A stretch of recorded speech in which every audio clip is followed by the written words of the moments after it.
If you know how to sell on Vinted, let me show you how easy.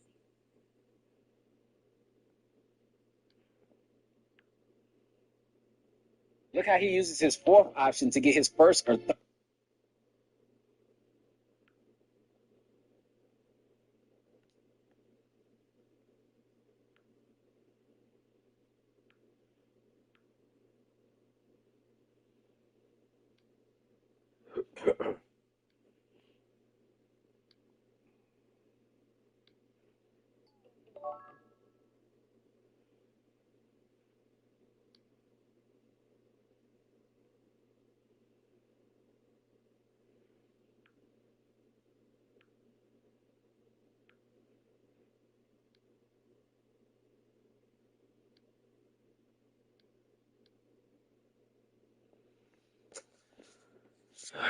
Time to grind some showdown.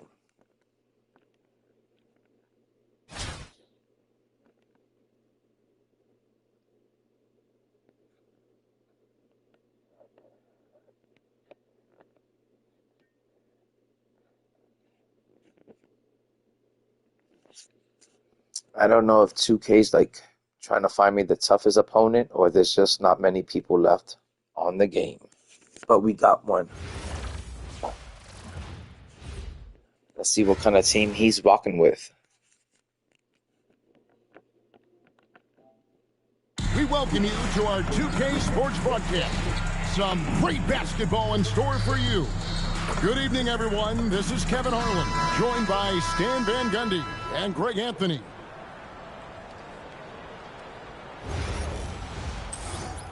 He's running with a pretty good team. He's got Joker, Tony. Okay, we already got some flash pause in, but it looked like he had a pretty good team. Everyone's got a good team at this point. It's gonna be tough.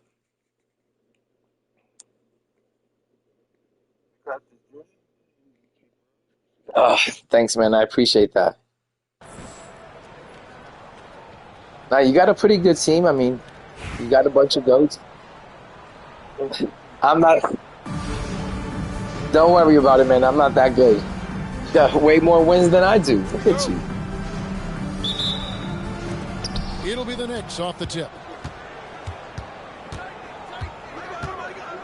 Here's Fall. I got them when they first dropped those goat option boxes.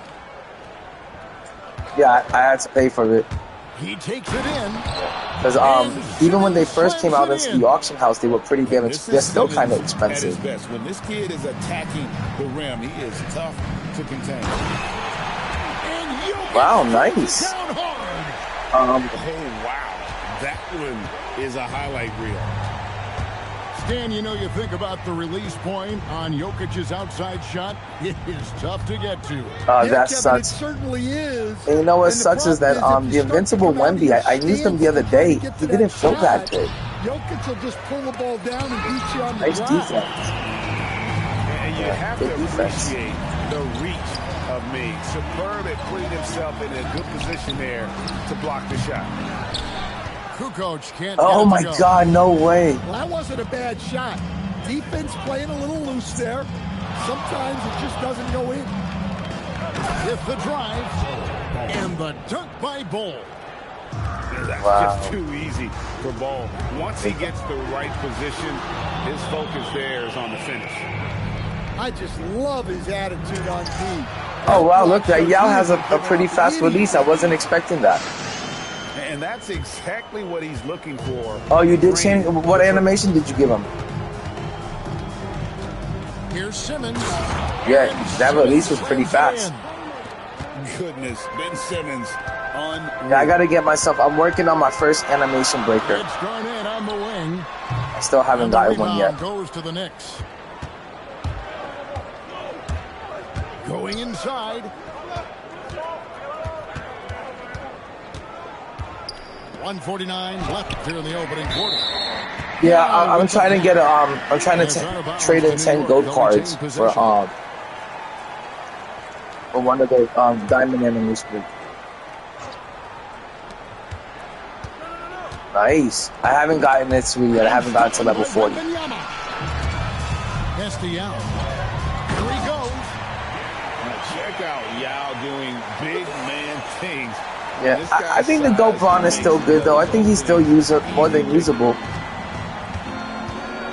And then Simmons slams it in. Yo, what up, Jacob? Ooh, that's an old-fashioned rim wrap. Just a remarkable jam. These fans' jaws are on the ground right now. Yeah, that's a great Oh, I know. I heard about it, Jacob. Everyone's real excited about it. I'm looking forward to it myself. Following the score by Columbus. Takes it inside. They get the rebound. Fires from deep. That one goes in for him, too, making it look easy. He's now 4 for 4. And this is a shot Simmons has to make on a consistent basis. Encouraging to see him willing and making that one. Now, here's Jokic. It's Garnett on the wing. Oh, my God. And slammed in by Garnett. That's great. How about the power there from KG? He can fly with the best of them. And it's Simmons penetrating. Yeah, nice, strong finish on the inside. Yeah, I know. That's why He's got the before I used to run a completely different lineup before. Now that lineup feels like real small to me. Back to Jokic. I used to run like dirt. And here is Yao. Simmons is 6'10". Still without a basket. Oh my God. This is my first game of the night, man. Here it goes. And so it's Ben Simmons making highlights for New York. Oh my dude, are you excited about 2K27? And is showing no signs of fatigue. Back right after this. Yeah, that's what I was just saying too, that I'm not really that excited about moving forward and starting over with those amethyst cards and diamonds. And fairly close game so far. And some stats here, guys. The scoring breakdown for New York. Well, I like how they're going right at the defense. I was thinking the same thing too. Looks with that penetration. I was definitely thinking the same thing too. How they challenge the defense inside, getting a lot of points in the paint. And here's yeah, the ones that move slow and they don't. For Columbus, trailing by 2. It's sent back down by Simmons. Same here. A physical anomaly as a guard. Simmons using his size there. No, I know this is a tight game. Tremendous playmaking. Just trying to stay in it and play some defense. That was a high-level pass. The 3 from Van Carroll. Neither could I, man. Looking to answer the 3. Oh my gosh.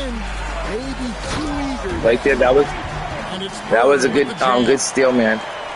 That's a stomach punch, guys. Yeah. Turn it over and give him a free run to the bucket. Oh, you're so right. No question who has Yeah, those are my backups. A sequence like that really does sting. I'll tell you that much. Well, Mutombo's really good. I like Mutombo a lot. Now here's Maker. Pocket 4. There's the drive. Banked in off Shaq, and it sucks to say that Shaq feels like, he's small out there or that he's undersized, because Shaq should not feel and be undersized. You have to stop the ball before it can get to the hoop.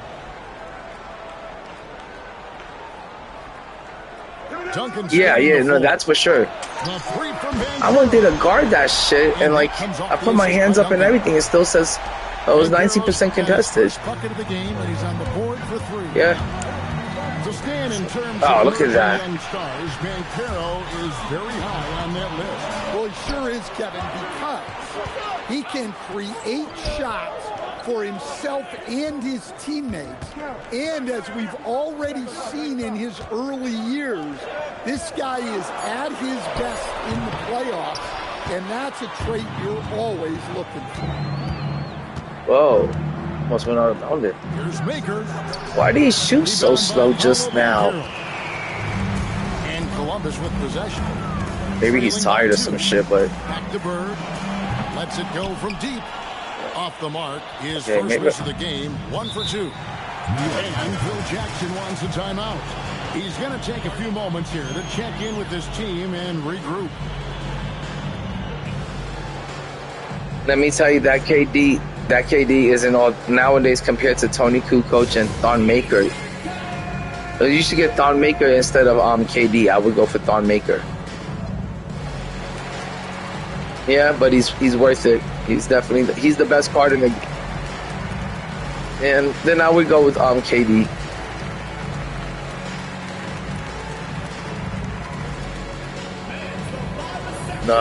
We're gonna need 300,000 for KD because he's a popular player and stuff. The Knicks making a switch here. What? What?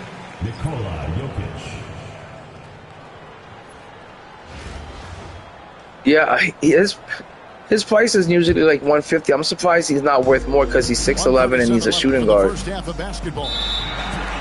And there's the 8-second call as they can't get it across. Oh my God. This game, man. Call the backcourt violation. 1:33 left now here in the second. Banchero, that's for 2.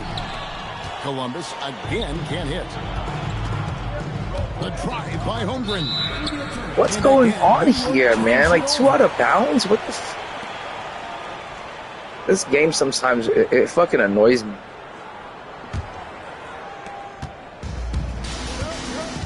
Yeah, that does help. Banchero looking around.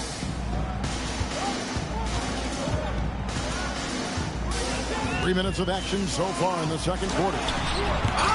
Look at that, a block goes right, a block went right back. This doesn't make sense, this game anymore, man.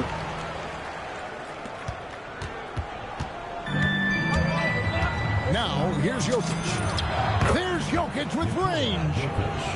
Good job of stepping up to the plate there, seizing back the momentum. I never noticed that, but Yeah, now that you mentioned that, I'm going to take note of that. That is a good, Here's Banchero for 3. His 5th miss. Now 2 for 7 from the floor.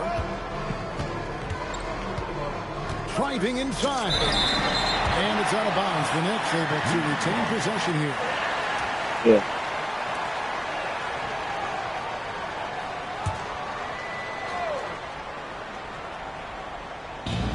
.34 seconds left to play here in the second quarter. Edie a screen. The drive by Oh my God. Dumbo. This game is so fucking...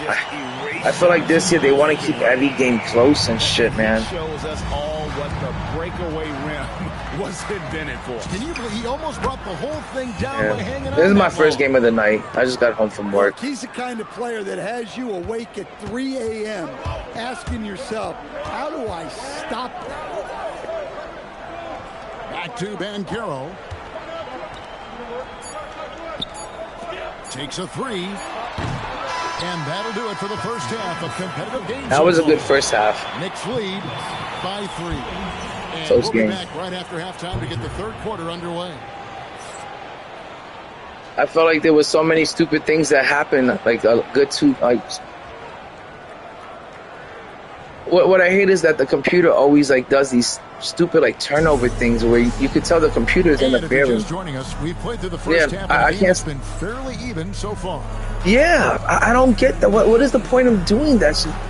They're wide open and they're on the complete. Yeah, Columbus on the trails complete by opposite 3. side of any of your defenders. Jokic to the rack. Look right there. I saw that you were going to the rim. I got 7'1" Chad out there. He couldn't guard anything. It's terrible, this defense.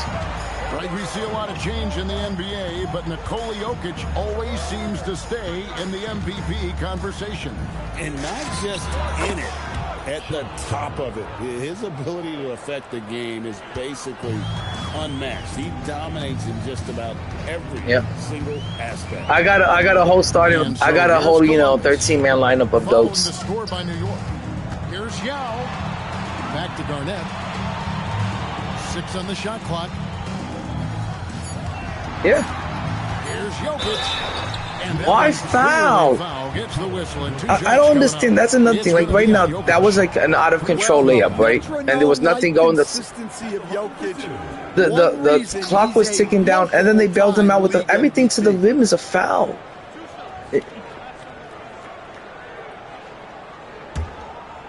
Yeah, I try to always use a 13-man rotation of goats. First free throw is good. Well, a great thing about Jokic is the cohesion he brings to the team. His ball movement and teamwork are contagious.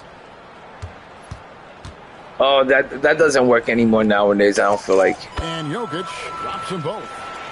We expect nothing less. Yeah, they don't give a shit about that after you hit 100 wins. And so it's Jokic with the ball. He brings it up for New York. They lead by 1. Oh, for sure. My dude. Pro-level ball can be. I say that 100% of the time, every time on my streams. It's like once you get near a prize, they want to prevent you from winning. And the dunk by Holmgren. Yeah, well, that's on the defense. They got to put out a little more effort to keep that. Damn, that crazy. And now slams it in. Well, sharp interior passing is so important. Oh my gosh, I feel the same way. I always say that too, man. I'm like, I just want to get some, but they know that because they've been studying your video game behavior and they want to keep you on the game as long as possible. So they're not going to let you get to 150 quick and then you stop playing the game. They want to keep you on the game. It is like that. And they want to prevent you from getting those GOAT packs and stuff. Yeah. What? Wow, that's crazy. That's crazy.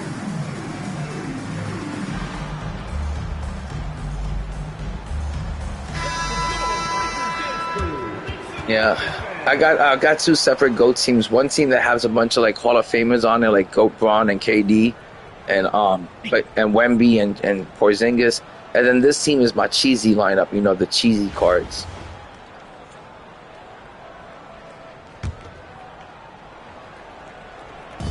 Just a little over 90 seconds gone in the third quarter.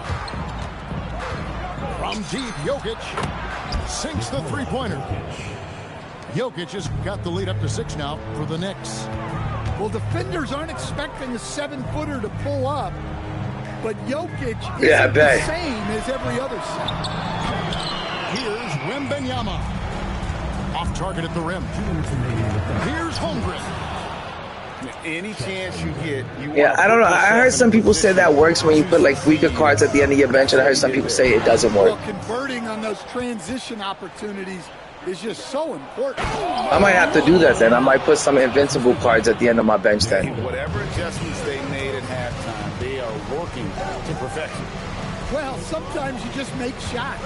Might even try that. But then what happens if one of your cards get injured and you only have 1 point guard left and then the other point guard is a diamond or something? Yeah, you definitely fucked with that. Again, can't hit. New York leading by 10. Here's Bull. Pass to Jokic. Nailed from three-point land. Jokic has got 6 points in the quarter. And that time, Jokic having the play created for him. And he obliges with the bucket. Yeah, you got to go to Tony. Columbus again can't hit. And they just can't find a way to end this thing. Nothing falling right now. Well, this is a spot where you have to be able to go to your leaders. They need to step up and make a play to turn things around. Up top, Kukoc. Good ball movement here by Columbus. Pass to Yao. And stolen by Bull. And a fast break now for the Knicks. Now here's Holmgren. Yeah, that's a good deal that you got on that, Tony. Good for the 5th time in 5 shots. He remains perfect. And and I know everyone's thrilled to see Holmgren scoring so well. And this is the kind of effort that can carry on well throughout the year. Damn it, that's so fucking shitty. Yeah. What made me get this team is that I started running into other people that had this team, and I was like, whoa, I can't shoot over any of these players. I'm like, look how on defense they make a huge difference. Even though some of them like Bobo and Manute don't have the best release, on defense they make a huge difference. The three from Van Carroll. Columbus. Yeah, it takes a lot. I got everyone that is a 7-footer. And so it's New York taking a 19-point lead into the break. Their defense has been active and matter of fact, everyone on my team is like almost like 7'2" and up. Everyone on the team is the tallest lineup you can build. Yeah. And there have been two. I would go if I was you, save your MT and go after Thon Maker. He's way better. The release is night and like KD's release is like in slow motion compared to Thon. You're gonna feel Thon Maker by himself will get you wins. On the wing, Kukoc. And Jokic wide open, he shoots. And a great assist by Kukoc as that one goes in. Yeah, no, it's a lot. Like I always say, to people, this year the game got so expensive that it's a lot of money to play it. What is 2K27 gonna be like? And then sustain it. You win games. Oh man, I'm way over that. I wish I was at that. Outside, Kukoc. Oh my God, I'd be happy if I was. I'd be celebrating. And he drives in. I never got anything good from any locker code. One of my locker codes was Trae Young. I've been getting bad locker codes. He makes you pay. Holmgren wide open. And he buries that one. Even then, I barely ever get anything good. Yeah, I never get anything from like the free stuff. When 2K be giving out free packs or locker codes, I never get anything good from it. And another place they're finding success is in transition. They've been. I couldn't believe how many wins you already got. You got 111 wins already. I always win 250 games a season, but this season I didn't start off too fast because I was busy. But sometimes I'll get like 100 wins in the first week of a season, but this season I took it slow. And so it's Jokic with the ball. He brings it up for the Knicks. Earlier they held a 23-point lead. Kicks it out to Holmgren. Shot clock at 5. Bull. And the dunk by Bull. But they're going to try to keep you on this mode as long as possible. They're going to give you now the most difficult players to play against. And the wins, it's going to be like that. But they can't count on him to continue missing. And good that time. I love that they're continuing to attack despite. Well, I appreciate the team. It took me 16.7. It took me basically 17 million MT to build this team. Well, so many bigs excel from three-point range these days, and I think it's the best. I think it's the best lineup I can assemble. Relentless from deep, and you see the defense trying to react, but to no avail. I was saving all of my MT for the end game, for the GOATs and the Invincibles, and I didn't even buy any Invincibles. I just saved them for the GOATs. Pass to Van Carroll. Going into season 9, I had like 10 million MT, even after the market crashed. New York leading by 23. Near the three-point line. Oh, I can't believe I missed that. I think he's got to be tired. There and it's off target. Kukoc with the steal. Yeah.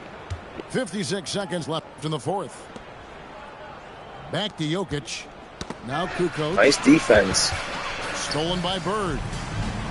And blocked the ball with his. I always rest my players. I just lost track of it because we were talking and stuff. But I'm good game, man.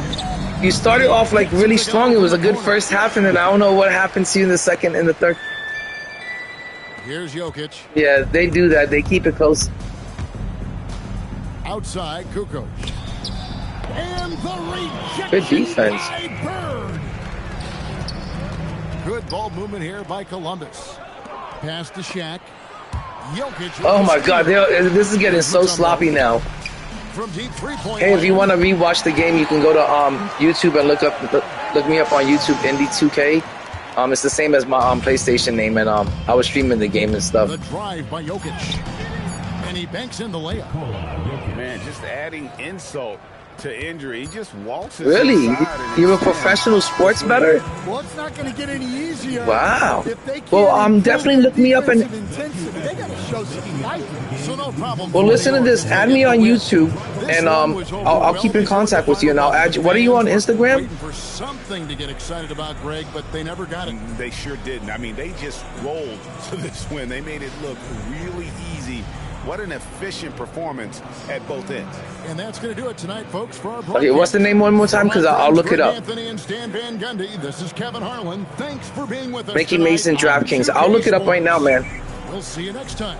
Okay, I'll look it up. I'll look it up for sure. All right, take care, man. GG's, good game. Oh, guys, that guy was a professional sports bettor. It's really interesting. And he wins so much that I do hear about this all the time, that he says he wins so much that he got banned from certain, gambling places, I guess. That's pretty. He was a tier 1 player. He had 111 wins, and I think I beat him by 35. So I'm not bad. I now have my first win versus a tier 1 player. Let's see how many wins it's going to take me to get onto tier 1. So guys, look at this. Number 44 in tier 1 has 4 wins, 10 losses. Number 41 in tier 1 has 4 wins, 11 losses. So if I can just get 4 wins and go 4-0, that would put me at number 37 on the leaderboard. I just need 3 more wins versus tier 1 players. If I can go 4-0, that will put me as high as 37 on the leaderboard. That would be huge. So we just got our first win versus a tier 1 player. That was great. That was a tough game through the first half. And I felt like the computer was keeping him in the game, and there was a lot of things happening to me, a lot of turnovers, a lot of bullshit points. And he was even saying it. And he kind of called it. He was like, oh, you'll pull through in the second half. And then my team did finally pull through in the second half. But he had a very good team. He had a team full of goats. But his problem was that in his reserves, he kept 3 diamond cards. So he only ran a 10-man rotation. I run a 13-man rotation, which means I'm always able to put a fresh person on you on defense and offense. Even in the third quarter, when my starters are tired and my bench is tired, I still have 3 really good people in the reserves. 1 point guard as a PG3, another player that can play the small forward or the power forward, that's Chet, and then another big, so he could either play for he could either play the 4 or the 5, depending on who's tired the most, and that's Zach Edey. So I always make sure to give yourself a good 13-man lineup. See what I mean, guys? And Chet can come in here and play multiple positions. The same with Yee. So if a power forward gets tired, Yee can play that position, or Chet. If a small forward gets tired, Chet and Yee can play that too. If a big gets tired, whether it be the 4 or the 5, Bobo could do it. Zach Edey can do it. So it's a really good lineup. I love this lineup. And let's see how many wins I got. I got 1 versus tier 1 players, and I think now we got 66 wins. I'm going to try to get to 70 wins, guys. I need 4 more wins for the night.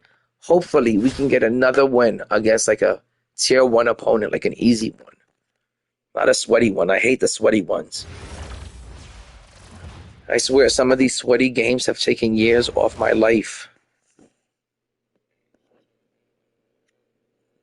The NBA on 2K Sports welcomes you to Wednesday afternoon basketball. What's up, man? With Hall of Famer Doris Burke and Greg. Nothing much, just streaming. This is Kevin Harlan.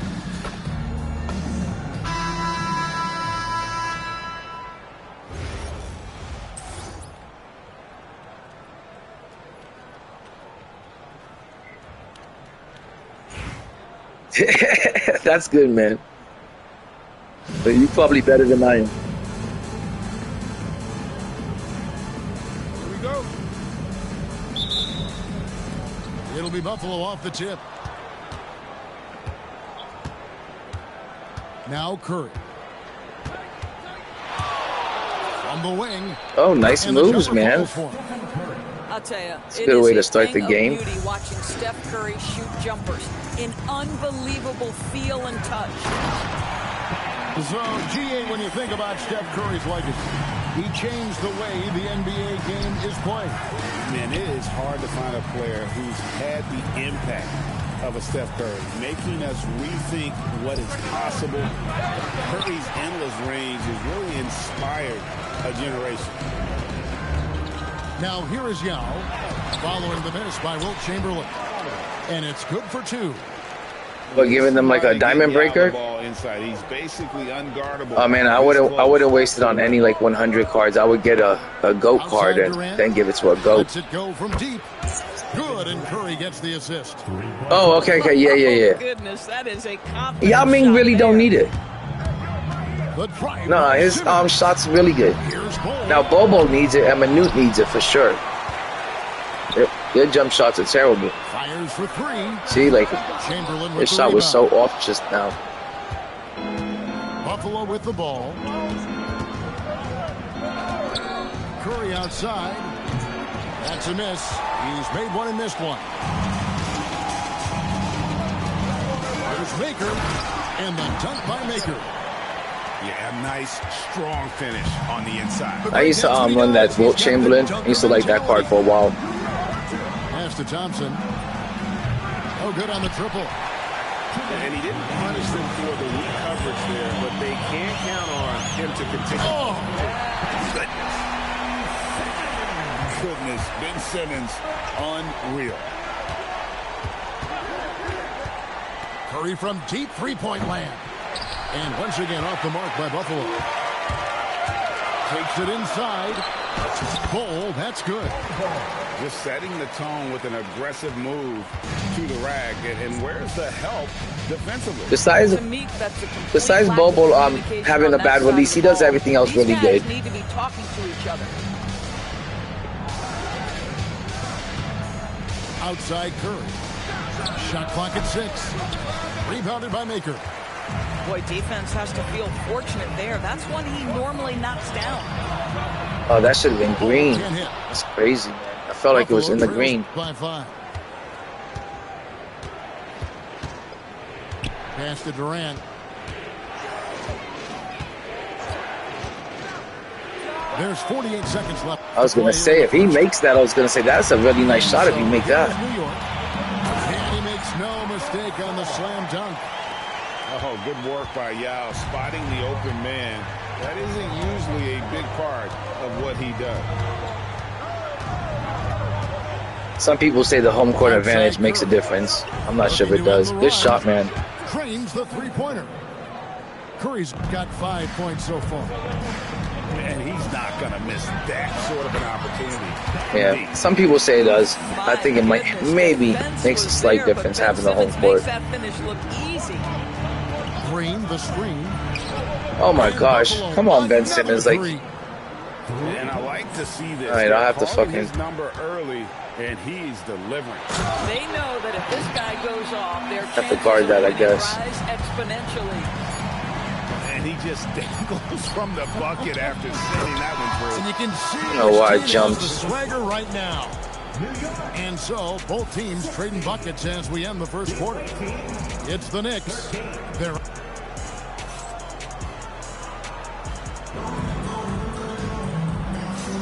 and we hope you're enjoying the game. Both teams tonight keeping things pretty even so far in the scoreboard.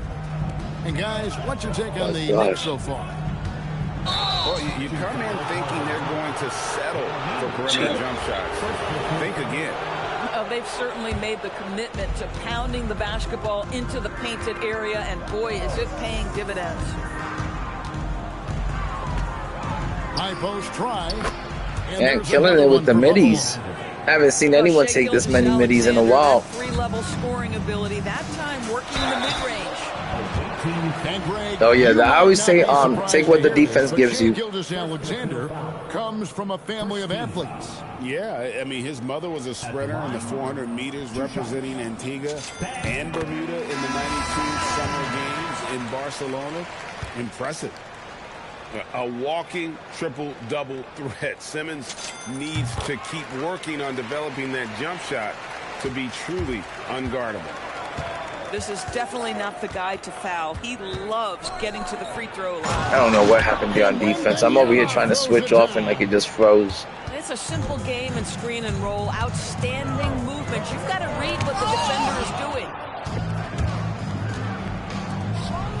And when Banyana throws it down. Look like they want to do a little momentum shift. Like I hate when the computer does that. And Simmons slams it in. Boy, you're leaving the defense in your wake. They're stunned I'm after that throwdown. You sticking it with it. You in this game, that's for sure. And Caro outside. Why? From 18. And yeah, No. couple bounces and it falls. And then the computer was just sagging off of the person on the three. I had to like push Thon Maker to actually play some defense. At hand, that's all you can do. Boy, the tide is running one way and then shifts back in the other direction. I've lost count of how many lead changes we've had here tonight. Oh, get up, young fella. That's the kind of play that'll energize your team. Out of bounds, New York takes possession. Jacob, I hope they bring clutch time back, but I doubt they're gonna bring it back. New York with the ball. People were talking about it. They're gonna bring back clutch time.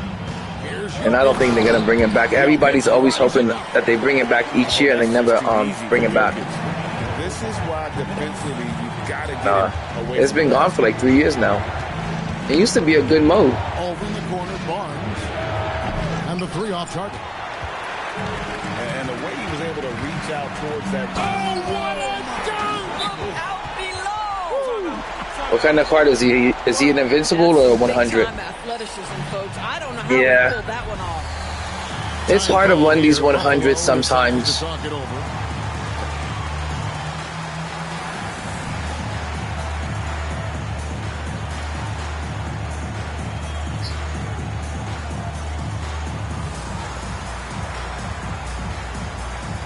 Yeah. I used to run Goat MJ for the longest, and I couldn't run him anymore.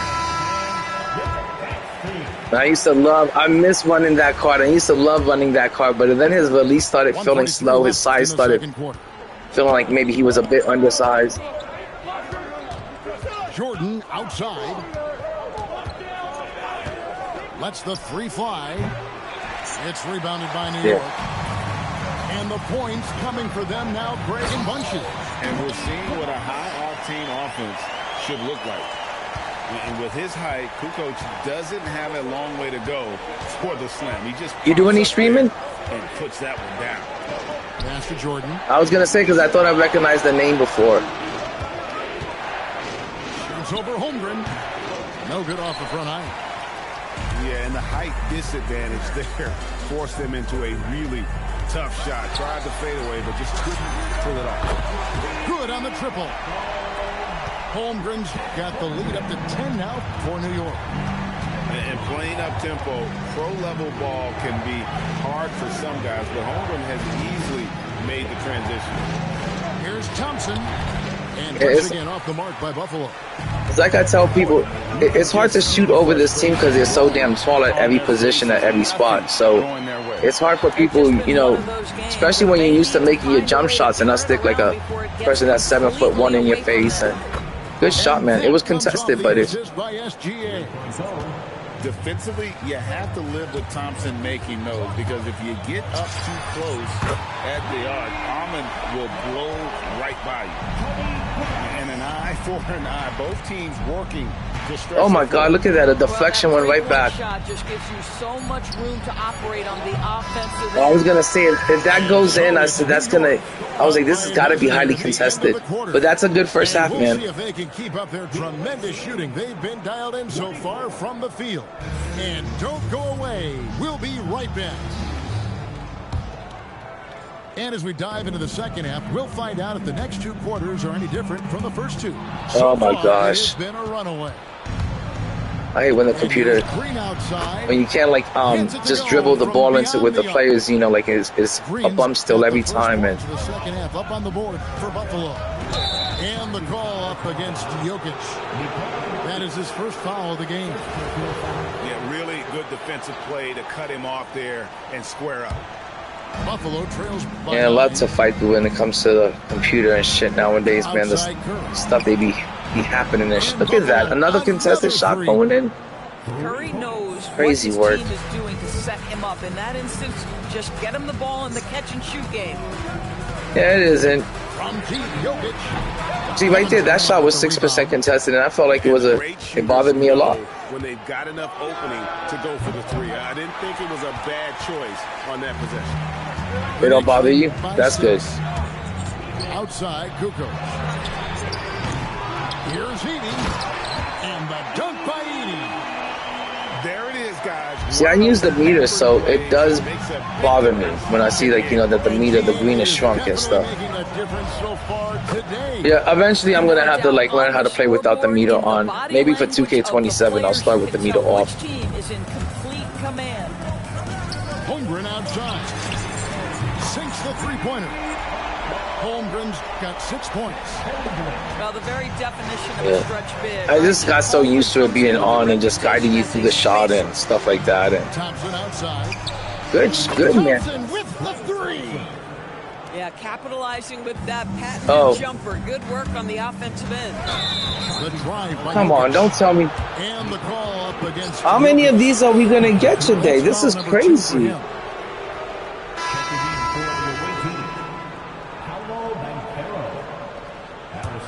Buffalo trails by 6. Curry outside. And Buffalo, another three. Yeah, this offense is rolling.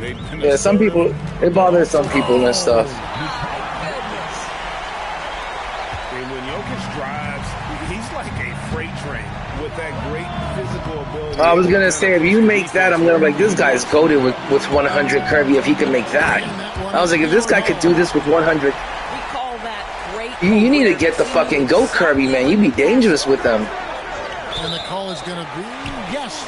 Yeah, there's a GOAT Kirby, but you had to, like, pre-order the game. You had to pre-order 2K27 to get him. That pick wasn't illegal. It is really difficult. Did they ever drop an Invincible? Set to stay completely still. It's almost surprising to me that it isn't called more often.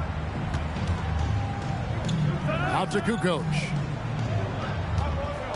Lock at 6. And Oh, come on, man. Like, that's such craziness. That shit like that always happens. Curry deciding where to go with it. The three. Knicks with the rebound. They've held a 12-point lead early. Banchero brings the double team. Pass to Edie. Back to Kukoc. And it's Kukoc with the jam. Fighting for these points, man. You're making me fight for these points. Oh, inflicting some punishment with the two-hand flush. They're going for the throat. And I love the way he uses his size there to make sure he gets that goal. And the dunk by Edie. And I'm trying to contest these shots now, because if you don't contest them with Kirby, he'll make them and shit. And I think Even this 100 Kirby going off on me and shit. The lights out in this quarter. Banchero outside. Traps in the tray. Banchero's got the lead up to 14 now for New York. And this is the type of go-to. No way. This team That's 55% contested right there. They love his confidence. And here at the end of the third quarter, it's a double-digit. I gotta be honest, I'm glad I got this lead. I got this little cushion because it was feeling close. I was feeling kind of tight, and then I was like, I need to build a cushion going into the fourth, because this is too close. This is too tight. I'm not. And as we head into the fourth, we'll see if there's a comeback in the works, or if it's more of the same from the first. It be happening. 2KB like that. They give you a run, and then they take the shots away. They take the offense away. They take playmaking and pass to Durant. Shot accuracy away sometimes. New York leading by 14. Banchero with the ball. He's picked up by KD. Green Beamers. Against the bucket. Yeah, they're rolling right now. That lead continues to grow. And one of the things that's helped that is they're getting it done on both ends. Oh my God, that's a tough shot to make with MJ. If that was Curry, I think he would have made it. Drills the three-pointer. No, that's an opportunistic three-point shot from Shai Gilgeous-Alexander. He liked the look of it. Oh my God, I was about to shoot it, but Gilgeous-Alexander. That is his first foul of the game. First team foul. I got to put my starters in. Now, here's Bull. That's crazy work. Bobo missing that shit. Come on, 2K. Like, that don't even make any sense. That don't even make any sense that Bobo misses that shit, man. They have been relentless from deep, and you see the defense trying to react, but to no avail. Well, that's the whole point, isn't it? If you space the floor well enough, it's almost impossible for the defense to... Yeah, I'm glad he made it through that traffic. And with the lead, I like the strategy here. Continue to get the ball to guys who can do something with it. One thing we've learned in the NBA, the game is never over. Yeah. So you've got to continue to score, continue to build your lead. Here's Bull. Let's go to the high hash. Let's call for the... Oh! Into the lane. Good job, Bobo. That is a big-time jam. That's just too easy for Ball.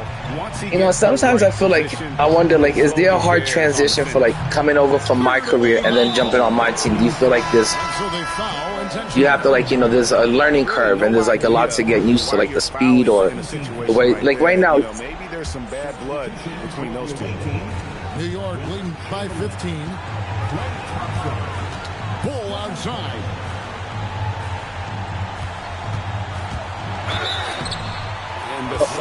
Let me tell you another thing that I think is that sometimes I don't think the my career person catches on. So like, you know how you like that Steph Curry and he's a 100 and you came out here guns a-blazing and he was making all his shots in the first 2 or 3 quarters. And since it's a 100 playing against a bunch of GOATs, when you have that GOAT card in front of you, not only does it affect his shot accuracy, but eventually those shots, they don't drop throughout the whole game. They start, like, you know, not dropping because he is going up against GOATs and they have a much higher tier card. So even though he's got the 99, everything shit like that will start happening, and you know, the card isn't gonna look like its best. So and the my career person usually like, well, this card's got 100, 99, everything, and it does and it doesn't at the same. It's a 100, but they don't really compare to the GOATs or the Invincibles. See, like now he ain't making. Yeah, now he ain't making the shots he used to make. I think he just has a knack for anticipating where the miss is going to. I just seen that. I was like, when did that even happen?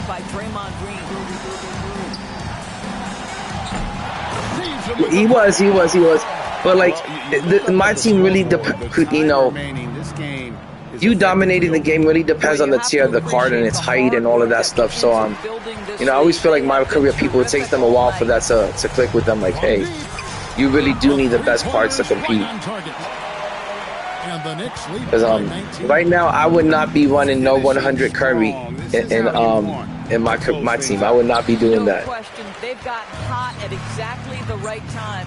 Yeah, but then if you run into like a matchup like this, it's gonna hurt. Yeah, it's gonna hurt and stuff. Boy, you have to be impressed. Now, if you're a good player and you skill like the way you look at, you just broke his ankles. Look, that was beautiful, man. That was a great play. You're gonna beat like 90% of the players you come up against because you got skill and stuff. But when you run into a really good team, it's gonna be difficult. That's good, man. I'm glad you did. The last game, I had a guy that had 111 games won, and he was in tier 1. I thought I was going to lose. I beat him by 35 points. It was the game right before you. I streamed it and everything and shit. Yeah, I've been playing a lot of games like that recently. Now that I'm in tier 1, I'm getting all these difficult matchups. And I think what's happening is they're getting their GG's, man. flow of their offense, and you can clearly see the difference. I know. GG's, man. It was a good game, though. It was fun. And the outcome of this one was never in doubt. And boy, they really... Yeah, guys, that guy was a really good, positive type of dude. Real chilled, real laid back. He had me worried, guys. He was shooting lights out with Curry. He was doing the dribble left to the right and get behind the screen and shoot behind the center. He was making that all day. And he caught me off guard with a couple of charges. Like I ran into his players a couple of times and got hit with the charge, with the foul, and lost possession. He stole the ball a couple of times. He played good defense. I thought he had me, to be honest. But like I was trying to tell him, when you're running a 100 Steph Curry, he's going to cook in the first half. He might even cook in the third quarter. But come that fourth quarter when he still has GOATs in front of him, those 100 cards, tend to let you down in the I want to say in the second half. It's like they can't keep up, or like they start to shrink in the tougher moments. So those you can still run 100s, you can still run invincibles, especially if they're badged up. But I feel like in the third and fourth quarter, their shot making ability goes down, their shot accuracy, their playmaking ability goes down. All of that stuff goes down. That all of the stuff they were doing good in the first half doesn't happen in the second half, and then they get hit with more turnovers. And it's like they're not shooting as good in the second half because they have these GOATs in front of them 24/7. So and my career player is usually fooled like, oh, I got this 100, he's got 99 everything. I got this dark matter, he's got 99. Those cards might do good in the first quarter, the second quarter, but come that second half, they never do good. You need the top tier cards to compete the whole game. So I just outclassed my last two opponents, and the opponent before this, he had 111 wins. He was tier 1, and I beat him by 35. And this last guy, I think I beat him by like another 35. So we have 2 wins out of our first 2 games, and in our first 2 wins, we beat each opponent by like 35 points. So that's a W right there. Yo, what up, Yaxel?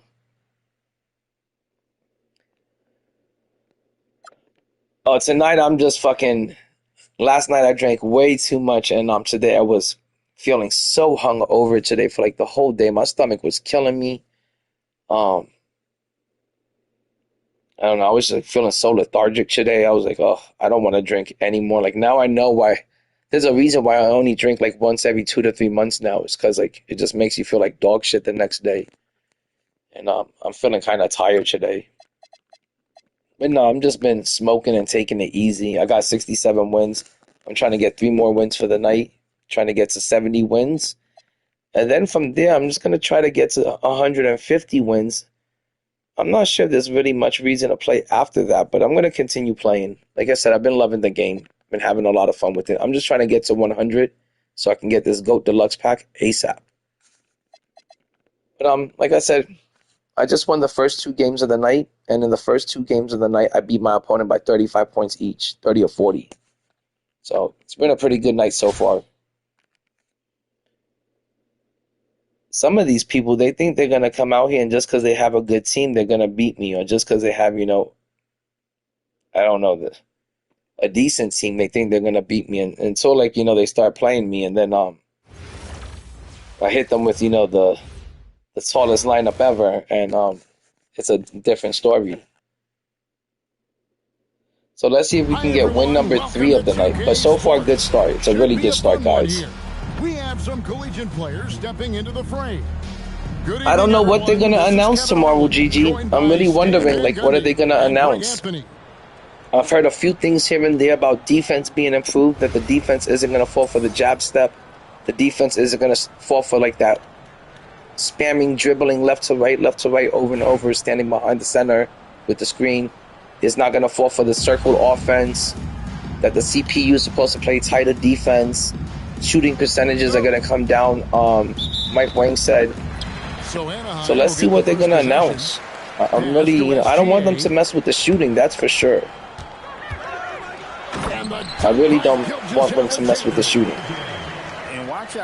They can mess with everything else, don't mess with the shooting. What the fuck happened there? And Greg, you might not be surprised to hear this, but Shai Gilgeous-Alexander, like, if they want to make the defense tighter and the defense better, that's cool. But don't mess with the shooting. Green Beamers. Green Bean Jelly Bean. That's that green bean jelly bean. Has to make on a consistent basis. Encouraging to see him willing and making that one. Now, here's Gilgeous-Alexander. Here's Griffin. Another shot. He tried to take it up on Yao Ming with Blake Griffin. That's crazy work. A little over a minute gone here in the first quarter. I should have kicked it out. I can't believe he sent the double team over for a two-pointer. That's crazy work.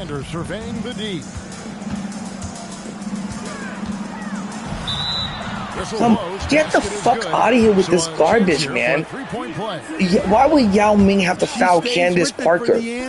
His dick is the size of Candace Parker. That's how fucking big he is. And he's got a foul her on an out-of-control layup. That's ridiculous, man. And of course I can't fucking out-rebound this small-ass team. I can't stand shit like this. And the computer be keeping motherfuckers in the game for this first half. And Bull pulls it down. Here's New York. Here's Maker. That's tipped. Well, Suggs is an elite on-ball defender. We don't see. Look at that shit. I had Taco wide open and it goes to the wrong person. From deep is GA.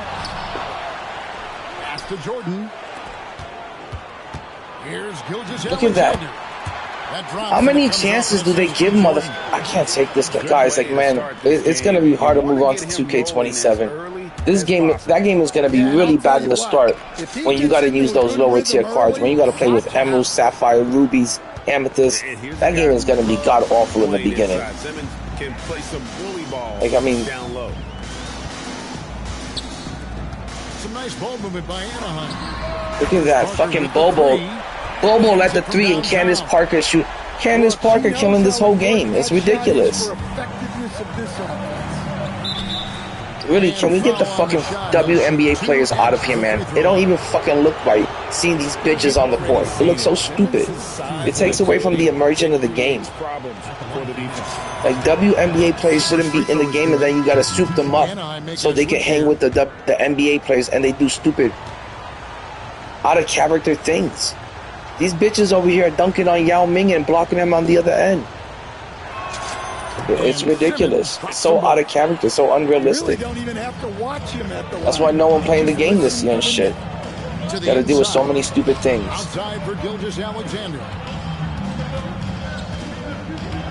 Back to Griffin. I don't know what kind of offense this guy was trying to run. I gotta admit, it had me kind of confused. Man, you gotta appreciate figure it out. Ming brings to the table. No one can match up against them and simply lost. Look at that shit, man. I'm over there trying to fucking get to Blake Griffin, and it's more worried about me guarding this Kenyon Martin and shit, like pulling me towards him and shit. Green beamers, that shit was deep. That's what she said. That's a great sign for this team. Simmons shooting with belief. The kick out to Pierce. See how he's got, look at that, a block goes right back to them. I gotta block it twice in one possession just to get a block shot. While also protecting the rim. Green beamers. Green Giants. That's how they like to see him operate. Big part of their attack. Green bean, jelly bean. Scores 15-11. I should be up by like 10, guys. I really feel like I should be up by 10, but the computer does so much in the first half to keep player with the lower tier cards on their team in the game and the player that's not good in the game. If you're not good in the game, this computer, the algorithms this year, next year is going to even be worse. It makes up for your deficiencies, what you're lacking. And next thing you're able to keep up in the game. Even if you don't know how to play the game, if you're a scrub, if you're new, the computer finds a way to keep you in the game. It just does. It's what they're programmed to do. It's their job. Parker outside. Look at Candace Parker over here fucking Martin on the wing. causing havoc and shit. Back to Parker. Stolen by Martin. A steal equals a steal back every time. And I have to block it to get it back. That's so ridiculous. Pass to Yao.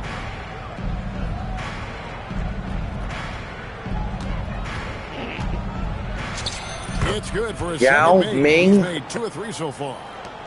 finding a little rhythm here that they have to like. Look at that. It doesn't even let me get close to Candace Parker to guard her. I can feel that fucking invisible wall, that fucking invisible tug away from her. Just to make her seem like she's a good player. She's garbage, man. Like, she shouldn't be in the game. These WNBA players shouldn't be in the game, period. Those shots there with tremendous power. And then to make them viable players, all that happens is that the invisible wall comes up. You can't fucking guard or contest her. She makes an open three. You could feel something pulling you away from her. A fucking force field comes up in front of her. You can't even fucking contest the shot. Such garbage, man. It completely breaks the immersion of the game. Alright, let's get Zach. What kind of timeout was that? And it's Anaheim with the ball. They trail by 7. A 3-ball. Parker's shot is off. I hate seeing these WNBA players in here, to be honest. Pass to Bradley. Outside, Simmons.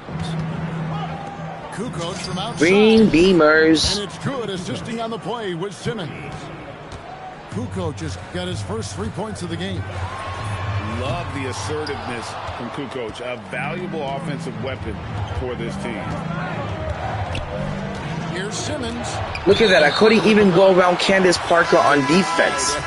So now they're telling me Candace Parker is better than Ben Simmons, that he can't go around fucking Candace Parker? Like, she's got to be like 50 pounds lighter. Green Beamers. I know, that's it. Like, if you want to add fucking the WNBA players into this game, then give them their own mode. Give them their own side where they have their own version of Showdown. They have their own version of the park. And over there, you only use the WNBA players. But to force them within the men and to play amongst the men players, it doesn't make any sense, because look how stupid it is when Candace Parker is standing next to Yao Ming, the height difference, the weight difference. You know, it just don't make sense to have these 6'3" players in the game, and they're centers, and they're trying to guard Yao Ming. Sean Bradley at the line for 1. My dude, you shut up. I'm talking to my chat. I'm not talking to your dumb ass. I don't gotta shut the fuck up. You shut up, loser. Yesterday, you shut the fuck up, you loser bitch. You shut up, loser bitch. Don't be mad because you're losing. Don't be mad because you're too stupid to get good at the game. You're a bum. You're the loser, you idiot. Are you too stupid to realize you're losing? I am losing. Shut the fuck up, garbage can. You shut the fuck up, garbage can. You're a fucking garbage can. That's why you're too stupid to learn how to play this game. Go play fucking Roblox, you fucking tard. Go play Roblox, you fucking tard. Too stupid to learn how to play this game. Just because it's too hard for you to learn how to play this game, don't get mad at me. Shut up, you fucking idiot. Fucking little faggot. My dude, look me up on YouTube, NBA2K. I own a 5-bedroom. I'm glad you said that. I own a 5-bedroom house. I got a Porsche 928, and I got a Louis Vuitton bag that's worth more than your rent. So shut up, bitch. What are you talking about? Go get a job. What are you talking about? Go put in an application. Go get your father a job, you loser. Go get your pops a job. So maybe you would have the nicer things in life, you bum. Go find your father, you loser. To keep working on developing that jump shot. No, he left you. That's why you don't got nothing in life, because he can't get you anything, because he's a bum ass loser. He's a sanitation worker. Shut up, loser ass bum. Shut up, loser. You can't even look at you. You scored 16 points. 16 points. 16 points. 16 points in 2 quarters. 16 points in 2 quarters. You're the biggest bum I've ever seen. Because you're a bum. That's why you don't play my team, because you're a bum. That's because you suck. You suck. Good for another basket. Okay. Put up 10 shots and made 7. No, my dude. I own my own business. I own my own business. Come on, man. Get the facts right. Get the facts right. Yeah, and that is key for them. No, my dude. I do more than that, my dude. You just don't know. Look me up on YouTube. Look me up on YouTube. You'll see everything. You can see everything on YouTube. I don't need a. You can see. You can go look at my videos if you want to know that bad. Just go look at my videos. When he's out there. ND2K, the same thing as my PlayStation thing. No, I've got like, you know, other things I do. I mean, I just do this as a hobby. I just do this. Okay.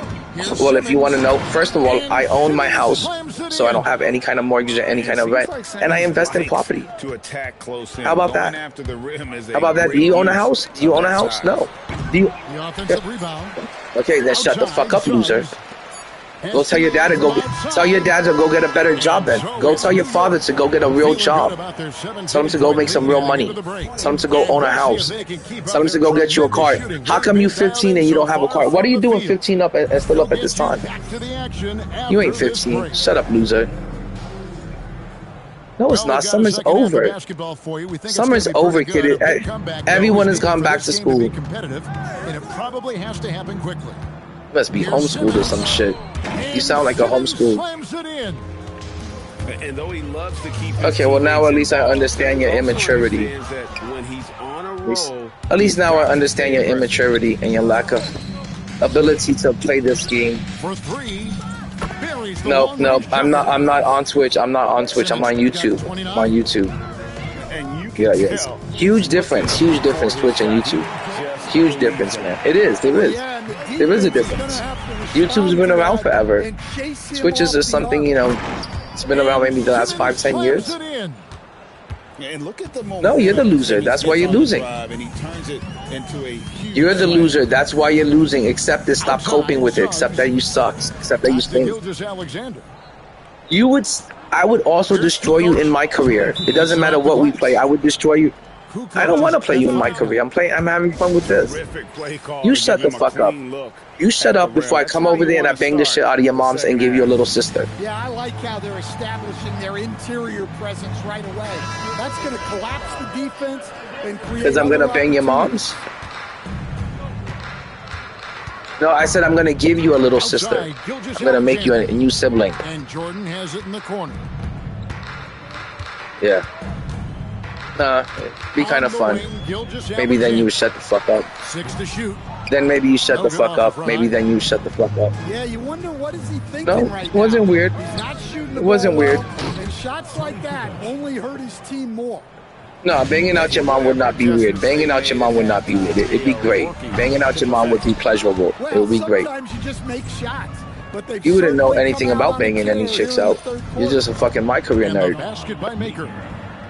They just won't miss. I mean, this is incredible. No. Well, I'm just fucking with you. This is when you enjoy what you're watching. Eventually, you'll find a girl that wants to make out with you. Eventually. Maybe before you graduate. No, you don't have no girl. Stop. Like, if you had a girlfriend, you wouldn't be here fucking playing this game at 3 in the morning. Here's Simmons. Basket counts. Well, you're getting your ass beat, and you're still talking trash like an idiot. It makes you look stupid when you're down by like 20 points losing. Why not just sit there and just shut up and take your ass beating and quiet? There's no reason to talk trash if you're losing by 20 points. Makes you look stupid. They got to show some fight. Here's Edie. I'll play you another day in my career, and I'll beat your ass in my career. From deep three-point land. No, I'm not gonna play you right now. You're a waste of time. How are you gonna tell me to play you right now and you can't even fucking make this a 10-point game? Look at you, trash can. Look at you. No. I know that doesn't work. That doesn't work, my dude. That doesn't work when you're losing. When you're losing, that doesn't work. Cha-ching, green beamers. That's in your face. That's in your face. Green beamers, like the car you know, like the car BMW, like the car BM. My dude, you're down by 20 and you're bragging about a dunk? You're down by 20 and you're bragging about a dunk. That's pathetic. That is pathetic. That is pathetic that you're bragging about a dunk and you're down by 22 points. That's the problem with your generation. That's the problem with your generation. That's your problem with your generation. Is that you guys celebrate mediocrity. Wait, look at this. Wait. I'm old enough to bang out your mom and be your dad. I'm old enough to bang out your mom. Once Edie gets the ball that close to the basket, it's too late. I mean, I make money off of it. Why wouldn't I do it? Why wouldn't I do it? How? If I make money off of this, I own a house. I paid a house off. I own a house. I own cars. I don't own, like, you know, I don't rent anything. So how am I the bum? I think the bum is your dad. Your mom and dad are the bums. The problem is your mom and dad are the bums, and you're upset. Hold on, and you're upset that they're bums. No, That quarter sees him get over. My mom is 78 years old and she's alive and healthy. That's the, we got money. Yeah, we got money to, give her like the best of health and shit. But I just want, no. That's so, that's crazy and weird. You just said you hope someone's mom dies. Now, this is you. No, you know who's gonna die? Your mom and dad are gonna, your mom and dad are gonna die because they can't afford good health care. You guys are broke as a joke and you can't afford health care. Yeah, a nice, strong finish. Yeah, I know. You're just crazy and weird. That's the problem with your generation is you guys are weird. You just said you hope somebody's mom dies. It's weird. It's weird. You're weird. No, you're weird. You're weird. No, you're weird. You're weird. You're a weirdo. You're a psychopath. You're a psychopath. You're a psychopath. You're a psycho. You got mental problems. You're a psycho. Your dad doesn't give you enough hugs, so you fucking think of psychotic things. And another place they're finding success. I'm not taking you seriously, my dude. I'm whipping your ass by 70 points. And find those easy. No. I would always want to bang out someone's mom. I mean, if you got a hot mom, I'm gonna bang her out. If she's a hot mamacita, I'm gonna bang her out. But look at you. You're down by 40 points. You stink. You need to go to Roblox and play the basketball games they have over there. If you can't hang over there, you got to go to Minecraft and you got to build yourself a court over there. And then you could dominate that. Nah, my career stinks. My career sucks. I would beat you in my career. I would beat you in anything. On the drive. How come we can't win over here? How come I'm just hitting threes after threes? You're down by 40 points. Come on, stop lying about everything. I don't want to play my career. I'm busy getting, my wins. I need to get wins. No, I don't want to. I just, I'm done hanging out with you. I'm done beating you. I already put belt to ass like I was your daddy. I put belt to ass like I was your... Look at the dumb shots you're taking. Because you suck ass. I could only imagine how much green beamers. I could only imagine how bad you suck in my career when you have lower tier players there. Nah, you're a waste of time. You're a waste of time, dumbass. You're a waste of time, stupid. You're a waste of time, stupid. Stop being stupid. Go tell your daddy that he raised a little pussy. Daddy, you raised a trans. You raised a little girl. Everyone keeps beating my ass in NBA2K. How am I going to move on to 2K27? I keep getting my ass beat, Dad. I can't move on to 2K. Daddy, give me some money, Dad. That's good. That explains a lot. That explains a lot, though. That explains a lot. Some nice ball movement by Anaheim. From deep, Wall. And another miss. Crazy ass motherfuckers on this game nowadays. Crazy ass kids. Over here losing, still talking trash, talking crazy. Taking what the defense pathetic, sad. Sad. Yeah, you're lame. You're lame in this game. I've never seen anyone this lame. I've never seen anyone this lame in this game. You're the worst, most pathetic player I've ever played against. You're a big loser. You're a loser in life. My dude, I hate to tell you this, I've been retired forever. I've owned my house since I was 17 years old. Just go, you can go to my YouTube channel. You can look it all up. You can see it. And then I'm not going to tell you. If you're too lazy to do anything, then look it up. You can go look it up. Yeah, go look it up. Absolutely relentless. Yep. No, I'm a winner. Your dad's a loser. My dude, the only loser is just your pops for raising you. Yep, your dad. Okay, that's fine. Left in the fourth quarter. Alright, goodbye, loser. I had fun beating you by 50 points. Goodbye. Good. Yep, look me up. You can look up. I'm flexing everything on YouTube. Alright, have fun. Thanks for being a fan. Bye-bye. Bye-bye, loser. Bye-bye. Bye-bye. These kids nowadays are a fucking huge joke.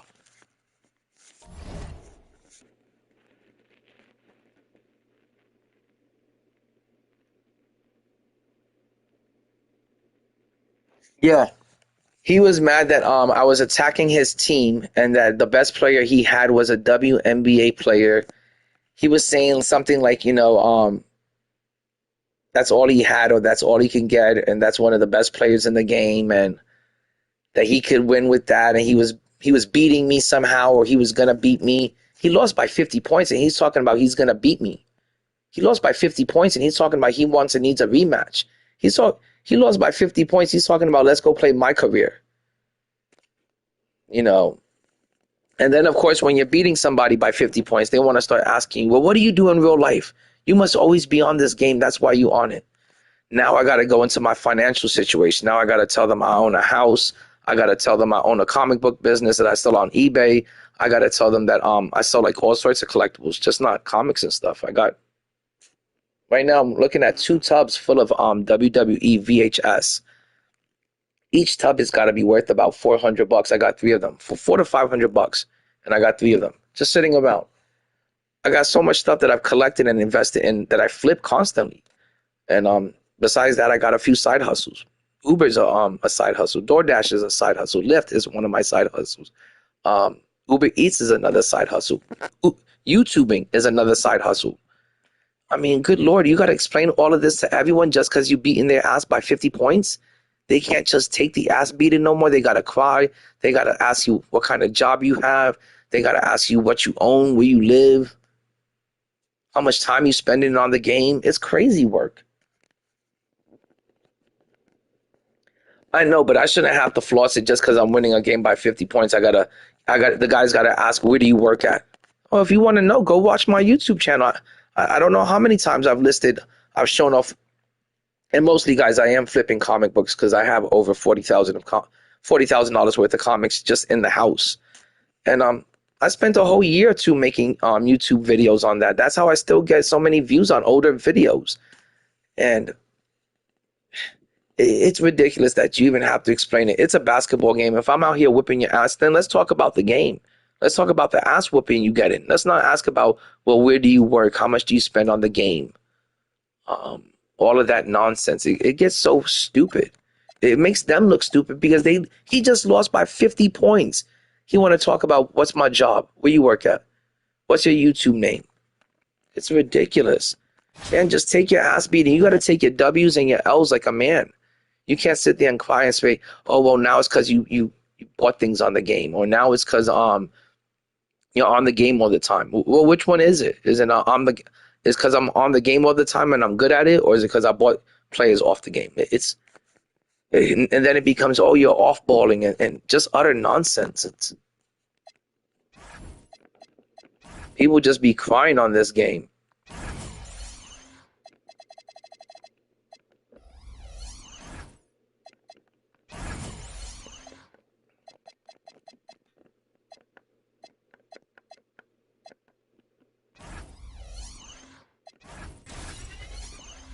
I mean, back in my day, if you were losing, you just stood quiet. You didn't talk shit when you were losing. How could you talk shit if you're the loser? But nowadays, in today's society, we accept like people being mediocre at everything. And for some reason, somehow, if you're the loser, you can still talk trash. But you losing. It don't make no sense, guys. Please. I hope no one's like that in the chat. Like you be losing and still talking trash and shit. Losing by 50 points, 35 points. All these motherfuckers still talking trash. It's crazy work. All right, let's see what this team is looking like. NBA on 2K Sports.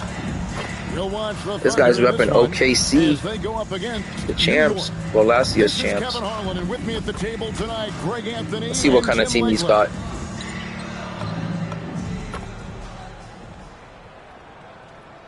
Oh, okay. Oh, you got a good-looking team. Larry Bird, Kareem, and D-Bob. I was going to get that David Robinson card, but never got around to it.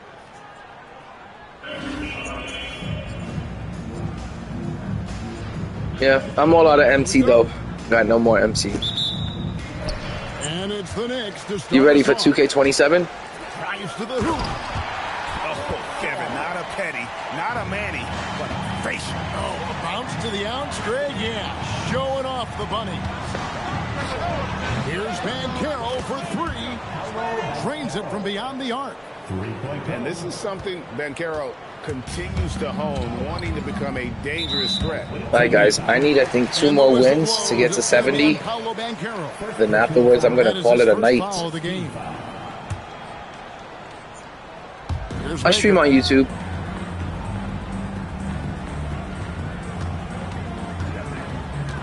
Pass to fall. Oh, nice defense, man. With the steal.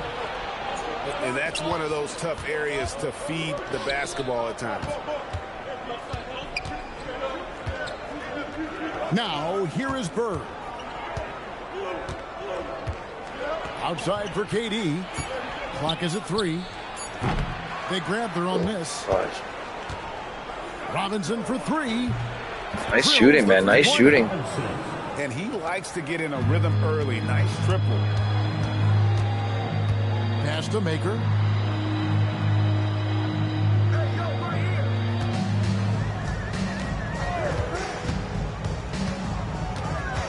Back to Simmons. Oh my God, what is going on? This is not a good start for me right here, guys. This is probably my worst start of the night. A little over a minute 30 into this first quarter. Bird outside. It's crazy. These I ain't getting no rebounds out here today. And here are the Knicks. 4-point game. And that one clearly a foul. Look at that, a dunk with fucking Ben Simmons and he misses the dunk. I know Kareem was there, but that should have been an and one. It creates problems for the defense. I really don't like Ben Simmons' free throw because he's left-handed. It's a kind of an odd free throw. It's a great way to see how confident a player's feeling. Both shots good from the strike. Just solid. Hey guys, I'm down by 2 points. We just started this game, but I could tell this is a worthy opponent. Just about 2 minutes into the game, first quarter of basketball. Here's Man, he ain't missing no threes. And he got that David Robinson, Hakeem Olajuwon combination that I used to love back in the days. I used to run that same fucking duo. They're doing really good with them. And here's Banchero. He'll bring it up for Oklahoma. I was trying to guard that and shit. And his presence as a scorer, it just has a calming effect for the rest of the team. He's a fallback option whenever. Green bean. Still down by 3, though. Both teams running perimeter-oriented plays that are working. Yeah, just going back and forth. It is really competitive out there. Pass to KD. With the shot. Nice. And this guy's killing it with the dribbling, shaking off the computer and shit. I'm gonna have to pick up on that. A 3 from Simmons. And again, New York with the triple. And continuing to work on his jumper. If Simmons can ever take that shot with consistency, I think the whole league will be on notice. And I like to see this. They're calling his number early, and he's delivering. And we knew coming. Oh, that was a bad shot. That was my bad, guys, on that shot selection. That was a really bad shot that I took there. Can't believe I took that. Kind of pissed me off. KD's shot is good. Oh, get out of here. Guys, very unfortunate as always, guys. I can't believe this. I've had an injury in every fucking game now. Like, really can't control or even guard against, and that's injury. And depending on the severity of that, it could be next man up mentality. Every fucking game now, I gotta get hit with an injury and shit. Like, that don't make no sense. And here in the first quarter with a little over 3.5 minutes. And so what? And so, like, I'm out of injury cards, and going inside. Then I don't have any MT to buy an injury card, and then my players gotta miss games and shit. It don't make any sense why the cards gotta get injured. They're fucking digital cards, digital players. In the corner, it's Robinson. And now here comes Simmons leading the break. Jacks up a 3. He's playing 5 out, and nobody plays any 5 out. Everybody just runs to the fucking rim. And sometimes that's all you. This is the first game where I've been down in the first quarter. I think this guy might have my number. Getting too tired of this shit.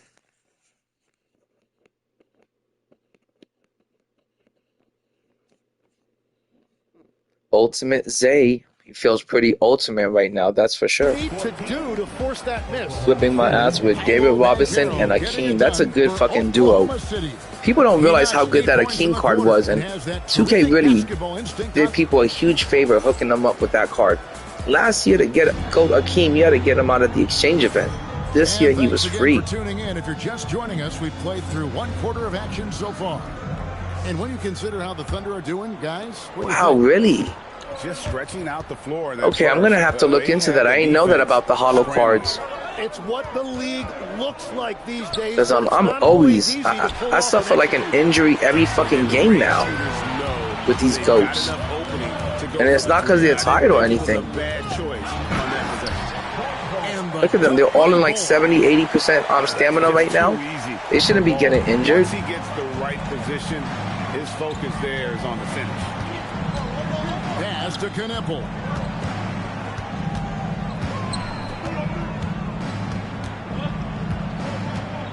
Releases. I don't get that shit, man. First shot attempt. What I like about this young guy, Knueppel, is that he's. I hope they fix that next year, because it's like people get away with that so much, just kind of rocking the computer to sleep with the dribbling. He's going to go back to it. He's going to dribble. It's going to eventually shake the computer. It's like, what's the point of having computer defense if you can't guard anything? And I'm getting some weird lag in this game right now. Alright, we just tied up the game. And seems like Simmons likes to attack. I gotta admit, guys, I'm not happy when I'm playing this game and the game is tied up. I'm used to me being up by like 10, 15, 20 points going into the second quarter. I'm not used to the game being tied up in the second. So when it's a game like this, you know, this close, this tight, I'm not having fun with it. I like my games where I'm blowing people out by 35, 40, and 50 points. Just like the last 3 games. Also getting a stop but tipping towards. All of that kind of stuff pisses me off, Yak. So like, it's, you know, you deflect a shot, you deflect a pass, you don't get the steal. You steal the ball, they steal it back, you gotta steal it again. You block the shot, it goes right back into their hands. You're driving into the paint, they steal the ball with their back turned towards you, and they steal the ball with their hip, with their kneecap, with their ankle, anything that you bump into. It's ridiculous. Like, I really hope they improve this game next year, or I can't picture me wanting to win 250 games every season again. Like, that's just becoming too much. Now Maker, he's got 5. There's the triple. This guy is really playing the 3-point line pretty tightly. On the closeout and taking away space against a good shooter. Where the fuck is the defense going? Like, outside, Simmons got a piece of it. His offense is really, I want to say, unorthodox, and he's got the team just zigging and zagging, and like, it's going off the team's defense. Like, 1:57 left in the first half. Driving the lane, and Simmons. Sometimes, like, when I can't figure like the opponent out on offense, and they're just doing so much different random stuff, it actually throws me off, especially if they can shoot. Outside Durant. But I really don't understand his offense right now. Like, what is he trying to do? Or is it just all scrambled offense? Everything comes off the jump shot, off the dribble.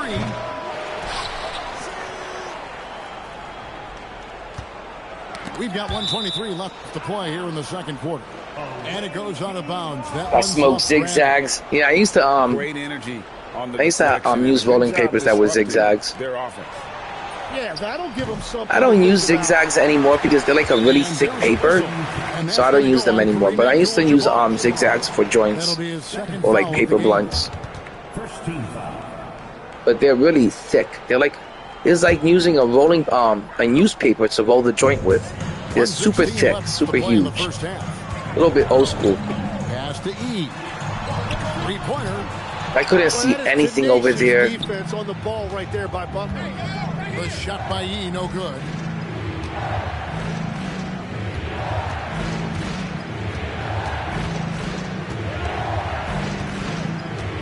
6 to shoot. On the wing, Bird. They could use a bucket.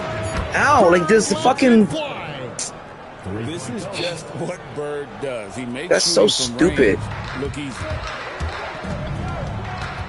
Out to the right wing. Look, and no one goes after the fucking deflection. It's so stupid how, like... That's the 3 fly. And the Thunder after he does that dribbling move, I can't even go close enough to him to contest that shot. The invisible fucking wall comes up, and it doesn't even let me push my player towards him on defense. It doesn't even allow me to push the player towards that other player to contest the shot and defend. It's like there's an invisible fucking force field that comes up, and it doesn't allow you to get near him. Right after you do those couple of dribble moves, it's so frustrating, man. I can't stand how cheesy people play on this game, man. Like, if this guy continues playing this cheesy, I'll just give you the fucking win. I'm not gonna give myself a fucking headache or stress out just because of people want to play cheesy. I'm just done with it. It's the final season. If you want to play like an idiot, find someone else to bother with this nonsense, not me. I'm not gonna sit through it. Watch you dribble, and then dribble again, and then pick up the dribble again, and then dribble to the left, and dribble to the right. Like, that's not how I see basketball being played on the big screen. You know, when I watch basketball games, I don't see somebody just dribbling and spamming left, right until they shake the defense. And when people want to play basketball so unrealistically, I don't want to deal with it. If all you can do is spam the fucking dribble moves until you shake the computer off, then good job on exploiting the flaws in the game. But I'm not gonna fucking chase it around. It's so annoying. It's stupid. Look, there he is back to fucking... And again, Oklahoma City with the triple. It's just so annoying to watch the computer fucking get cooked like that. I can't wait for next year when you can't do like shit like that against the computer. That's the one thing I'm looking forward to. What are these people gonna do when you can't do the same dribble moves over and over? When you can just shake the computer by dribbling to the left and then dribbling back to the right and then creating that gap and then you just shoot open shots. I can't wait until next year until they take that away from these fucking scrubs. That's all they fucking spam is the same garbage move on every play. And the computer falls for it every time and it rewards it. Sometimes you can't even guard it. I try to guard it and it's unguardable because the game is garbage. 2K thinks, oh yeah, people must be really ready to move on to 2K27 and do this all over again next year. Fuck that. Look, there he goes trying to fucking initiate the same fucking open space. You can just take the win, man. I'm not going to sit there and deal with garbage like that, man. It's just too stressful dealing with the garbage. And these people think they're good because they exploit the floor. They don't play no basketball. They're not running any plays, nothing like that. They're just exploiting one flaw in the game, and that's it. Oh, if I dribble to the left and dribble to the right and then shoot behind the center, I'll get an open shot every time in the last 4 seconds of the clock. It's annoying. It's like, take it, find somebody else to play you then. I don't know how those people have fun playing because I don't even ever play a game against them. I don't play a full game. I check out. Thanks for joining us. Do they have fun not ever making it through a full game? Basketball. This is Kevin Harlan with Hall of Famer Doris Burke and Greg Anthony. Is this the same person? No, it's not. He's got Trae Young, Joel Embiid. But that was the first loss of the night, guys. I think we won the first 4 games, and then we lost the game, which was the last one. I think I need either 1 or 2 more games to get to 70. These motherfuckers nowadays, these troll-ass motherfuckers, they just play so fucking cheesy. And there's the drive. It's like, don't you want to play basketball like the way you see it being played, you know, in real life? I don't want to play basketball like the way it's not played in real life, not the correct way. I want to play the way the game is meant to be played. I don't see anyone in real life just dribbling the ball until there's 4 seconds left on the clock and then spamming dribbling moves, you know. No good with the triple. Boy, normally he makes that defense gets lucky. I can't stand when I see people playing the game the wrong way and just want to exploit flaws in the game. Play cheesy. This game already got enough flaws in the game. You don't need to exploit every fucking flaw in it. Like he did. Not entirely surprising that his lower extremities took a toll. So when I see people playing cheesy like that and not playing the real way and not playing even semi-realistically, I want to play like a semi-realistic game. I know this is an arcade basketball game, but I at least want to play semi-realistically. You know, let's just not spam the same dribble moves over and over and then shoot behind the center over and over. You know, until you shake the CPU. So that kind of shit gets on my nerves. And those are the only type of people that ever beat me. And I swear most of those people are zenning, and that's why they're dribbling so good, because the zen box improves your dribble, and it improves your shot off the dribble. So this way you can shoot off-balance shots. This way you can shoot shots coming off of low stamina from doing all that dribbling. And that's the way most of those people that play like that are just fucking zenners. And just about a minute in, when you got a zen box, you can do all those fucking dribble moves over and over until you shake the computer. You're shooting off balance with low stamina and you're still making it. And contested. Every shot he made was contested, that last guy. Boy, I'd like to see him finish that play with more authority. And foul on the shot. He'll shoot two. Like I said, guys, I'm the type of person that I'm so competitive. And I hate winning more than I like losing. But I love winning. Teammates love playing with because of that easygoing personality. What's going on, guys? That's in the fucking green. I can see it in the fucking green. Probably a little draft in the arena tonight. He's the last guy you expect to miss the mark. It's crazy that sometimes I'll see the shot in the green and it still misses. A slow start for Washington in this one. Like, that's crazy work.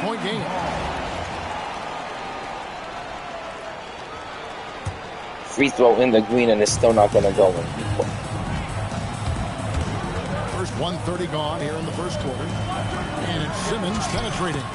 Hey, this is a good game so far. This is the way I like to start the games off.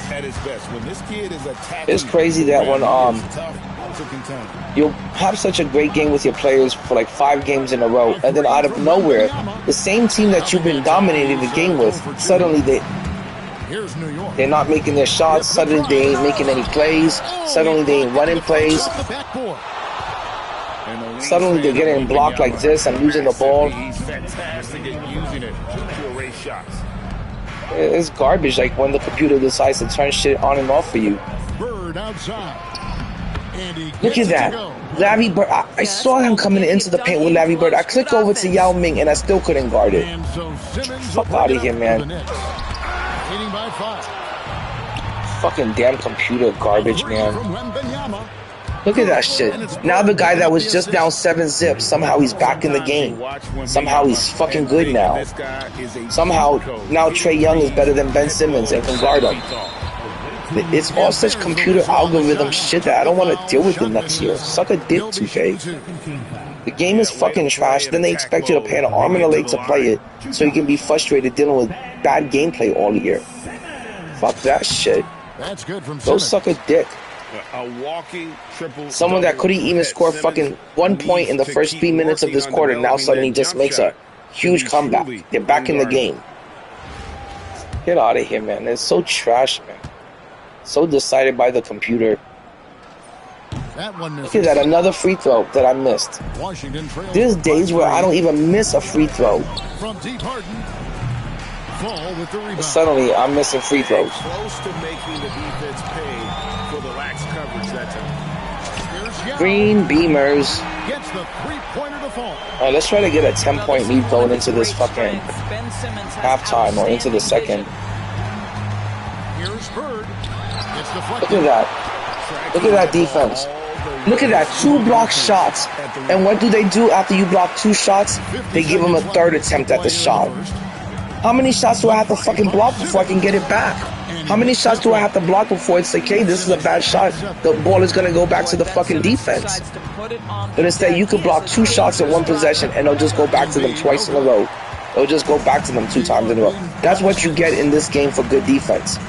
Instead of being rewarded for good defense, you can block 2 shots in a row and it just means it's going to go back to them twice in a row. Such fucking ass, man. for how to capitalize in that spot is big. He over there blocks 2 shots in a row. And they just give it back to him. Look at Trae Young over Yao Ming. He's not going to miss Fuck that. out of here. Who wants to deal with this shit all year next year again, man? I'll go play Grand Theft Auto and shit. Pass the ball.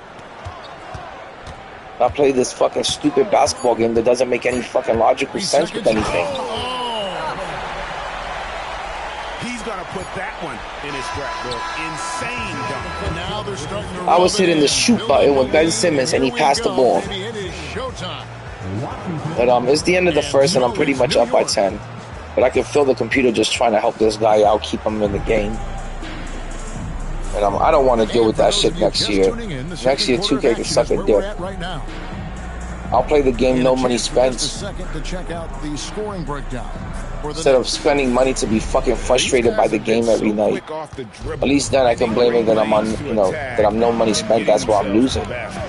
Or that's why the gameplay is so shitty. But to put all the money into the game and then you still get shitty gameplay, shitty game mechanics, unrealistic fucking games. Fuck that. Jamming that one home. That's called being rewarded. Instead of the computer just letting the chips fall where they're gonna fall and letting you dominate the game every time, they decide which games you can, dominate and win. Every single person I beat today was either by 30, 40, or 50 points. And in the last game, I couldn't score a bucket. This game, they want to keep this guy in it and shit. Fuck that shit. Look at that. Where was my defense? Where was the defense? The computer just keeping this guy in the game. Anytime I get up by 10 or close to it, they just keep him back, bring him back in it. Second round pick back in 2018. I don't want to play a game next year for the whole year where I'm beating my opponent and then I gotta fucking... Look at that. Look at that garbage, man. No defense following the fucking trailing offensive player. It's fucking stupid, man. That's what makes him. And look, I'm gonna be up by 10. And now it's gonna give him an easy bucket over here so I don't get up by 10. It's gonna find somebody open for him. Brunson outside.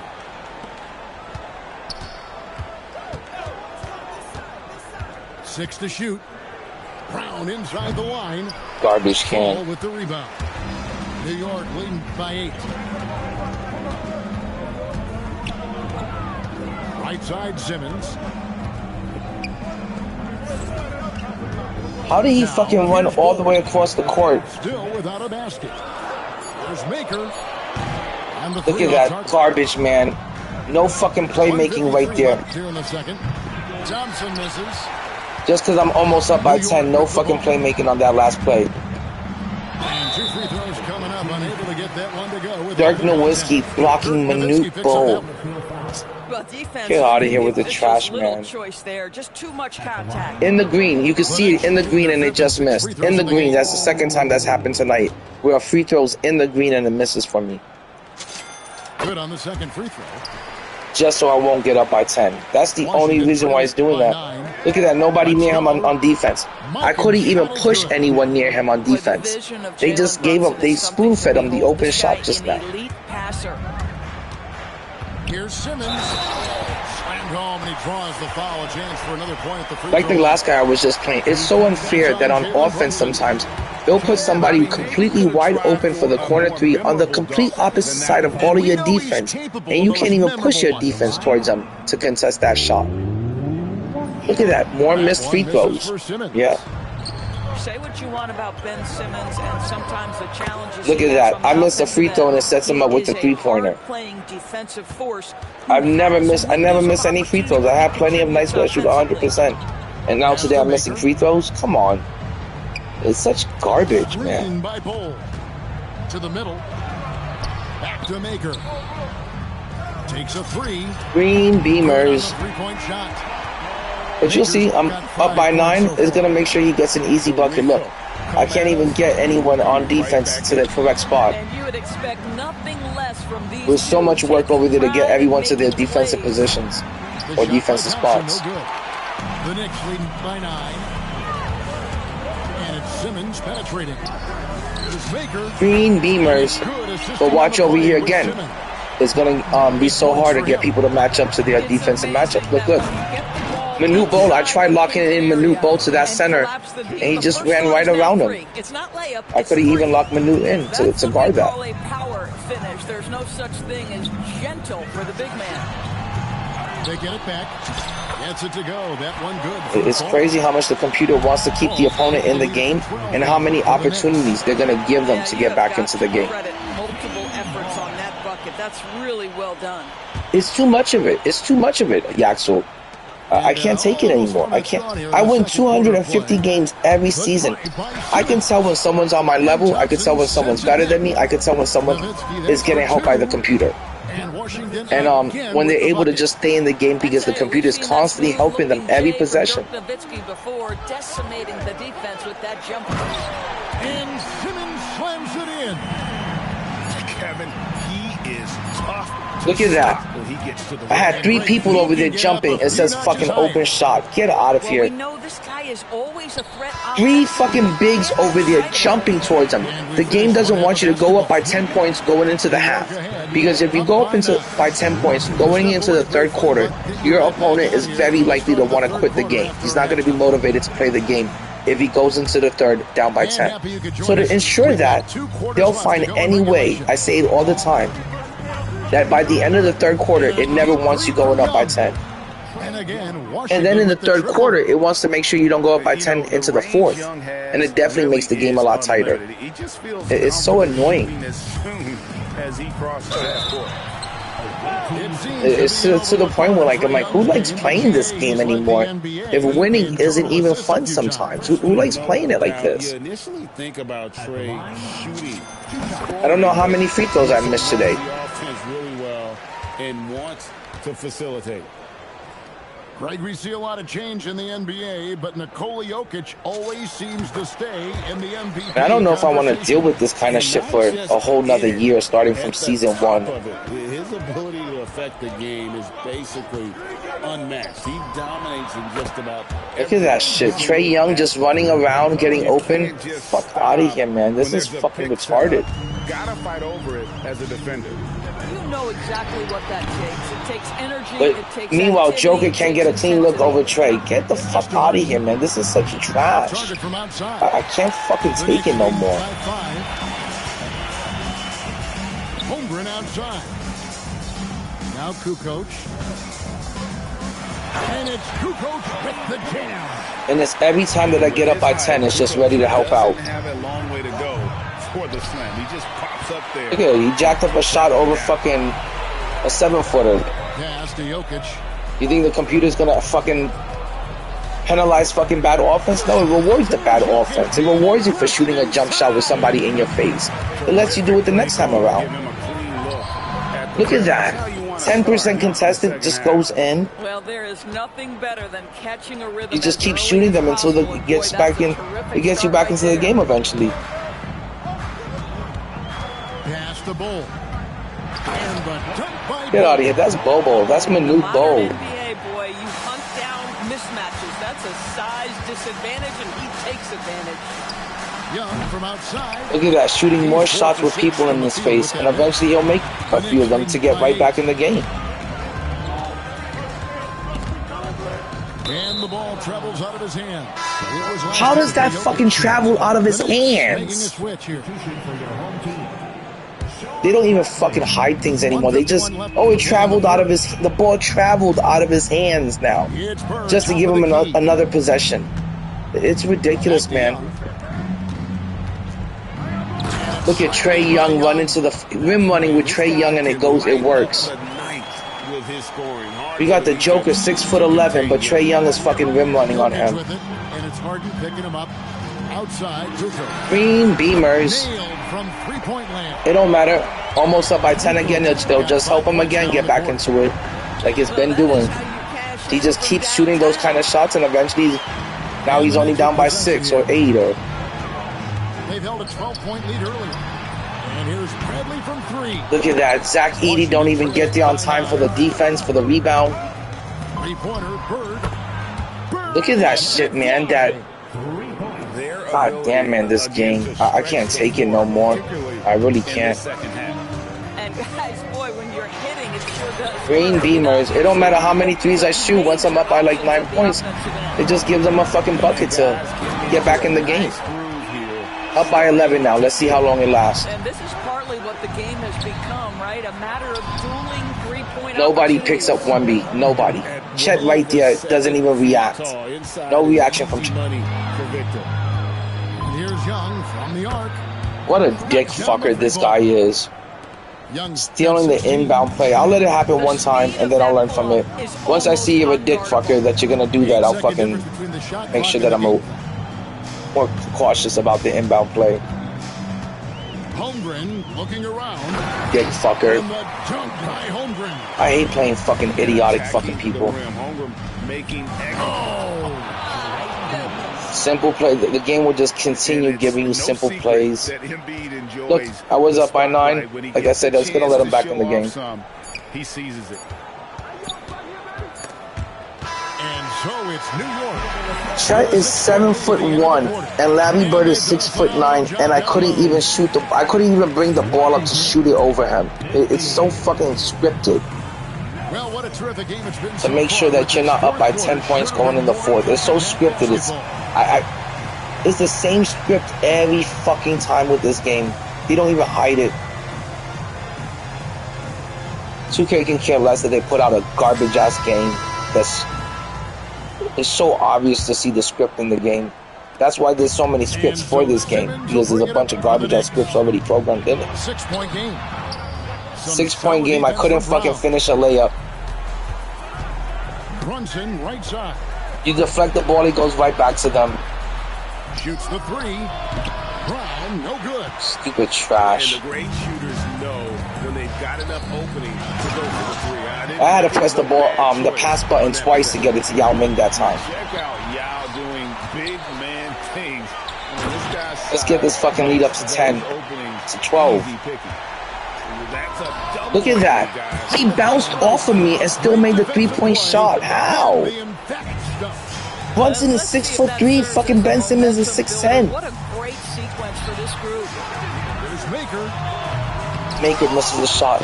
No one gets the rebound. Washington trails by 7. Brunson. There it is. There's gotta be, and then look, another injured player. Oh, it's not me for once.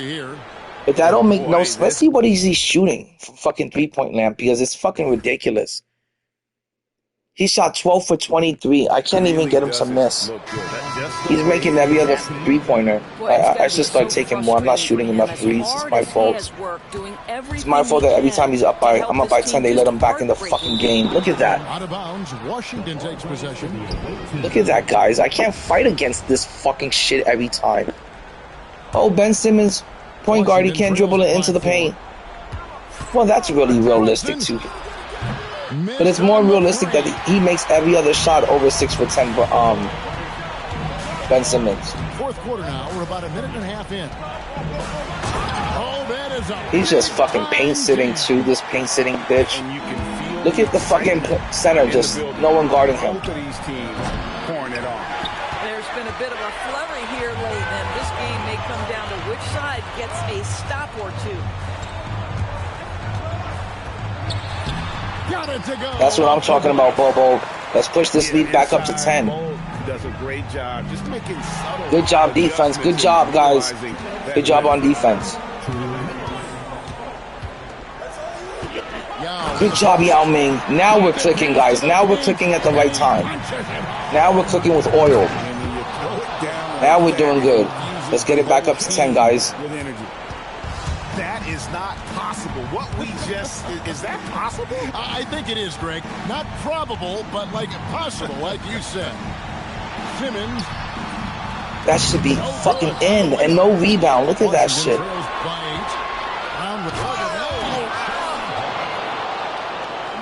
Let's call a timeout. I could feel like a momentum shift happening. I could tell the computer is trying to make things go his way now. Jackson's decided to take a timeout here. He's going to make some adjustments to the game plan. It does. River, you're so right. The algorithms, the RNG, it ruins the game. It absolutely does. Like, In the beginning of the year, Mike Wang was like, oh, there's going to be no RNG, no algorithm shit. And then look, 2 weeks into the game, it was back. 2 weeks later, it was back. Like, I'm so tired of fucking algorithms in the game and having to fight and overcome the algorithms. Like, this is nonsense. I'm not even playing my opponent at this point. I'm playing the algorithms. Outside, Kukoc. What is going on with my fucking threes right now? Now inside. Outside Jokic.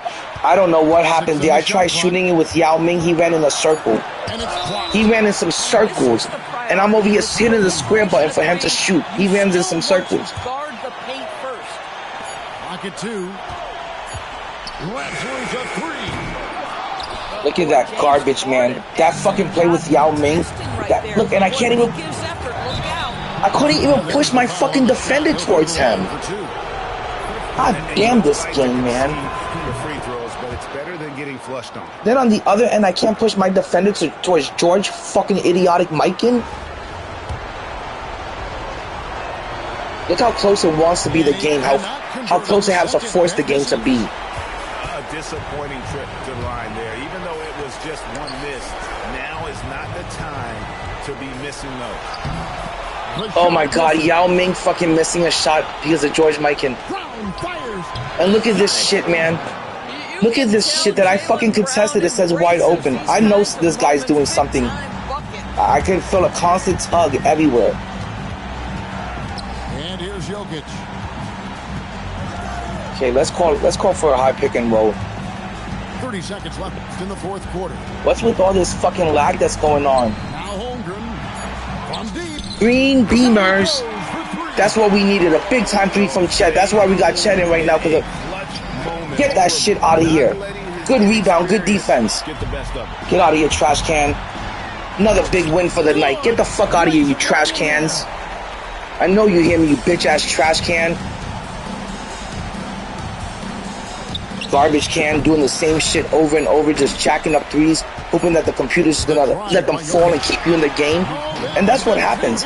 The computer sees that you're just jacking up threes and that's your offense, and eventually it lets you hit a lot of them to keep you in the game. But eventually it stops helping you out, and all that bullshit that was working in the first quarter, the second quarter, the third quarter, just jacking up threes, hoping that eventually enough of them fall to keep you in the game, or that you make every other one. That doesn't happen in the fourth quarter. The computer takes that away, and then your true skill set shines through. That's why I'm always pulling away in the fourth quarter. That's why I'm always winning the game by 30 or 50 points. Because the computer can only do so much. It'll help the scrub stay in the first 2-3 quarters, and it'll get you frustrated. But just know in the fourth quarter, if you're the good player, you're going to pull through. You're going to pull away. Garbage cans. Can't stand these garbage cans. The computer allows these fucking garbage cans to be delusional and make them think that they're good or halfway decent. And it keeps them in the game for the first 2 or 3 quarters with you just jacking up shots with center standing right in front of you. You don't make it that time, but then the second time you shoot a 3-point shot with the center standing in front of you, guess what? It goes in. And then it might go in the third time and the fourth time, and then it might miss 2 or 3 times in a row. But they just keep shooting enough bad shots that the computer has to award and help them out. It has to reward that bad offense. And it has to give them points. Or else I'll be fucking beating everybody by 40 points. Garbage cans. Computer helps everyone stay in this damn game. Hold on, guys. I'm going to go smoke because I think I won like 4 to 5 games already, or 5 games. I think I'm 5 for 6. 5 out of 6. And I'm going to go take a smoke break and relax.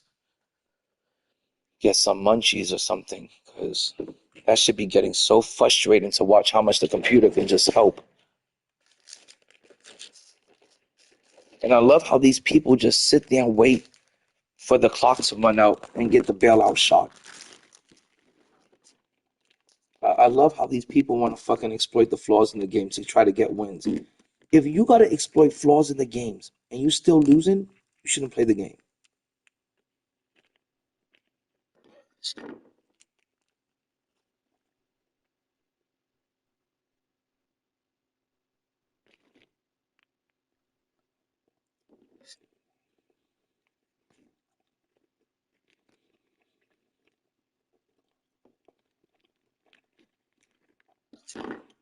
It's so pathetic when people have to resort to trying to take advantage of the flaws in the game, and they're still losing. They're still losing despite playing so cheesy.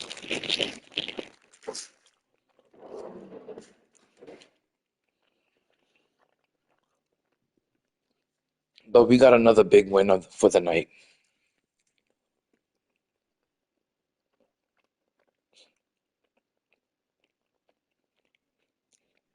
I don't even understand why 2K even puts out a game like this that allows such bad offense to be rewarded. It was one possession, guys, where I blocked the shot 2 times in a row. It went back to the offensive player 2 times in a row. Where do you see that in the NBA where you block somebody 2 times in the same possession, 2 times in the same shot clock, and the ball goes back to them? That's not realistic gameplay.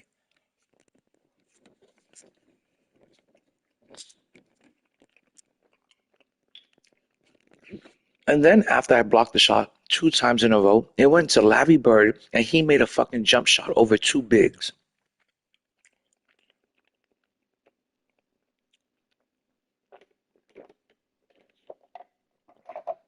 The game shouldn't fucking have to hold you out to try to help somebody else stay in the game so they can come back and play more games in the future. I forgot my joint upstairs.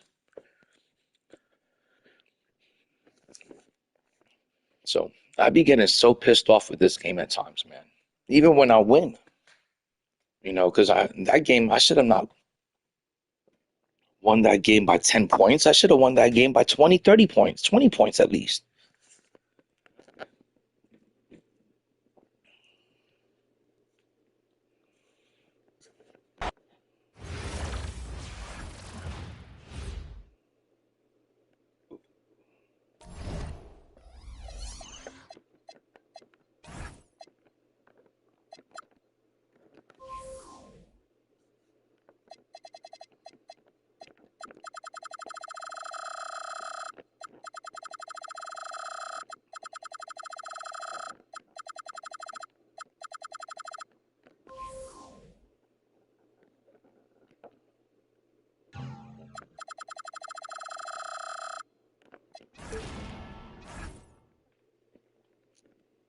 Guys, right now what I'm trying to do is I'm trying to get my first diamond animation breaker.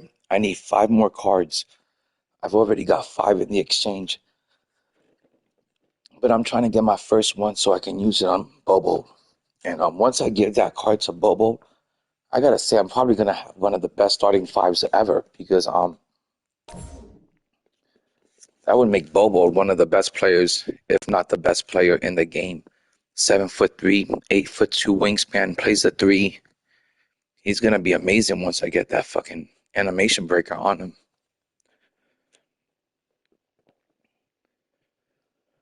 Yeah, guys, sorry I get so upset at the game.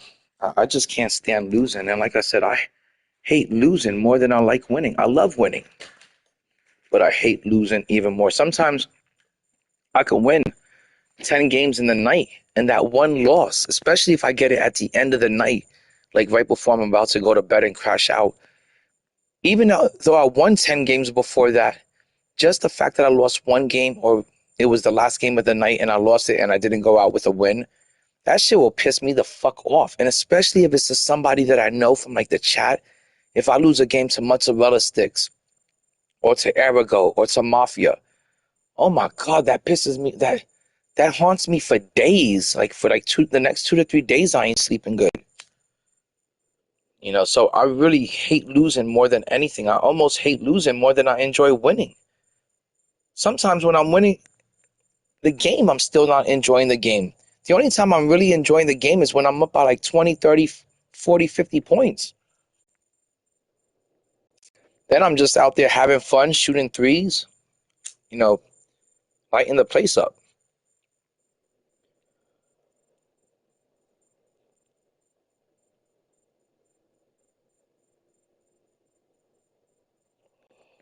What also gets me pissed off is all the people that lose by 30 or 40 points and then they want to come in the chat and be like, yo, I need my rematch. Or play me in my career. What the fuck my career got to do with my team? This dude today talking about play me in my career. I'm like, nah, bro, you don't get to come in here and dictate which mode we're going. I don't even have a my career player. The only thing my player could do and my build can do in my career is go to that fucking thing and get the free VC. That's the only thing my player does is he goes over to that slot machine thing and he gets his fucking prize for the day, and then I exit out of my career.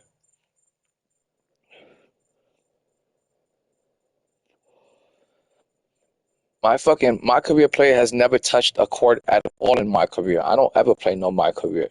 But if you're gonna come over here from my career and try to play somebody in my team and play them in Showdown, and you get your ass beat by 35, 45 points, you shouldn't be talking about I need a rematch.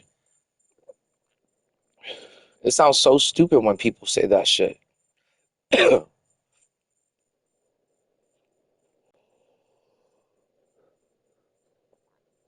When I lose, I try to be humble about it. I'm like, yo, here's your flowers. Here's your props and your respect. And, I'm going to give it to you. You beat me by 10, 15 points. I'm out of here. I'm going to quit. And that's it. I ain't going to sit there and waste your time and hope that the algorithms can bring me back into the game or a momentum shift. I'm not going to sit around for the computer to get me back in the game. If you get me down in that first quarter, that second quarter by 10, 15, 20 points, yo, here's your flowers. You're better than me at this game. You got me down by 20 points by the second quarter. You're obviously better than me. I'm not going to sit there and wait for the CPU to get me back in the game through algorithm help. Or I'm not going to sit there and cheese out the game and try to exploit the flaws in the game to get back into the game. Fuck that shit. Just play the game honestly. Play the game the way you see it being played on TV. Play the game realistically. Motherfuckers want a realistic basketball game, but the second they jump on the court and they can't win, they don't even play a remotely realistic game. They just fucking exploit the flaws in the game.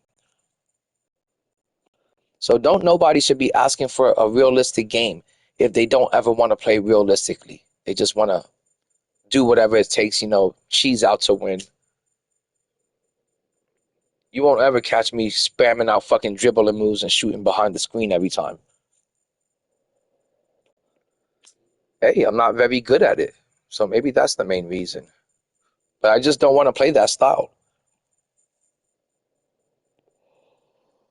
All right, guys, I'm going to smoke up real quick. Got that smoky smoke. Got that tokey toke.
Guys, sometimes I be wondering how good would I be at this game if I didn't smoke.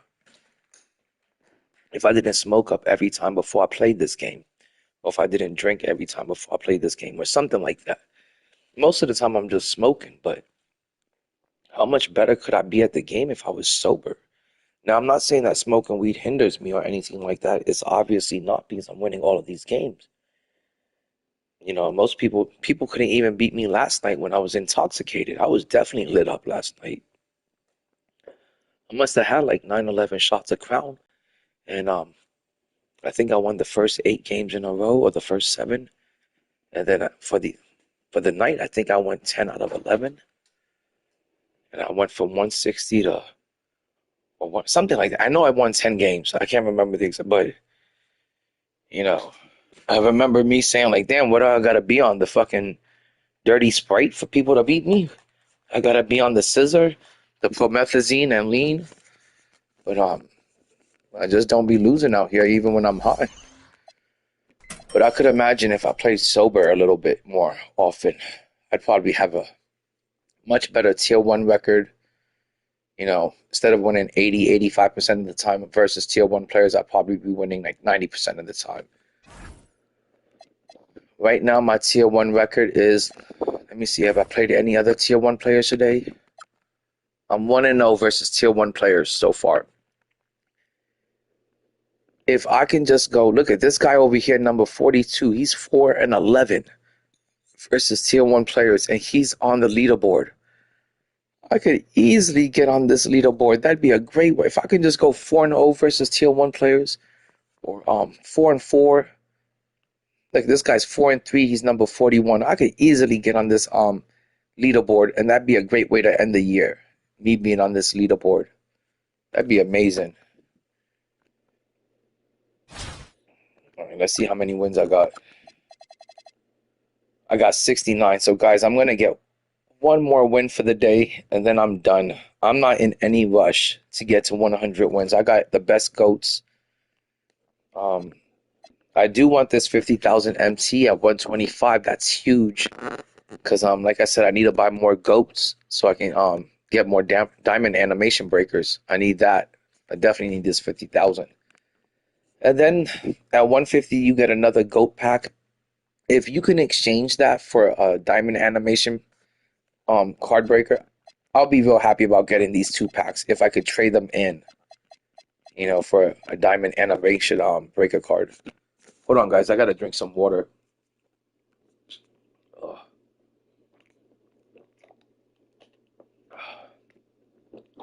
I just got hit with like the worst cotton mouth. Oh my God, that was awful. Disgusting. Okay, I'm going to get this last win. And hopefully I don't get somebody that's fucking toxic. Somebody that's losing by 30 points and still talking trash. That shit gets annoying. It gets a bit played out. Hi, everyone. We're coming to you live on 2K Sports, bringing you the NBA. And hey, if there's anyone from the chat that wants to play, just let me know. If any of you want to play Yaxel, Ref, Gigi, River, if any of you guys want to play any showdown, you know, and guys, we got 16 people in the building and only 6 likes. Come on, guys, let's get it up to 10 likes. Let's show some love and support. Let's get it up to 10 likes. I'm out here streaming every day, doing double streams, and streaming every night. Thanks, man. Here we go. And it's the Knicks to start. NBA2K on YouTube is the same thing like my PlayStation name. Here's Fall, and he uses the glass on the layup. And drawing YouTube, blood, you know, YouTube. Yeah, I like YouTube better than Twitch. And that begins what should be a terrific battle. After you put this belt to ass. An important part of Banchero's I can tell you already a hooper and shit. I can tell. And you watch Paulo Banchero, GA offensively. Oh my God, this guy's a hooper for sure, guys. Yeah, I mean, he can cross you up, hit you with the spin move, score over either shoulder. This young man is a... Really? When did you start playing? And we talk about how Wembanyama makes... What'd you play before that, my career? Wow. Okay. I noticed lately a lot of people from my career are coming over to my team at like towards the end of the year. Like they all kind of migrate over here and shit. Because I've been playing a bunch of my career players today. Pop from anywhere on the floor puts defenders on their heel. And then Simmons slams it. I love my team. I don't even want to go and play my career because I like my team that much. The fact that your players are the best of the best. The shot goes in. First shot, first basket. Uncovered at the rim, finding cracks. I hate when you play in my career and they limit you, you know, on that build. You know, you have a limitation on it. They'll continue to be I really. aggressive inside. Yep. Now here's Maker. Inside. Yao. And Yao slams it in. Now check out Yao doing big man things. I mean, this guy's size makes those openings easy picking. Al Simmons, after the missed three from Shea Gilgeous-Alexander. Picked by Yao. And what a play. Oh, good defense, man. I thought I had you and shit. That was real good defense. Benyama with it. Now Bol defending. What? Here's Simmons. Then jammed down as he goes. That's right Big over Ben Simmons. Oh, Big Ben rocking it. Pass to Pettit.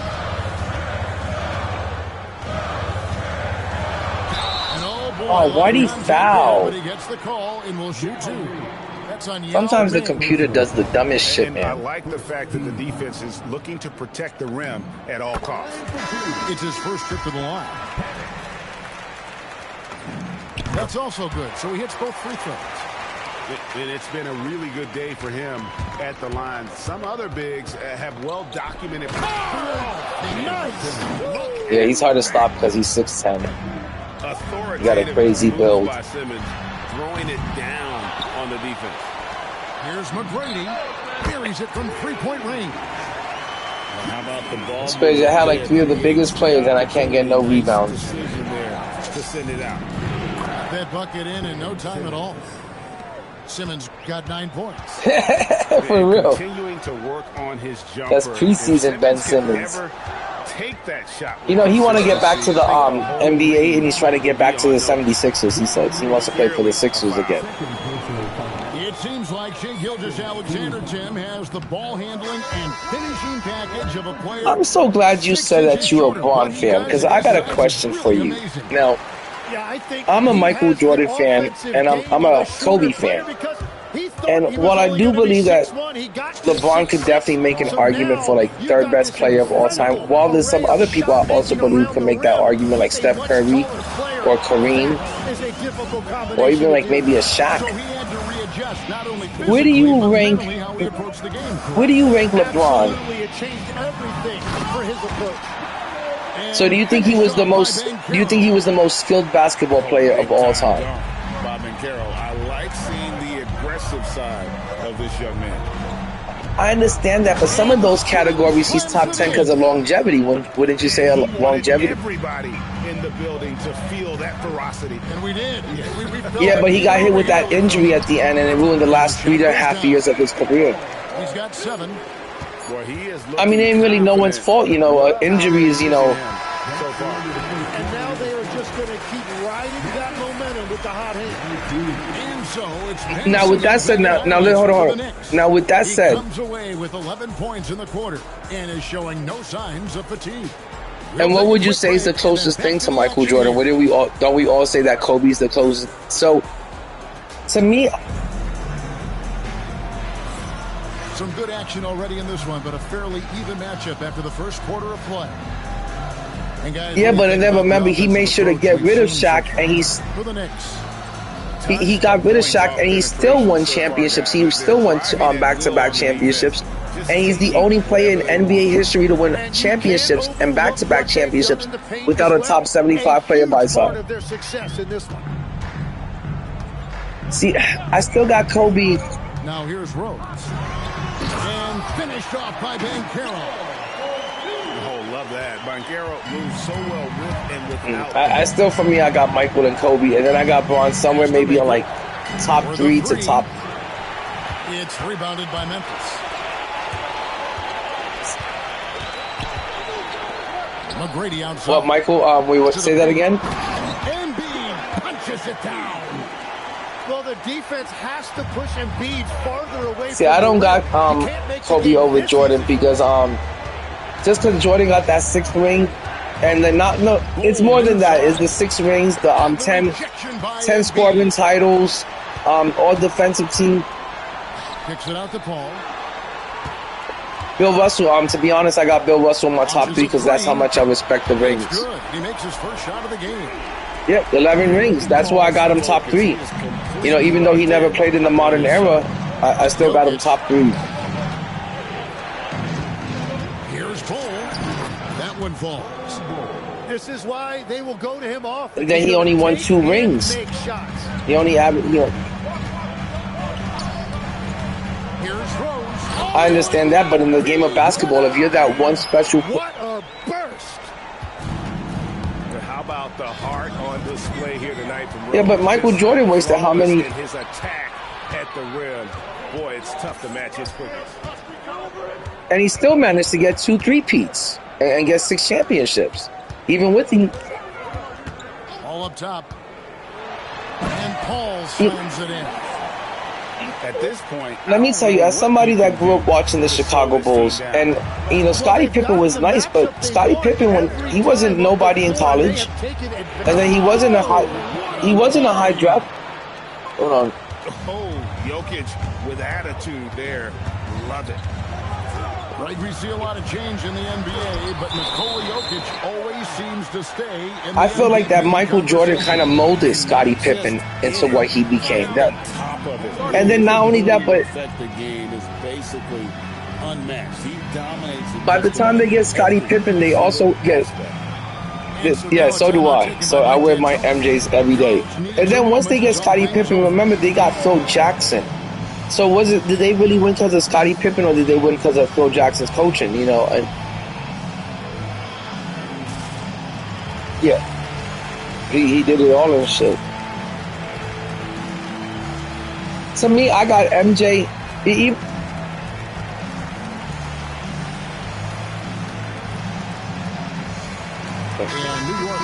See, I don't put that weight in the longevity. I put all of my weight in the rings. You know, like that's what they all playing for, the chip. We're almost 2.5 minutes into the second quarter. And there's the whistle. Even let's say the GOAT of the modern era. We're not going to include Bill Russell and all of those old school players. We're going to talk about the modern. Also, the ball handler needs to wait until it would be Michael Jordan because he got 6 championships. Jokic rumbling down the lane. Now here's Holmgren from the arc. Yeah. Rebound by Joel Embiid. And here's Embiid. He'll bring it up for Memphis. 6-point game. Yeah.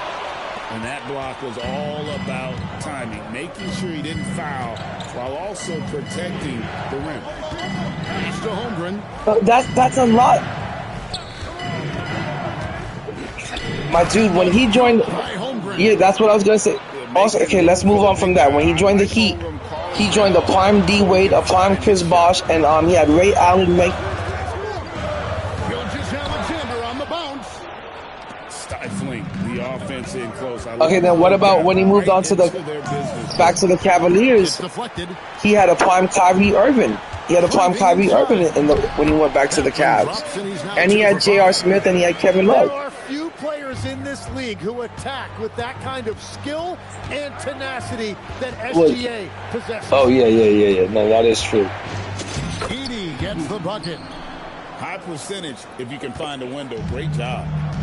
Memphis leading by 4. No, they were not trash. They were not trash. No. Charles Barkley, Patrick Ewing, David Robinson, Akeem Olajuwon, Shaq. Those card players were not trash. Those players were good. Oh, good with the triple. 3-pointer by Embiid. And so I mean, in the finals, he ran into Charles. Standing at 6 points here at the end of the quarter. In the finals, he ran into Charles Barkley in the Phoenix Suns one year. He also ran into Clyde Drexler and we've got more in store for you right after this. A whole bunch of. They had Dan Marley. They had a really good point guard. What was their name? They wasn't. No, they had a few good other players. What was the name of that point guard? And we're halfway through this one. Plenty of my dude, we cannot say it like that. Horace Grant was trash back then. He was known as trash. All the rest of those players, like Steve Kerr and all of them, they were also trash cans. It's nowadays. Outside SGA. They were specialists. That you know what? I have to admit, I've never heard anyone say it like that. Like, hey, did they have specialists at each, these positions coming off the bench to form one group? Yeah, they did. They had a few 3-point specialists. Very tricky and unpredictable in that pick and roll. Here's Gilgeous-Alexander. Yeah. From out on the wing, he knocks it down. SGA's got 9 points. So Phil Jackson's decided to take a timeout here. See, let's say even if you take Bill Russell out of the equation, listen to my top 10 real quick. I got MJ number 1. I got Kareem number 2. I got Kobe number 3. I got Magic 4. I got Tim Duncan 5. I got Shaq 6. I got Stephen Curry 7. I got LeBron 8. I got Larry Bird 9. And I got Will Chamberlain at 10. Now, think about this. What's LeBron's record? What's LeBron's record in the finals? What's his? Now, if you want, I'm glad you brought that up too, because I was kind of going in that direction. LeBron has gone to the finals 10 times. Kareem has made it to the finals 9 times, and that never made Kareem the GOAT in the past. And he was also the leading scorer of the NBA. And for a very short time. And then when Michael came along, we said, hey, that being the leading scorer of the NBA, the all-time leading scorer, it doesn't hold the same weight as the stuff Mike was doing in his 6 championships. So making it to the finals is something, but back in the... And that's a foul called on Shai Gilgeous-Alexander. That's his first foul. Oh my God, I think he would just be Karl Malone in that era. That's all he would be. Maybe he'd be like Magic Johnson. Now, Jokic, 7 points in the game. Here's Edie, and the dunk by Edie. And how about that? What a sensational finish. You got to be able to get some action to do that. I just don't think LeBron had like it. And a 3-level score. That time, SGA takes it all the way. He don't like to play tough. LeBron has never been known for playing tough. Holmgren's got 5 points so far. And when you've got a big man who can shoot from distance like that, what a huge advantage. Here's Gilgeous-Alexander. Well, look at Kobe was winning chips by 19. And Greg, you might not be surprised. Oh, I think he did. I'm pretty sure he did. He was winning by like his second year in the league. He was 17 when he got into the league. I'll look it up on Google real quick. But I'm always... Yeah. What a finish! Well, they're trying to take command of this game, but it's been competitive so far. We see this. I want to say by the second championship, he was Kobe. It's been this way. Yeah, but by the second championship with Shaq. From beyond the arc. They have I believe it was. in the defense, and it's on their ability to defend the three-point. Yeah, and didn't they win a chip in 2000 or 2001? And you see the ability to rise and fire from mid-range. So year 3. By year 3, he. I love the confidence, but the shot selection. I think they got the. Yeah, in the first year that they won that first championship, but by the first one, because I've studied the stats. So by the second championship, Kobe Bryant is averaging numbers. And that's exactly the type of pass we expect from a guy with his vision. And the dunk by Booker. Now, let me get. Has a gift for finding these Let me get. and his speed doesn't hurt either. Let me get back to this. Master-maker fires the 3. Now let me get back to this Steph Curry thing real quick. Steph Curry. So Steph Curry got 4 championships like LeBron, and he got a better winning percentage in the finals. He revolutionized the game of the whole game of basketball. And then on top of it, he's the first and only unanimous MVP. Booker so tricky on the drive. You can't predict what he's going to do. Here's Baker. I understand what you're saying. Now I understand. And Carroll, right side. Oh, just solid on the one hand. I think it takes more. I think a ball game like this, he's the guy they want. Yeah, for real, for sure. Kareem got 6 championships and he made it to the finals 9 times. Exciting neck in that game. New York ahead. You can't. By 2. And we'll be back. You can't fault somebody because of the team that that the team they're on and stuff. LeBron has built super team after super. Okay, how about the fact that... Hold on. How about the fact that the people that I got over LeBron James have all been people that stood with the team that drafted them? And Phil Jackson wants a timeout. Coach is going to take a few minutes to regroup and go over the strategy. Shaq got traded in his old age. He was. I look at him as a Laker.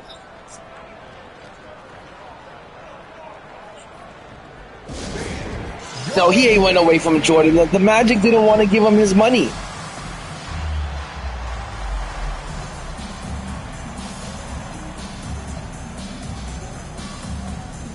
Oh no, that is true, but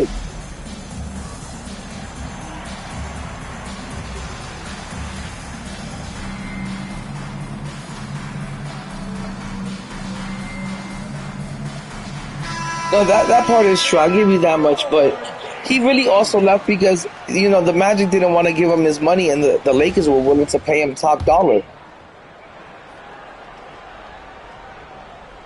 I had Tim Duncan on numbers. Oh my God, I lost track of the inbound. I had Tim Duncan in my top 5 because he won 5 championships. I got Tim. I know, but do you see any like do you understand why like? And here is McGrady. It's clocked. Oh my God, that's crazy. He sent a message with that swat. Do not come in my house. Yeah. I have Steph over Bron for sure. That one good from Fall. Yeah, nothing too fancy. Just getting the job done. 2 rings before KD even got there. And then KD got there for 2. And we're going to have a jump ball. It's tied up there. You 2 players. Who's hurt? I'm not. They were both injured in the finals. I don't remember that. Here's Simmons. I'm going to have to look that up.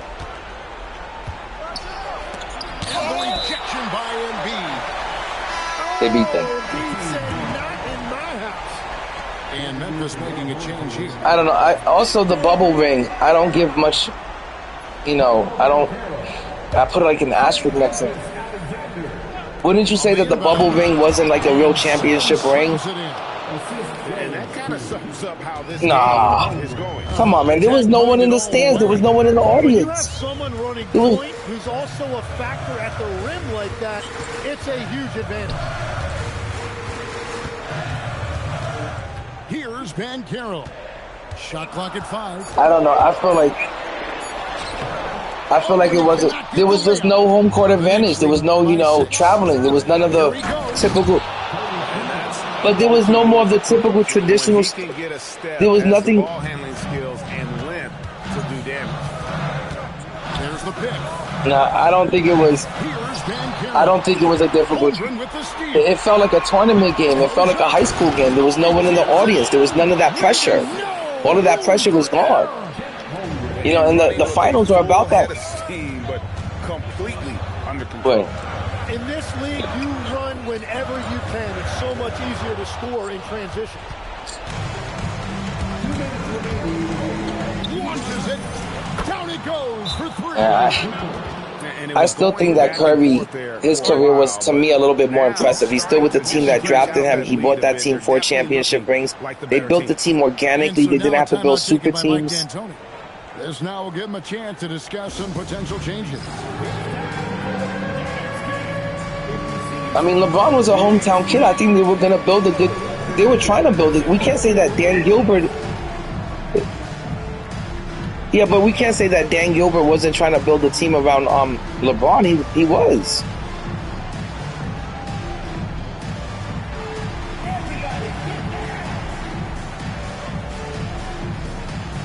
I mean, I can't say he ever had a second star on the team with that.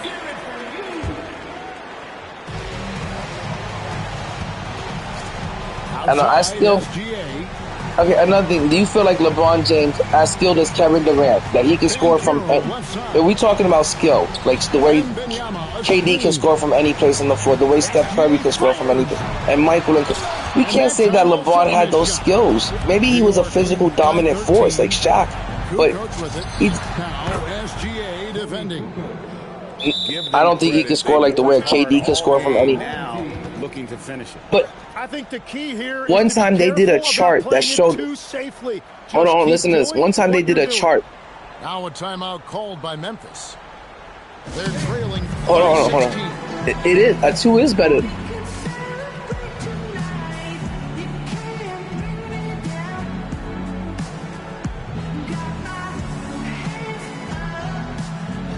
Okay, let me give you an interesting fact real quick. They showed one time a chart of where LeBron mostly shoots from throughout his NBA career.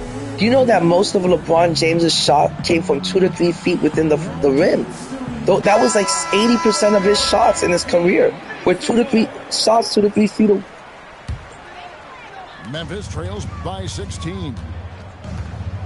2 to 3 feet away from the rim. 2 to 3 feet. Look it up. Look it up. It's impact down by Simmons. Just like Kobe Bryant was the most triple-teamed NBA player of all time. You know, these I be bringing up legitimate facts. Fact check it. Let's fact check it together. You got any ChatGPT? I'll ask ChatGPT right now. All right, ask it.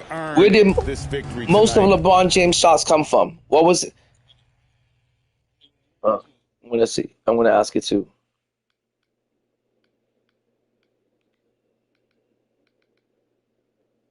I'm gonna ask Google AI real quick.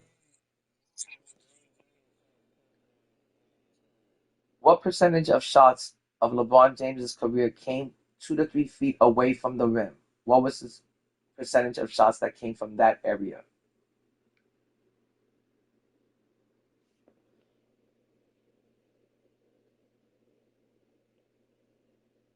Why is my Google AI not? Oh, it says I'm offline. I gotta go to ChatGPT.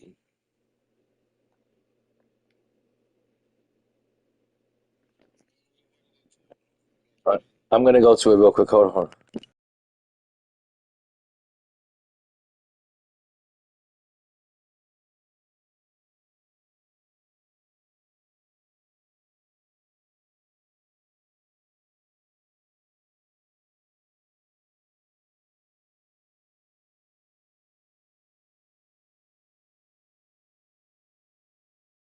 That's a lot, just taking, shots dead right in front of the rim. I think, and like,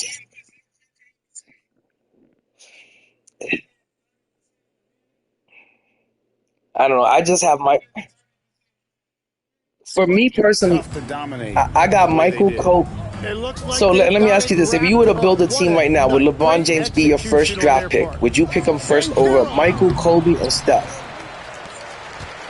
Okay, so let's do a little draft. Can I go first real quick? Because I'm going to pick Michael first. Okay, now my second pick is going to be Kobe Bryant.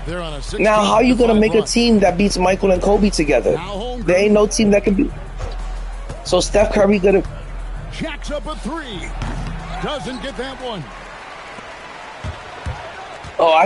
Here's Gilgeous Alexander. Hold on. Before we say that none of them can guard LeBron James, Kobe Bryant was on the all-defensive team first 12 times in a row.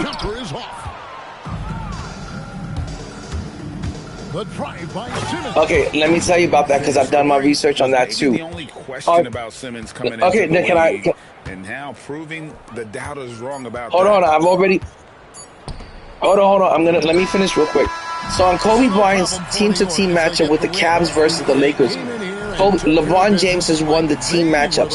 But when the situation where Kobe Bryant and LeBron James are guarding each other, those single individual possessions, Kobe Bryant wins those one-on-one matchups against LeBron James. He wins the team matchup. His team did win the game. But look it up. I promise you. I swear on my dead dog. I swear on my dead dog. And I love my dog. Yep. If you look it up, if you look up each individual matchups, every time they guarded just each other. And Steph Curry ate off of Bron's plate 4 times. I love people that argue about that. I love that debate. Yo, what up, Mafia? Okay, guys, I just won that last game, and that took me to 70 wins for I think I won 5 games and I lost 1. Yeah, I won 5 and I lost 1 today. And I'm at 70. Let's double check all of this. Oh, and we just went up a level. We just got a 100 pack. Let's go open up that 100 pack before I go to bed. But guys, like, I've been killing it every single night in Showdown. Like I said, I'm usually winning like 5 out of 6, 10 out of 11, something like that. It happens every night. So I'm feeling pretty good about the way I'm playing. And just my winning percentage. And that's what matters in life. I mean, not in life, guys. When it comes to the game of basketball, your winning percentage, and did you excel at a high rate? Did you win? Michael Jordan got 6 championship rings, 2 three-peats. He won the scoring title 10 years in a row. He led the league in scoring 10 years in a row, 32 points a game. He was on the all-defensive team, first defensive team 9 times in a row. Kobe Bryant was on the all-defensive team, the first defensive team, 12 times in a row. That's how LeBron James, 6.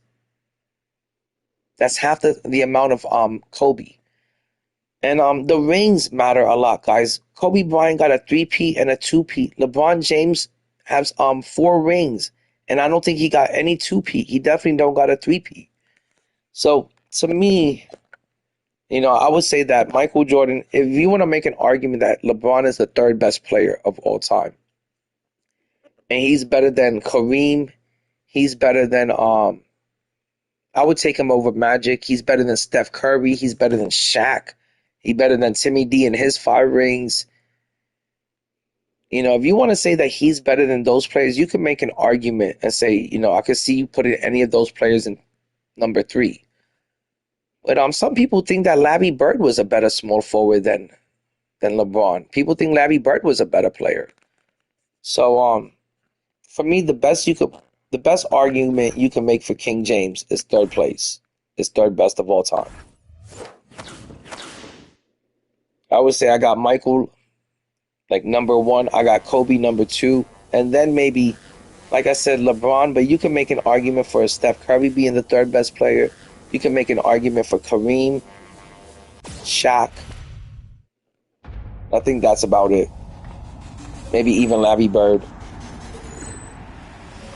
Oh, we got a Laker. Who is this? Oh, we got 100 James Worthy. I got Invincible James Worthy already. I don't need this card.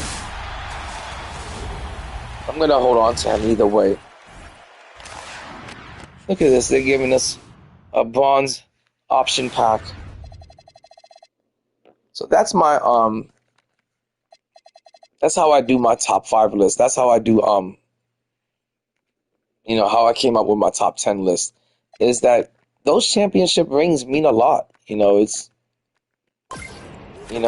what else is the game about? The game is about winning the championship rings and winning as many as you can. One time Kobe Bryant said, if you're not out here trying to win championship rings, then what are you doing? You're wasting your time. So the championship rings is what they play for, is the most important thing. Longevity is not the name of the game. Longevity doesn't equal championships. Yeah, you're going to break a lot of records because you've been in the league for 22 years. If Michael and Kobe could have stood healthy for 22 years, they would be up there too in all of the stats. Now, can I say that LeBron James did a better job of staying healthy and maintaining his body and playing forever? Yeah, he did that. Was he a better winner than Michael and Kobe? No. Did he win more championships than Michael and Kobe? No.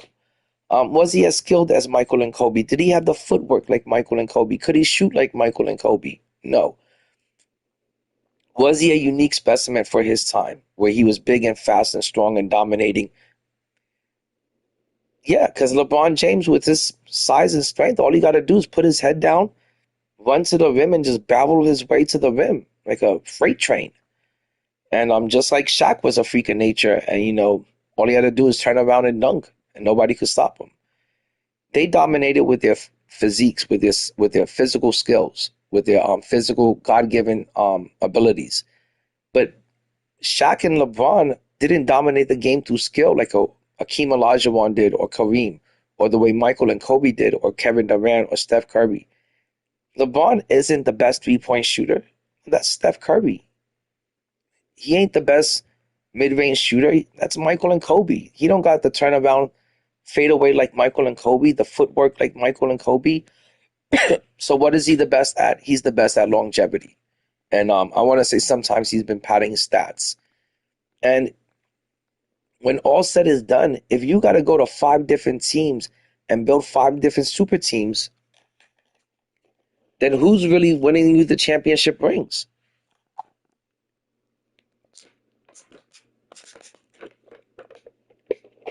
We don't give enough credit to Ray Allen for that big 3-point shot. We don't give enough credit for Kyrie Irving leading the Cavaliers in touches, free throws attempt, free throws made, and 3-pointers made, and assists made in the fourth quarter.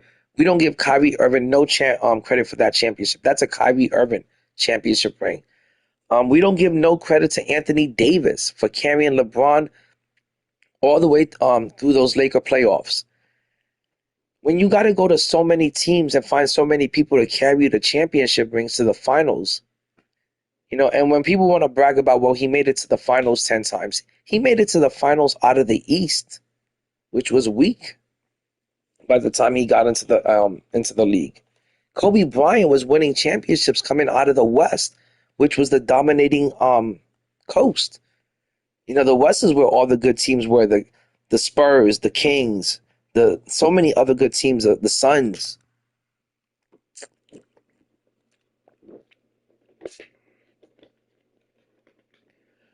So, to me, the best argument you can make for Bron is saying that he's the third best player of all time. If you want to call Michael Jordan 1A, Kobe 1B, and Bron 1C, I guess you can make that argument, but if you're a Steph Curry fan, you can say Steph is better, which I agree with them. I agree with the Steph Curry fans that, hey, he won 4 championships out of 6. That's better than 4 out of 10. Bron is the worst out of every Hall of Famer that has that amount of rings. He's got the worst percentage out of any superstar, out of any Hall of Famer. He lost 6 times in the finals, while Michael Jordan won 6 times in a row in the finals. And you trying to put the guy that lost 6 finals over the guy that won 6 in a row in the finals, or the guy that won 5, Kobe? That doesn't make any sense, guys. That's unreal. What are we talking about here? The LeBron James fan base is a little bit delusional at times. That's how I feel. So I can't ever put Bron over Michael or Kobe. That don't make no sense. Could you put him over Magic? For sure. Can you put him over Kareem? That's arguable. Can you put him over Larry Bird? That's arguable. Can you even put him over Kareem and Kevin Durant? Akeem and Kevin Durant? That's arguable. To me, there's a lot of players I would pick. If I was building a team, there's a lot of players I would draft before I draft LeBron. Players right out the gate that I would draft over King James. I would draft Michael Jordan over him, Kobe, Steph Curry, and I would take Kevin Durant over Bron. I would take a Victor Wembanyama right now. I would, even if you told me, hey, who do you want in their prime, Victor Wembanyama or LeBron James? I'm going Victor Wembanyama, guys. That's how much faith I have in that young buck. He's going to win 4 to 5 championship rings with the team that drafted him and with one organization. So, I don't know. I just can't put Bron over Kobe and over MJ. I like King James a lot. I love King James. But to put him over Michael and Kobe, that's unrealistic. That don't make no sense. Okay, guys, I'm going to work a filter real quick and see if I can get like another GOAT player for the day. If I can get like one GOAT card, I'd be real happy if I could add it into the exchange for the Diamond Animation Breaker.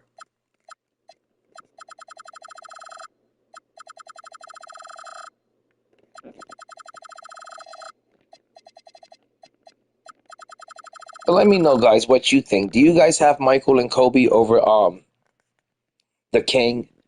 Do you guys have him over King James? Do you guys have Steph Curry over King James? Do you guys have King James over Steph Curry, Kobe, and Michael? Let me know what you think. I would like to know your thoughts and opinions on the GOAT debate. To me, it's a really important debate. I'll be thinking about it constantly. To me, it's Michael and Kobe. I never seen pure talent like Michael and Kobe in my life.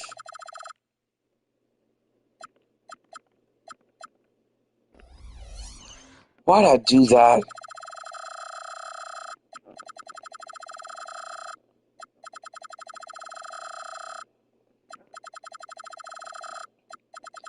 Yeah, guys, I'm about to crash out. I'm pretty damn tired and sleepy.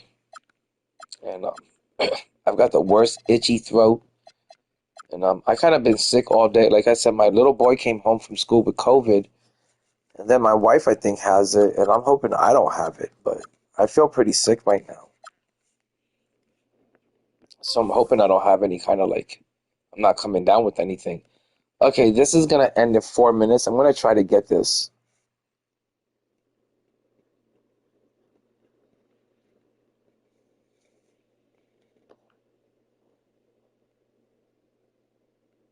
Nah, I ain't tweaking. I got Kobe over I got Mike and Kobe over King James anytime. Think about this, guys. If Michael and Kobe, which remember, a lot of people think that Kobe Bryant played in the most difficult defensive era of basketball of all time. If Kobe Bryant was able to get you 30 points a game, 28 points a game, 20 in that defensive time, what would Kobe Bryant and Michael Jordan be averaging in today's basketball era with there's no defense? And you got to give the shooter open space to land and open space to shoot. Michael would be averaging easily 45 to 50 points a game, and Kobe would be averaging 40 to 45 points a game. If you were to take somebody like Allen Iverson from back in the day, who used to go up amongst the trees like Patrick Ewing and Shaq and David Robinson and Hakeem, and he would be able to go in there amongst the trees, amongst the towers, and still finish, these difficult layups. Imagine what Allen Iverson would do in today's era of basketball where you can't even touch him.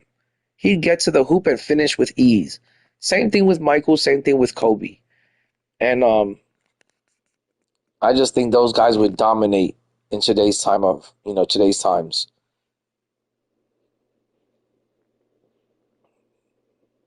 And I don't know, maybe if you weren't there to witness it, if you weren't there to see Michael play live, if you weren't there to see Kobe play live, and or you grew up watching King James, and let's say if you were 8 when you first started watching basketball and LeBron just got into the league. He's been in the league now for 20 years. That's 20 years of branding yourself. That's 20 years of marketing. That's 20 years of padding your stats. I think he's done a good job at fooling people that he's the GOAT, but he's not really the GOAT. He knows he's chasing MJ, the GOAT. He knows he's chasing Kobe's ghost. He's not even a top 5 Laker. Guys, he's not even a top 5 Laker. He ain't even going to get a statue out there in LA. So to say is he the GOAT, I'll say he's top 3. You can make an argument he's top 3. But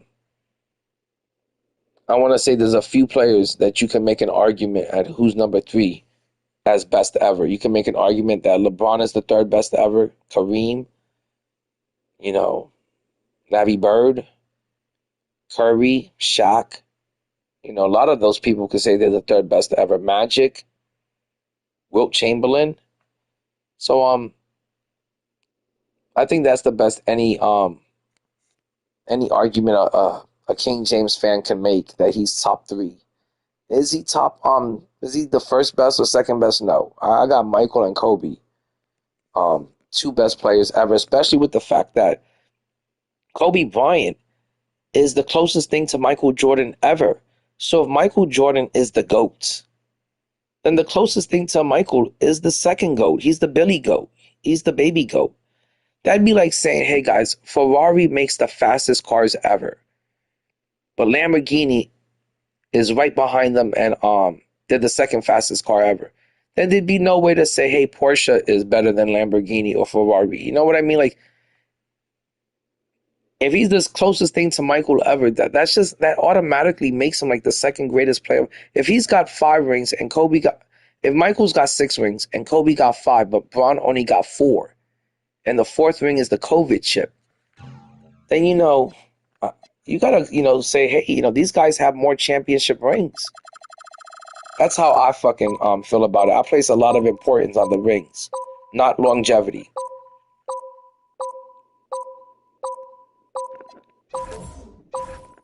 Oh, I couldn't win it. Now, is LeBron James trying to change the narrative? Is he trying to manipulate the narrative and saying that longevity is better than rings? Yeah, he's trying to tell you that right now, that longevity is better than rings, because that's his argument to the GOAT debate. Because he can't make the GOAT debate saying, I have enough rings to be better than those guys, or I tied them and I have as many as Michael does or as many as Kobe does. And skill-wise, I can tell you from the eye test that LeBron James wasn't better than Michael and Kobe skill-wise. Michael and Kobe and Kevin Durant, Steph Curry, they got go-to moves. You cannot tell me, LeBron James has been playing for 22 years. You still can't tell me what his go-to move is. He don't got a go-to move. Okay, guys. I am going to call it a night because it is 5:30. I'm kind of dead tired. I want to go eat something and I'm not feeling the best. I got I don't know if I'm coming down with something or if maybe I'm just hungover from all the drinking I did last night, but it's definitely time for me to rest up. And I got 5 wins tonight. I went 5 out of 6 in Showdown. And I did make it to level. What level am I at? I'm at level 14, almost 15. So I'm a quarter of the way there. But like I said, guys, I'm always down for the GOAT debate. And I would love to hear your thoughts and opinions on it. Where do you rank Michael and Kobe and King James and Kevin Durant and Steph Curry? I really want to hear your thoughts and opinions on it. So next time I stream, I want to see your guys' your GOAT list, your top 10. I want to see that in the chat. Actually, guys, I'll play one more game of Showdown. Why not? Guys, we got 20 people in here. Can we get 3 more likes on the stream and get it to 10 likes? I would really appreciate it. And also, guys, if you can sub up, if you haven't subbed up yet, please sub up. I've been real consistent. I'm doing double streams. I'm streaming twice a day. I'm streaming when I'm at work. I'm talking about the game, and then I come home. I stream again, and boom, it's back to talking about the game. It's back to playing the game. So if you could sub up, we're on the road to 2,300 subs. Pretty soon we're going to reach 3,000, and from there, together, like a 2K family, we're going to grow this channel to 5,000 subs. And I've only been covering MyTEAM since 2K24. Okay, let's see if this guy's any good and what kind of team he's rocking with. Like I said, guys, today I did go, I've played 6 games and I won 5 out of 6. Only lost 1 so far. 2K broadcast. We've got a little shakeup on the hardwood. Mixing some college. Nah, man, I'm not that good. I'm just trying to talk it up for the chat. Going up against the Let's see what. I'm Kevin Harlan, along with Stan Van Gundy and Greg Anthony. Yeah, man, sorry about that. This guy's still running some Dark Matters over here. That's tough, man. Oh, you got 10 wins with that team? That's pretty damn good. I couldn't get any wins with some Dark Matters this stage of the game. Tip-off goes to Charlotte. All right, guys, let's see what he's going to do here. Tracy McGrady. Picked by Randall. Yao with the block. Oh, this is the impact Ming makes defensively using that.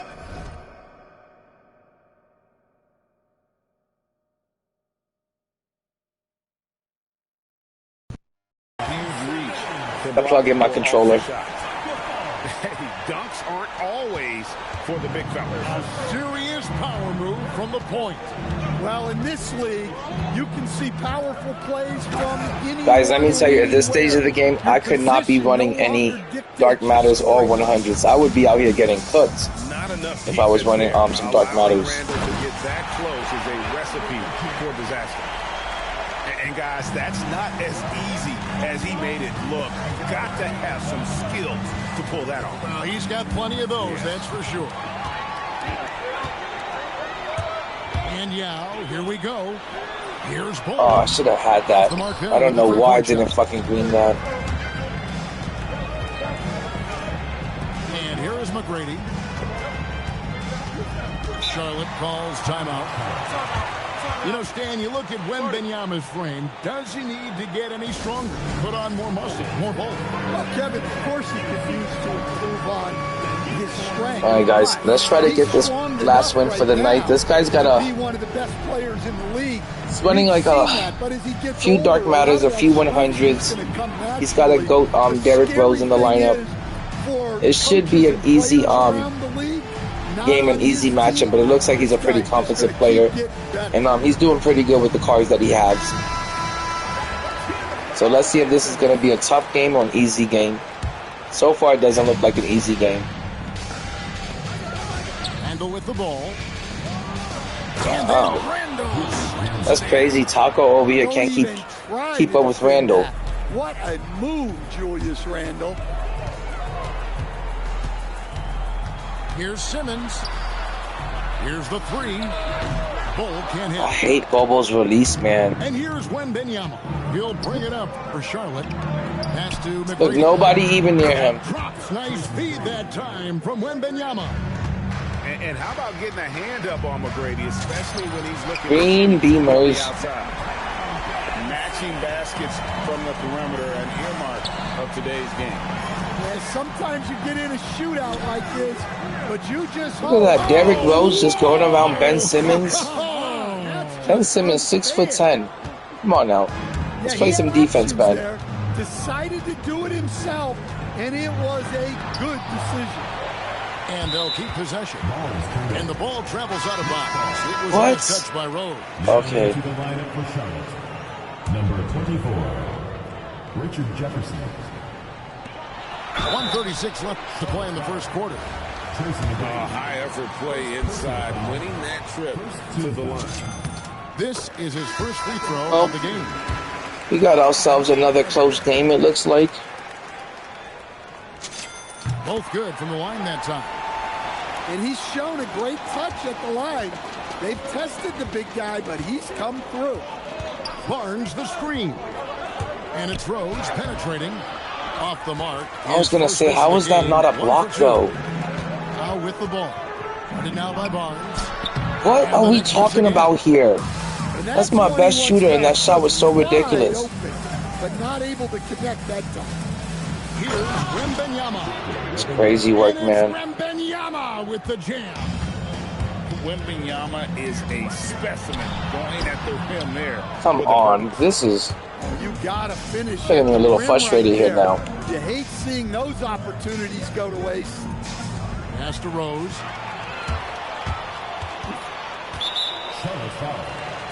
I'm over there trying to kick it back out to Ben and couldn't even pass it. And he knocks down the first one. Well, I gotta say, guys, this guy's definitely like holding his own, considering that he's got like Dark Matters and 100s in the lineup. He's definitely holding his own. From the line. Yeah, great effort tonight, and he's been rewarded. Yeah, no, I'm gonna keep it real because they have been blowing people out by like 30 to 50 points, and they had way better teams than this. This team is keeping up. And what an explosive finisher LeBron is, rocking the rim whenever he goes up like that. Oh, and the jam by Ben Simmons. Goodness, Ben Simmons, unreal. There's a 4-second difference from the shot clock to the game clock. And a fast break now for New York. Taco coming through. It's Taco Tuesday. For a guy getting dunked on like that, I mean, he's got no shot to stop that unless maybe he can pick up another foot somewhere. Here's LeBron. No way. Dark Matter Braun over GOAT Yao Ming, guys. That's crazy. That was once tough. He got to the 10, I think he was surprised to find himself. I can't believe I ain't green that. That was tough. I'm like at a loss for words. Tie game and some big points being put up on the board. Clark, as we wrap up the first. And we'll get things started in the second quarter. All right, let's see what happens in the second. And we hope you're enjoying the game. Both teams tonight keeping things pretty even so far on the scoreboard. And looking at what we've seen from the Knicks so far, what do you guys think? Attacking, drawing fouls. They won that first quarter at the line. All right, and now you want to see them sustain this relentlessness for the entire game because it's clearly paying. All right, let's see if we can get this last win for the night.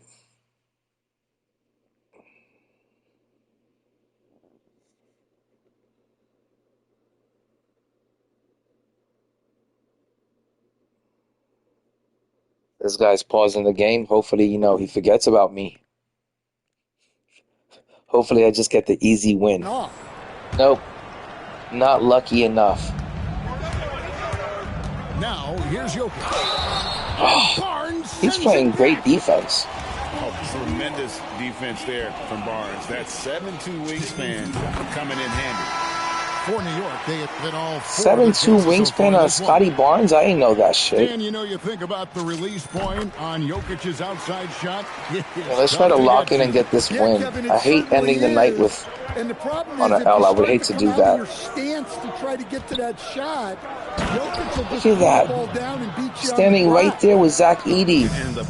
Oh, that Invincible Chargaloo, though, is a beast. Unreal. He has that great sense for when and that where. Invincible Chargaloo is nice. Oh, is that Chargaloo? No, I don't think it's Chargaloo. I thought it was Chargaloo. Charlotte making a switch here. Julius Randle.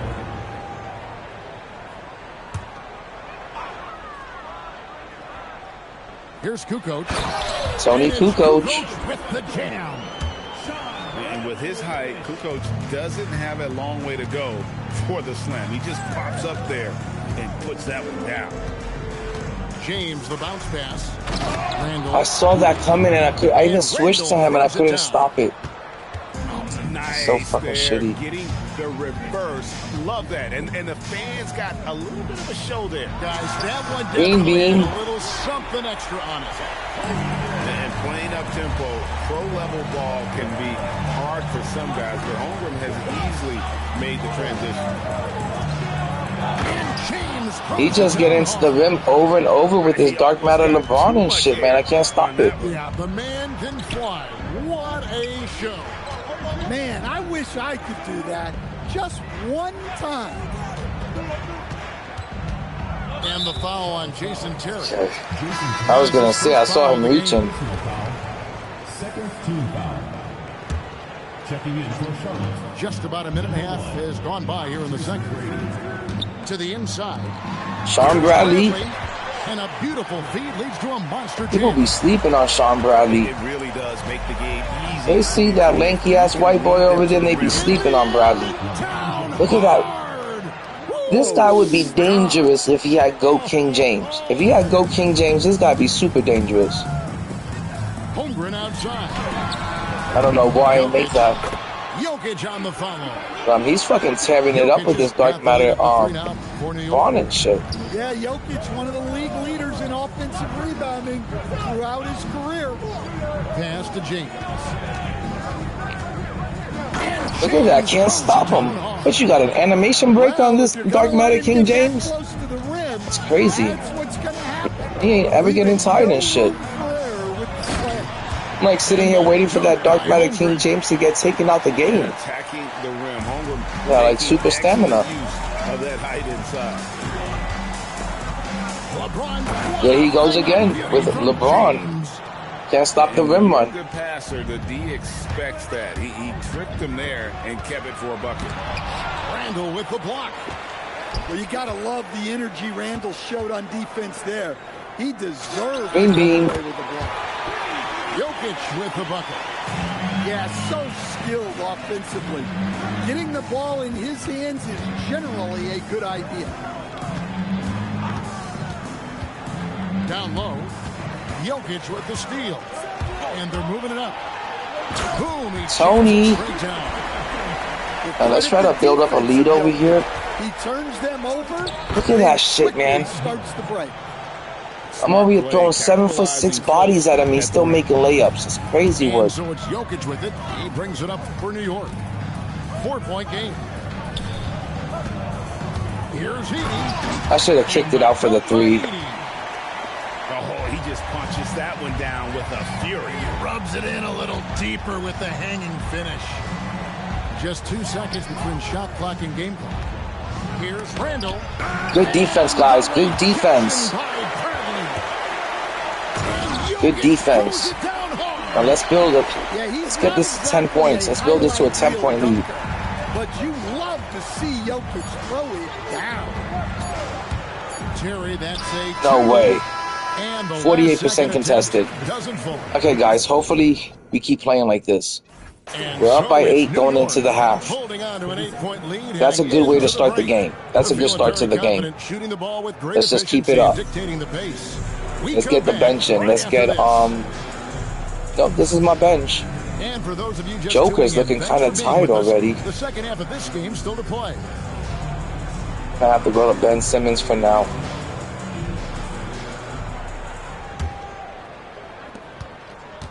The Knicks leading I usually don't call on Ben Simmons this early. Here's Simmons. What? That was in the green. Why would that shrink so much? Now Rose to the middle. Here's Randall. No way. Randolph over fucking Zach Edey? Come on, 2K. Give me a break on that nonsense. Here's Simmons. Ben Simmons missed. Look at that. Ben Simmons missing twice and then fumbling the fucking ball. My fucking ass. And my game is like freezing up and lagging up. Fucking garbage, man. Kind of should be fucking pissing me off. Holmgren outside. Green beam. And it's good assisting on the play with Simmons. That kind of shit, you know, fucking lets the team back in and shit. Yeah, I love the confidence off the catch. Not giving the defense any time. Look at that. You got Ben Simmons out here and he can't stop 6'3" Derrick Rose. It's crazy work. To tear the rim off its hinges. Look out. Pass to Holmgren. On the wing, Kukoc. And stolen by what the fuck, man? I had an easy dunk right there and it just fucking... Now, Wembenyama. Just sent them traveling past the rim and shit. Back to Randall. Here's Wembenyama. Guarded by Kukoc. Clock at 6. Look at that. I had fucking Bradley waiting. It's just trying to get him back into the game. It's so fucking annoying. Wembenyama with the forceful finish. Now here's Holmgren from the arc. Fucking garbage game. Always letting people back in and shit. No matter what the fuck the lead is. It's Wembenyama at the elbow. Yeah. It's sent back down by Simmons. A physical anomaly as a guard. Simmons so pissed off when this shit happens. We're still up, but I hate winning. A little more fight on the interior than they did on that trip. I hate not being up by 10 or 15 points when I feel like I should be up by 10 or 15 points. And the reason why I'm not is because of computer interference. That really does piss me off.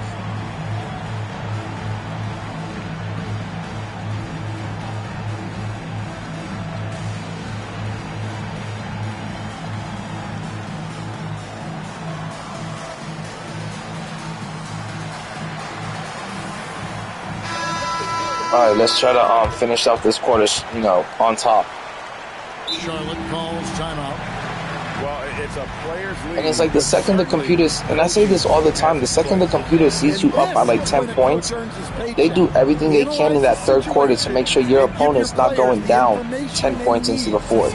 They don't want your opponent to quit. They don't want them to feel bad about the game. They want him to come back and play another game afterwards. So they got to at least make him feel like he's in this game. And a team full of dark matters and 100s, I'm beating better teams today. I'm beating better players, and now they're just keeping up and shit. I can't stop LeBron, Dark Matter Braun, from getting to the rim. That's crazy work. 2.5 minutes gone by here in the third. Look at that. Where's the defense at? We're talking about Dark Matters getting to the rim like it's crazy, man. And meanwhile, Joker misses the dunk. You see what I mean, guys? This ain't right.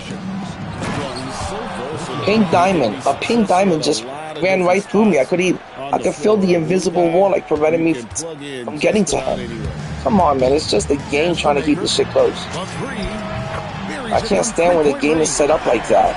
I hope next year it's not like this, man. I won't fucking play this shit if it's like this next year. I don't care, 2K. Look at that. What did he do there on defense? He's using a dark matter. He just ran in circle. A half circle to the rim. You know, that's the kind of aggression they want from their floor leader. Well, it's always a big plus when you have a point guard that can attack the rim like that. Pisses me off that I have to fucking fight for wins like this, man. You know, we talk about it all the time, guys. Those second chance. Look at that. He missed the rebound. He missed the rebound, stumbled around, still regrouped and got the rebound. I mean, he missed a shot and got his own rebound after he was stumbling. Come on, man. This is not fucking fair. This ain't real basketball. I'm over here fucking cannon threes. This guy's missing fucking layups and getting his own rebounds for putbacks. He can't shoot threes. Yeah, and where has the defense been? They've been content to let them pisses me off on fucking shit like this. And the computer allows this kind of shit to get away with. Not sure what that was about. I mean, people shouldn't be allowed to get away with shit like this. It's unreal. Here's Maker. Look at that shit. He knew I was gonna kick out for a three. And what did it do? A bum steal at the very last second.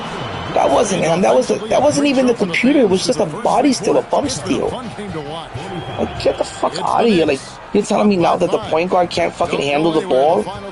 So just kick it. I had a wide open 3-point shooter. They saw that, the computer saw that, the algorithm saw that, and they took it away from me. It's not like I'm getting outdone by my opponent. I'm getting outdone by the computer constantly. Fucking AI and shit. Like, why is this fucking Yee sagging off like that?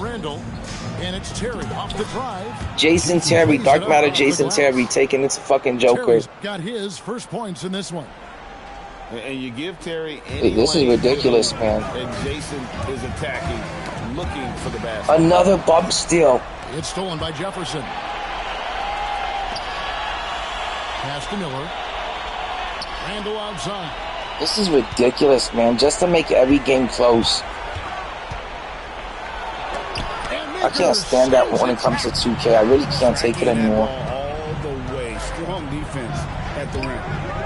With the drive, Bradley. And he'll shoot free throws here. Clearly fouled on that shot that time. The whistle blows. Just pisses me off, man, when the game is like this. Check out the scoring breakdown here for New York. Well, they've been hitting threes at a high clip, and the defense hasn't done enough to challenge them at the line. I've been trying to get Yao Ming in. It doesn't put Yao Ming in. Look at that. I try to put Yao Ming in and put Joker as my center. It's really worked well for them. Oh my God, look at that. God, good Lord, man. What the fuck goes on here that I fucking put Yao Ming in and it puts Joker as my center? And then I miss a free throw. Get the fuck out of here with this garbage. Here in the fourth quarter. Here is Wembanyama. Throws it down. So annoying, man, that the way this game is. Coming down the stretch here, both teams still on fire. Yeah, in hopes that your opponent is just going to go cold. That's not going to happen, it doesn't look like in this one. This might go down to whoever has the last possession. Maker with the ball.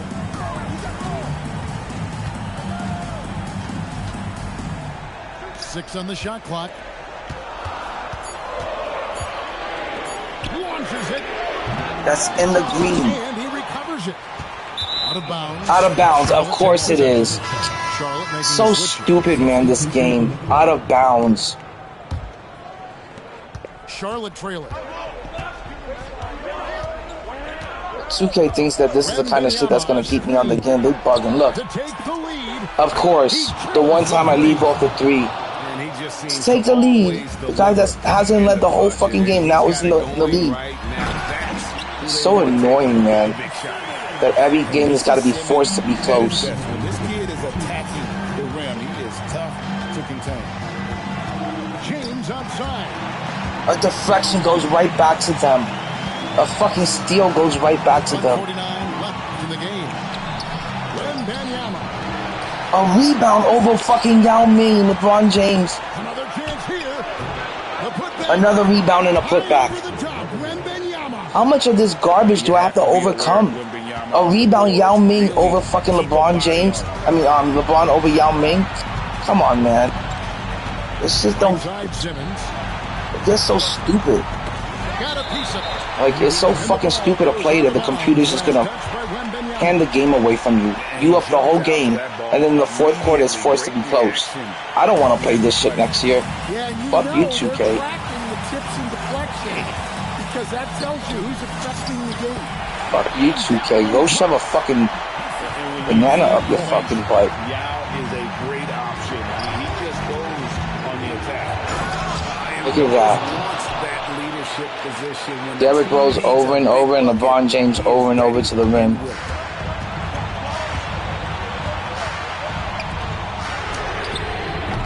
There goes the game. There goes the game. I don't even want to play this fucking garbage. Look at that, man. Some more fucking goddamn rim running? Fuck this game, man.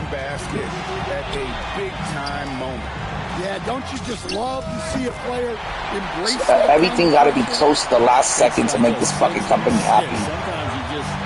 Oh, both parties have got it. We call it player engagement. They both got to be engaged. You know, they both got to be engaged. Fucking garbage, man. Is an incredible leader. When the game is tight, this guy willing to step up. Well, good job there getting to his spot. That was a good-looking three. Good lord, man. This game is ridiculous. And my game is slowing down or lagging really bad right now. And so they choose to intentionally foul. I hate Ben Simmons' free throws. It's left-handed.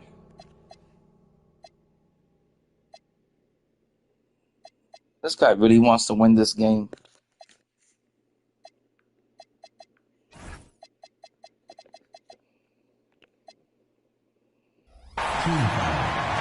With 24 seconds to go, we tweaking the defensive settings now. It's crazy.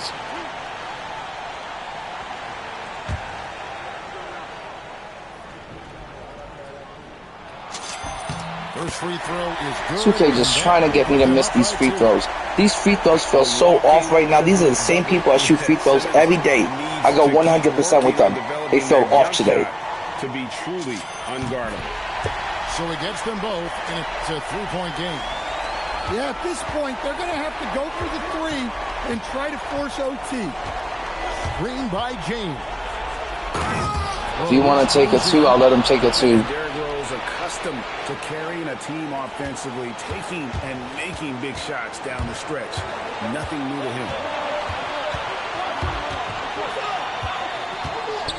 Now, here's Maker. Jacks up a three. I don't know why he didn't foul. That was kind of crazy, that outcome. He had me thinking I was down by one. I was up by one. There was about 24 seconds left in the clock. He should have fouled. I could tell he was looking for the steal, but I was like, I'm just going to run out the clock and get this win. And I got the game by 1 point. So today, guys, we played 7 games. I won 6 out of 7, and I won the first 5 or 6 in a row. So I'm not a bad day, another good day, if you ask me. Another good elite day on this game. And we're almost at the next diamond rep. We're almost at diamond rep 4. Oh my God, that was a tough game to the very end. 2K kept the guy close. I was up by like 10 or 13 points. They got him back in the game. I was up by 8 points. They got him back in the game. They made it close in the fourth quarter. I had to overcome so much bullshit in the game. I would block him a couple of times in the quarter, and the ball would just go back to him. I would still deflect the ball it would go back to him. He got so many bump steals in the paint. Like, he wasn't even trying or looking for the bump steals, and they would just happen. I would run into the paint, and he would just get a body steal, a bump steal. And it was pretty frustrating. And I was like, how many things do I have to overcome? And finally, I just said, fuck it. Fuck you, 2K, and fuck this bullshit. I'm going to lock in, and I'm going to make sure I get the wins that I deserve. If you're up in a game 10, 15 points, this game, this programming shouldn't take that win away from you. It shouldn't fucking hold you out and make sure the fourth quarter is close and that you have a possible chance of losing it after you've been up 15 points the whole game. Now suddenly the person that's been garbage the whole game is suddenly good in that fourth quarter. No, it's the algorithms, it's the RNG, it's the momentum shift. It's all the things they throw at you that you have to overcome. And I get so tired of it. I get done with it, man. I'm just going to check how many wins I have. I got 71 wins. So today, guys, we did go 6 out of 7. We won like 5 in a, I think I won like 5 and then I lost 1. I won the first 5 games in a row and then we won a couple of more games. But I got 17,000 MT. Let's go to the auction house real quick and see if I can snipe a really cheap goat that I can add into the exchange for a diamond animation breaker. That was a tough win to get, man. But earlier today, I had a game that I won by 30 or 35 points. I had another game that I won by 40. And then I had a game that I won by 50 or 55 points. So I had some pretty big wins today. But it's a lot of work to get these wins. It's not easy. Now let's check out the auction house and then I'm going to be done. I'm done with the game for the day. I've done enough winning in Showdown, and like I said, I only lost 1 game today out of 7. So let's see what's going to happen over here with the auction house if I can get something. I only have 17,000 MT, which is pretty pathetic.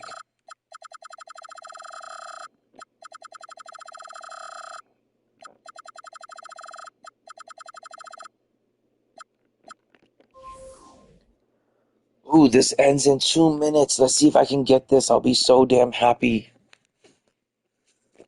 And let me check what's going on with the stream. Guys, we have 7 likes and 22 people. Come on, guys. 25 people in the building. I'm over here streaming for you guys at 5:52 in the morning. Can we get 3 more likes on the stream and get it to 10 likes? And please, guys, if you haven't subbed up, please sub up. The channel is at 2,200 subs. We're almost at 2,300. Pretty soon we're going to be at 3,000 subs. And together, like a 2K family, we're going to grow this channel to 5,000 subs.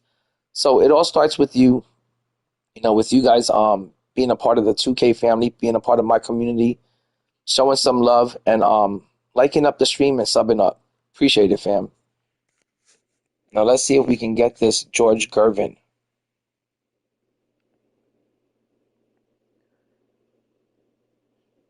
Ref, Jacob, when are we going to play a game? I want to know, when am I going to get to play one of you guys? I want to play Ref especially. I don't want to talk any trash, and I'm not going to turn Ref into a video. I'm not going to do him the heat fight style, but I want to play Ref. He's been coming in here trolling me for years. It's time that I get a game against Ref. And I also want to play versus Jacob. Let me know when anyone from the chat wants to play me in some 5v5. Even if you want to play me right now, even though I'm completely spent and tired, I am more than willing to play you in a game of Showdown if you're down.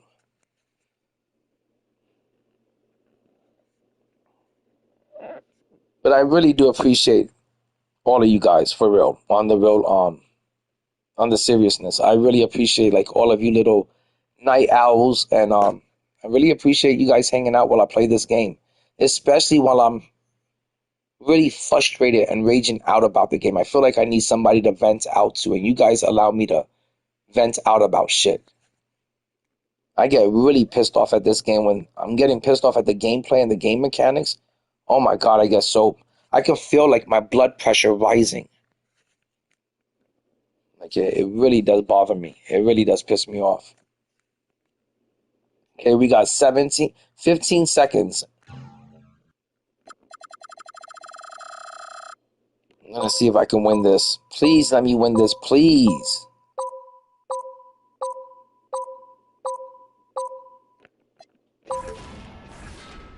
Did I win it? I won it.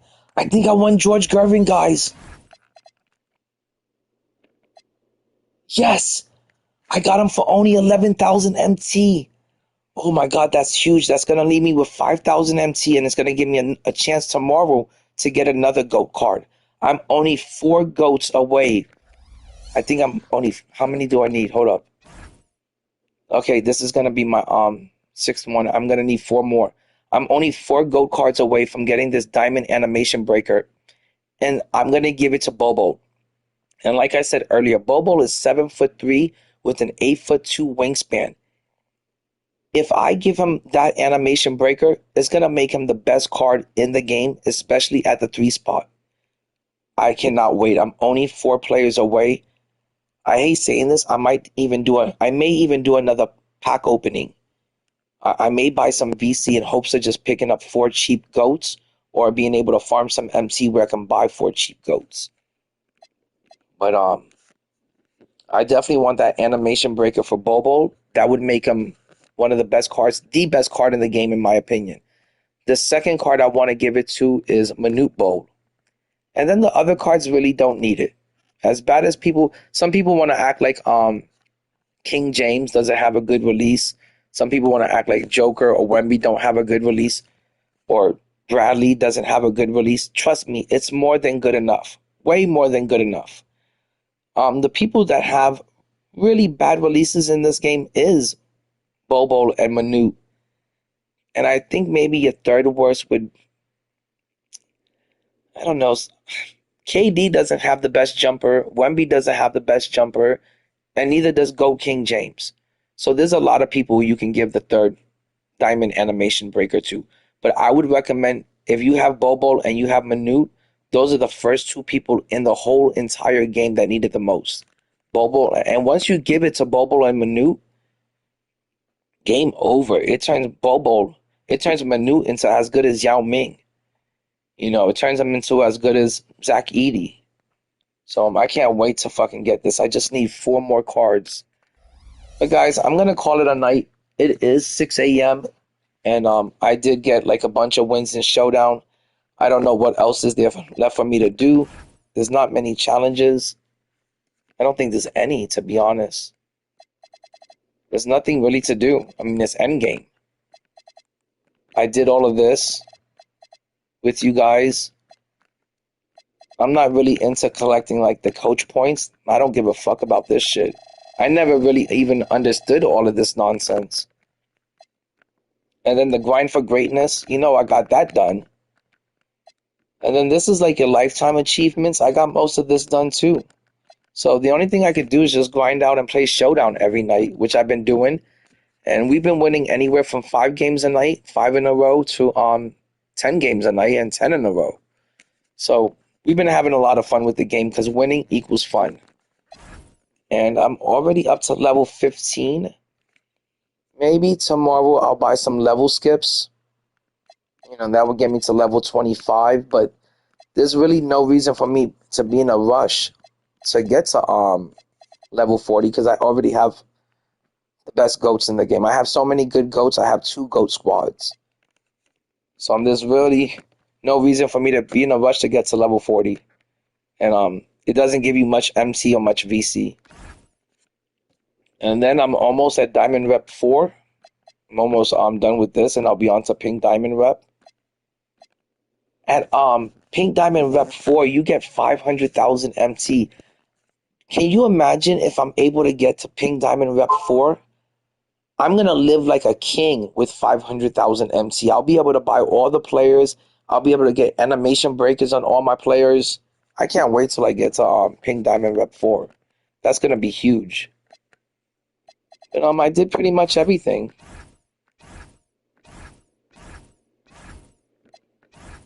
Now, I've got to go through my collection to see if I got like any players or anything I could sell, like sneakers or takeover boost, but I don't want you guys to sit there through that shit. It's pretty boring. It's pretty lame. I mean, you guys can if you want, but that's all I'm going to be doing for the rest of the night. is maybe just cleaning up the clutter that's in my collection. I hate having my collection all cluttered up with nonsense.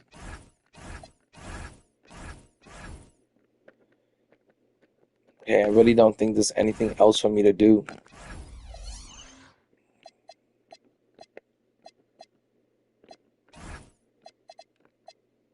Okay, he's gonna be pending for like the next 40 minutes. Let's just check out the auction house real quick. And I cannot believe, guys, how cheap the GOATs have gotten and how cheap they've been for like all of season 9, most of season 8. Even season 7, they were pretty cheap. It's crazy. Like, I really feel like this year 2K did a really good job of making the GOATs cheap and accessible to everyone. If you just saved and stacked up a little bit of MT, if you had just like 2 million MT, you could live like a king in season 9 and have every GOAT that you wanted. You could have David Robinson, Shaq, Akeem, Patrick Ewing. You could have King James and all of these cards. You know, you just had to save and stack up and be patient and wait for this end game season to get here finally. But if you weren't smart enough to save or stack up your MT and hold on to it, you know, you didn't get to enjoy season 9. You don't get to enjoy end game. I don't get why people don't realize you have to save and stack up your MT to really enjoy Endgame, the final season. The final 2 seasons you should be enjoying. So I'm glad that every year I'm able to stack up, like this year I was able to stack up 17 to 20 million MT. And really had a lot of fun with the game. And guys, next year I'm going to show you guys. I'm really going to show you guys. I'm going to give you guys every little tip and trick that I know of when it comes to saving and stacking up MC. And I'm going to share the sauce with you guys because there's no reason for me to be the only person that gets to have 17, 20 million MC at the end of the year.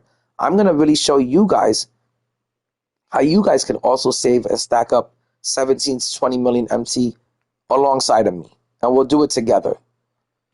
And by the end of the year, you're going to be like, man, thank goodness I listened to Indy. Now it's season 7. I can just buy all the GOATs I want because I have 17 million saved up. And I can enjoy the last 2 seasons, the last 3 seasons. And I can have MT freedom, you know, financial freedom with the game. And really enjoy Endgame. I'm going to teach you guys how to stack up that type of MC. It's not that difficult. People are always like, oh, you must be a whale.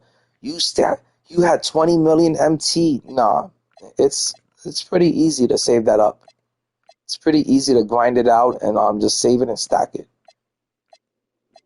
I really don't buy anything in the first 3 seasons.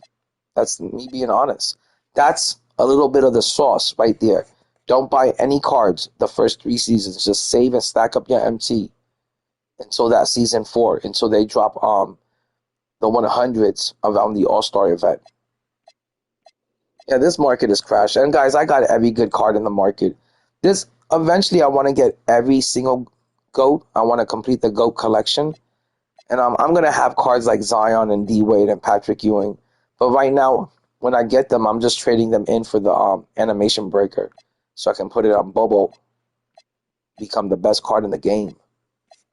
But right now, everybody, you should all have Tony Kukoc. He's only 200,000 MT. He's like the second best shooting guard in the games after Thornmaker. He's very close to him. Don't waste your MT on PG-13 because of the name. Get yourself the second best shooting guard in the game. 6'11" shooting guard. Go get yourself Tony. You know. Alright guys, I'm done. I'm pretty tired, pretty spent. I'll let you guys look at the that is the Dream Team. These are my Hall of Fame GOATs, all on one team. Joker, KD, Dirk, Samson, Yao, King James, Larry Bird, Chet, Porzingis, Wemby, Cooper Flag, Giannis, and Kareem Abdul-Jabbar. That's a historical team right there. That team is legendary. But it gets outdone by this ultimate cheesy lineup. Ben Simmons, Thornmaker, Bobo, Taco, and Yao. Oh my God, once Bobo gets that animation breaker, this starting lineup is going to it's already unstoppable. And then off the bench, I got Joker, Tony, Yee, Zach Edey, Sean Bradley, Paulo, Chet, and Manute. Sometimes I feel like running Manute off the bench and putting Bradley into the reserves, but he's also got a very bad jumper, just as bad as his sons. And Bradley's got a pretty decent release, and not the fastest, but not the worst. And let's go into my collection real quick, and then I'm gonna be done for the night. And I'm just gonna look up some stuff. I hate when I do that. I'm just gonna see if there's anything I can quick sell. At this point in the game, I am not listing things into the auction house and then having to relist them unless they're worth like, at least 4,000 to 5,000 MT. If it's just worth like 800 MT, I'm just quick selling these bitches. I'm not listing every single thing into the auction house in endgame. That's a waste of time. Just play the games, grind out the games, you'll make MT that way. Listing every single thing into the auction house is so boring, so tedious. You have to constantly relist them. It becomes a part-time job. It keeps you away from actually playing the game, which is important. That's the important part. Having fun playing the game. Don't turn the game into a part-time job where you're constantly listing things into the auction house like it's eBay. This is not eBay. It's a basketball game.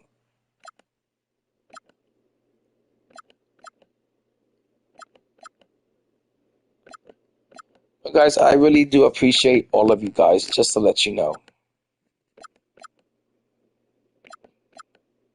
I always like making it to the end of the list and then just working my way back.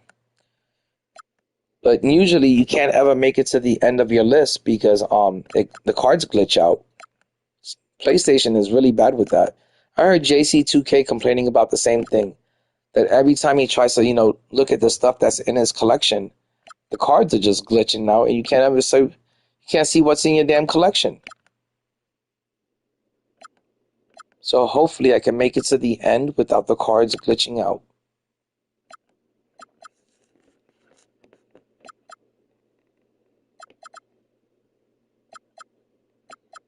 And it's so annoying, it's so boring to go through all of this stuff. Like, I can't picture having to list it on top. Like, I don't have the energy I don't want to put in the effort to list a bunch of, sneakers and takeover boosts and jerseys and courts and arenas, and I've got over 100 pages of things to list. That would take forever. Who does that nonsense? If you just want to buy something in the game, go buy some VC and just buy straight up out of the game. Oh, Mafia, I got 71 showdown wins. And I'm 1-0 versus tier 1 players thus far. So far doing pretty good out here in the streets. I'm surviving. Got a pretty decent record. I wish they didn't take away King of the Court. They could have just taken away the $10,000 prize, but it still kept King of the Court around just for people to play and have fun with it. They didn't have to take away KOTC.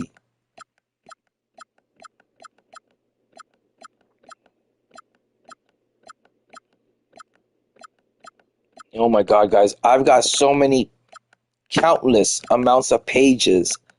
Okay, it glitched out. Yep, it glitched out. Okay, let's try to make it to the end and see what I've got. I gotta trade these cards in for extra wins. Eventually, I'm gonna do that tonight if I can. I got a whole bunch of these cards that I can trade in for extra wins in Showdown. And then I got a bunch of takeover. I almost have 5 of each. And I gotta take the time out to give both of my GOAT squads the right kind of sneakers, the right kind of takeover boost, and just do everyone's takeover boost over again. And I have more than enough because I have 5 of each. So they all gotta be redone. I just haven't taken the time out to sit there and just apply new sneakers and new takeover boosts to 26 players. That gets kind of boring too, kind of tedious. I thought it was best in 2K24 when you gave the player his takeover, That takeover started from the beginning of the game. You didn't have to activate that takeover. It just instantly boosted all of those attributes. So, like, for example, you were running Galaxy Opal Kobe, but you gave him a takeover boost that said +6 on three-pointers. He'd go from a 91 three-point shooting to a 98 or 97. And you didn't have to activate that. It was activated. It boosted the attributes instantly, as long as you kept that takeover on them. You didn't have to activate it throughout the game. It was there from like the minute the game started. It like really did improve their fucking stats and their attributes. And now you have to activate your takeover boost, which I think is kind of lame. That you have to activate the takeover boost. It wasn't like that before.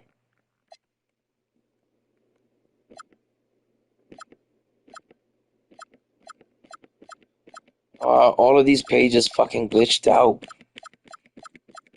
Trying to find out if there's anything I can sell.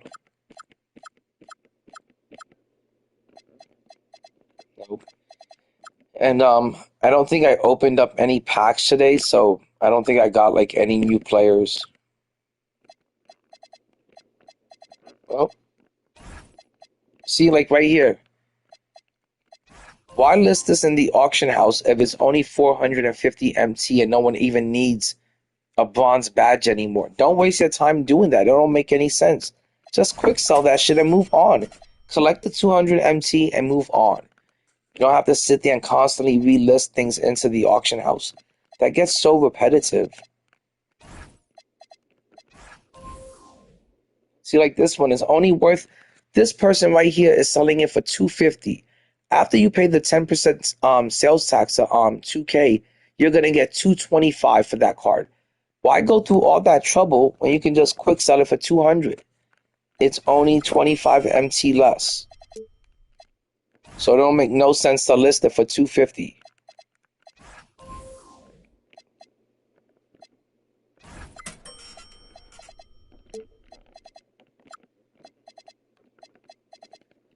Yeah, I gotta make some more MT. I think I need like another 100,000 MT, and that's gonna give me enough MT to buy those 4 goats that I need for the diamond animation breaker. I can't wait to give it to Bobo. I'm gonna make him shoot like Thon Maker.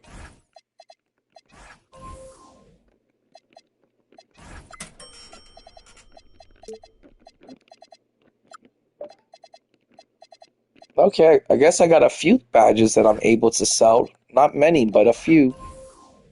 See right here, this one is only going for 800 and no one's buying it.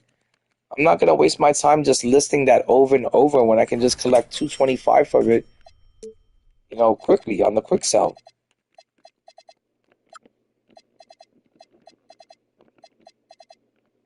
But there is a lot of stuff like just cluttering my collection.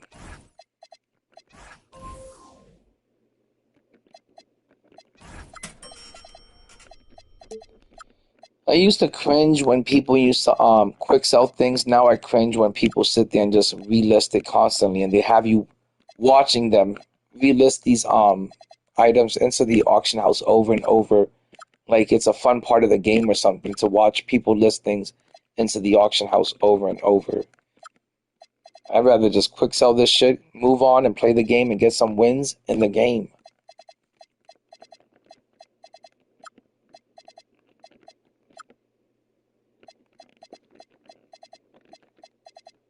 And definitely, anytime I find any WNBA, like arenas or jerseys, I just quick sell that shit. I don't keep any of the WNBA stuff. It has to be a really, like, cool-looking jersey or really cool-looking, like, arena or logo for me to keep anything from the WNBA. I'm just not keeping their stuff. I don't even like to see them in the game. Like, I'll keep the Sparks because they look like Laker uniforms. But I never wear them. I just like seeing them in the collection. You know what's crazy is this year I've never ran into one player, not one person, that had a complete lineup of WNBA players. Could you imagine if somebody had a complete lineup of WNBA players? Oh my God, I would fucking cook them. I would roast them.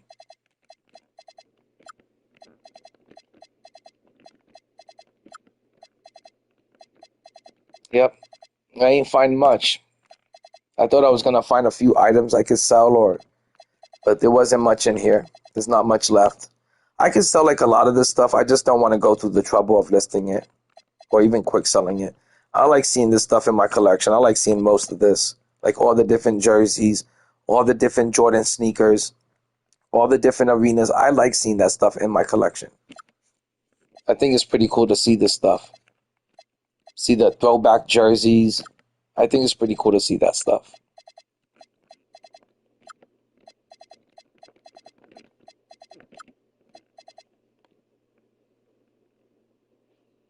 Yo, what's good, Mafia? Yeah, like I said, Mafia, I got 71 showdown wins, and I'm 1-0 versus Tier 1 players. If I can get 3 more wins versus Tier 1 players, I'll be able to make it onto the leaderboard. But I need to find 3 more Tier 1 players to beat. And it's been hard finding them in Showdown. It's been hard getting matched up against them. Not many of them left.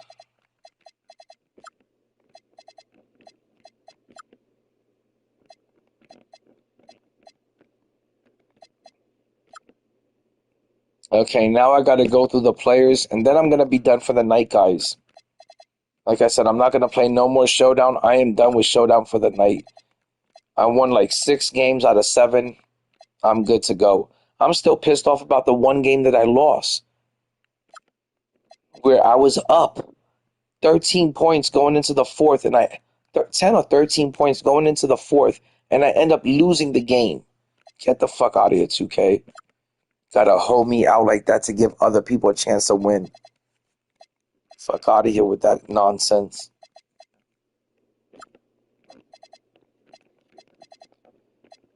The same players that I've been hitting 3-pointers with all fucking night, suddenly I can't hit no 3-pointers with them. Suddenly they can't dribble the ball and go into the paint. You know, suddenly I'm getting hit with body bumps left and right. I hate when the game fucking holds me out like that. It pisses me the fuck off.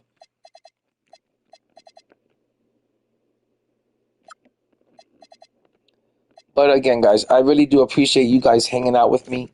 Let's check out the likes. Okay, guys, there's 20 people in here.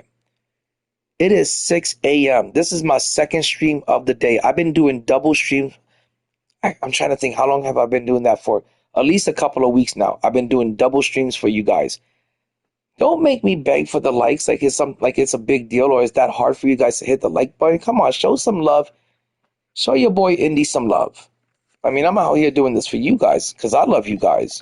And you guys are my 2K, basically my 2K family, my 2K community. So I'm going to show some love to Indy 2K. Like up the stream, sub up. If you haven't subbed up already, we're on the way to 2,300 subs. Pretty soon we're going to be at 3,000. Then we're going to work our way to 5,000. And I've only been around since 2K24. Channel's been growing pretty quickly. Pretty unprecedented for a channel to grow so quickly, you know, in just such a short time span. So together, we're going to grow the channel to 5,000, and I believe we're going to get there by the end of 2K27. That's only like 2,200 more subs, and we're going to be at 5,000. That's nothing. We're going to get there by the end of next year. Believe me.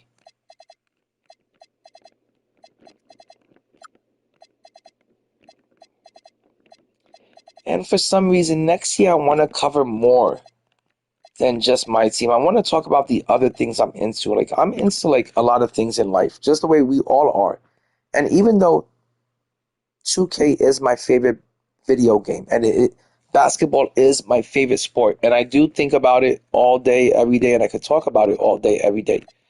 Sometimes I also want to share the other things I'm into with you guys. Like, I'm really into comic books. I'm really into like the MCU. I'm really into Marvel TV shows, movies, animated series. I'm really into manga. I'm really into Japanese anime. I'm kind of into the DC universe.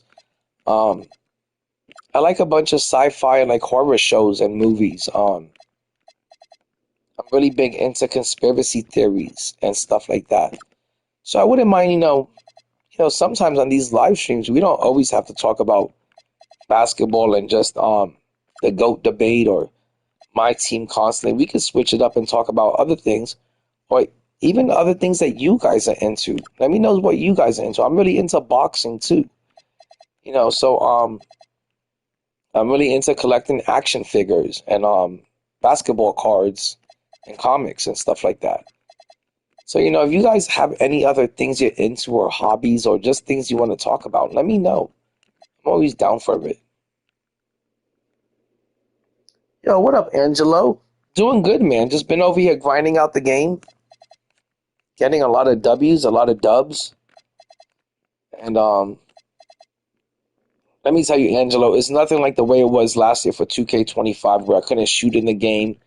And I was just being like the biggest scrub at the game and being real insecure about the game and not feeling confident in myself when it came to the game. This year is the complete opposite. I'm shooting like 60, 70, 80%, even 90% sometimes from three-point land.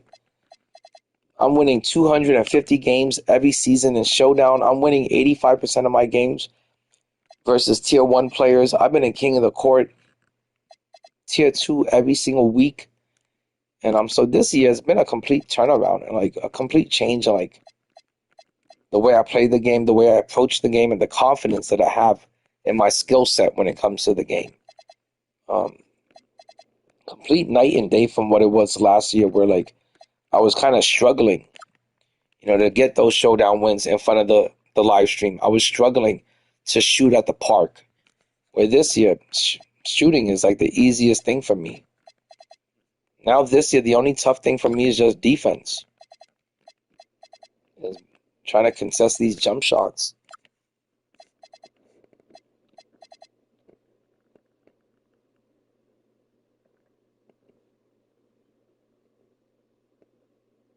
Yeah, it is basically over, but I'm really big into Endgame. Like, Endgame is my favorite time of the year. Endgame feels like summer in August, summer in June and July. It feels like, Christmas in June or July.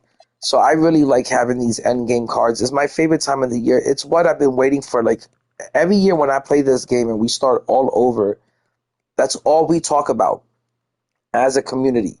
When are we going to get the cards with the good Annies? When are we going to get the cards with the good SIGs and the good releases? And then when it gets here, everyone's complaining, oh, I don't have any MT to enjoy the cards. And me, I save and I stack up every single year to get to Endgame so I could really enjoy it, because it is my favorite time of the year when it comes to this game. It is my favorite part of the game. I love playing with the best cards in the game. I love the experience that I have with it. I love the moments that there's so many moments I enjoy with these GOATs. The winning that I accomplish with them. And winning equals a lot of fun. And I love playing with these cards. They make the game fun. They make the game easy. They play the way that these GOAT cards play the way that you envision the game. You envision the way the game should be playing throughout the whole year. When you finally get the GOAT cards, to me, that's when the game is finally playing perfectly. Because you do have the best cards in the game with, the highest ratings and the best Annies and the best SIGs, the best defense, the best attributes. So it's the time of the year that I'm always waiting for, is to get to this part of the year where you get to play with the best cards.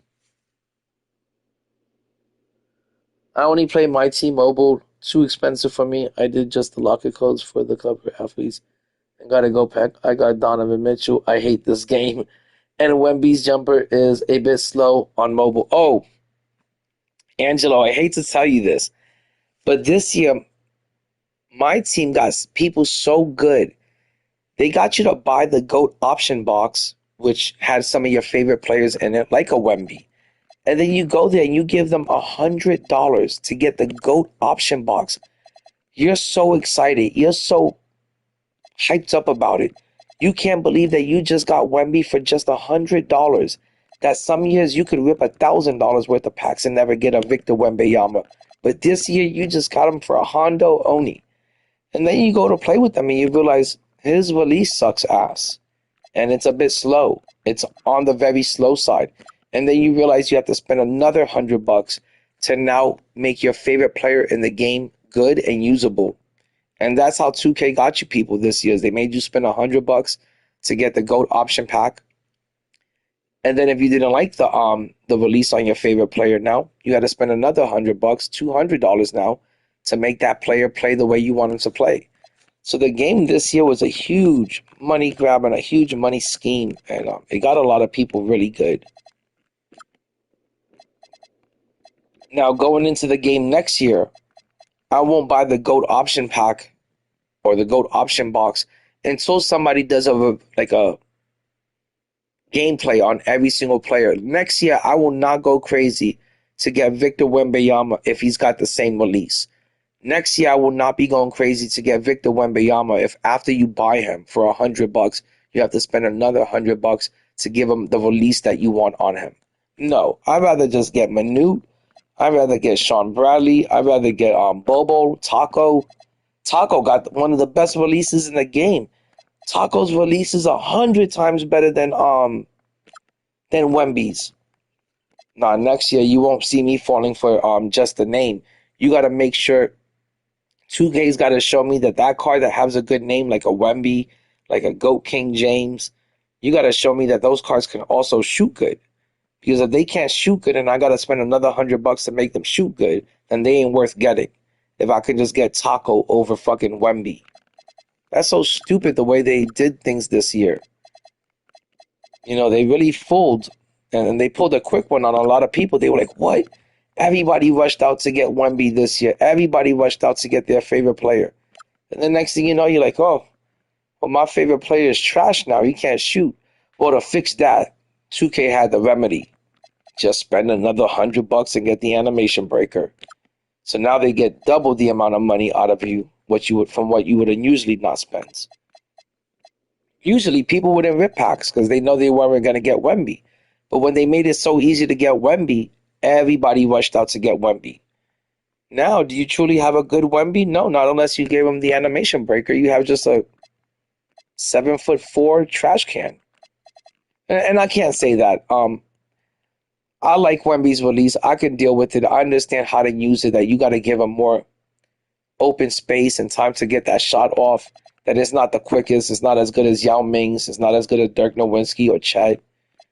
It's not even as good as Giannis. But he does a lot of things good on the court. He's a very good player. And for me, that Wemby card always hits the big shots. Always hits like the most toughest shots in the most crucial moments. He'll hit a game winner for you. He'll hit a shot at the halftime for you at the buzzer.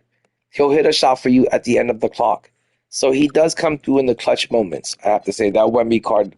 And Larry Bird is really good at that card is very, very good at coming through at buzzer beater moments or clutch moments.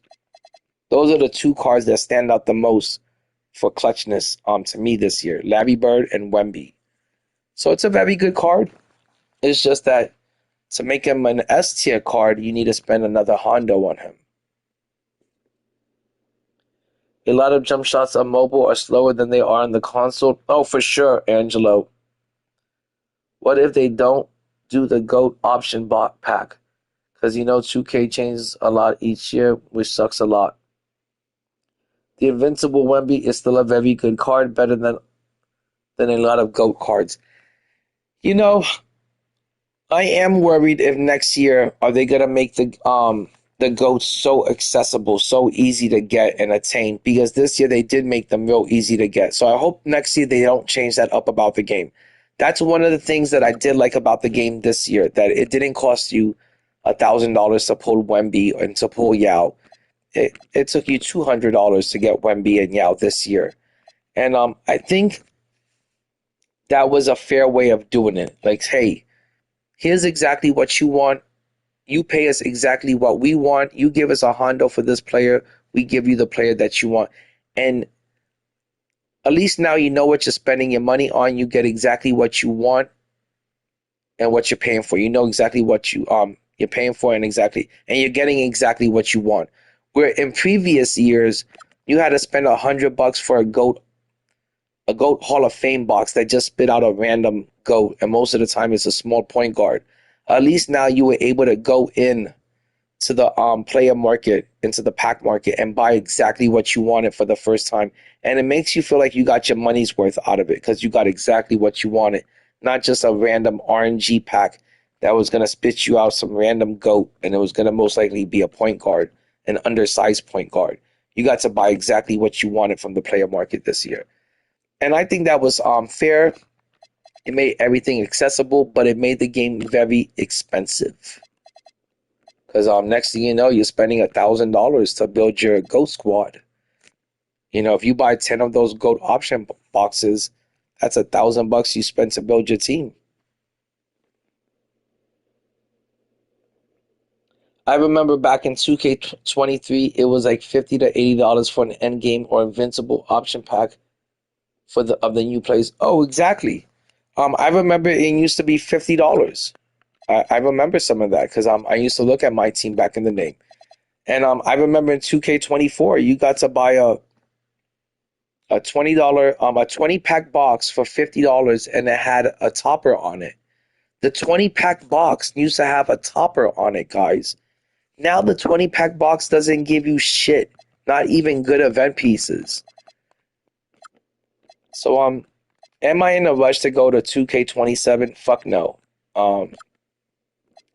I don't want to start the game over with emerald and rubies and sapphire and ruby and amethyst cards. I don't want to start over with those cards, those slow moving cards, and the game is all slow and the shooting is terrible, and I don't want to pay to play that game. I don't want to pay to get those kind of cards that don't play at end game.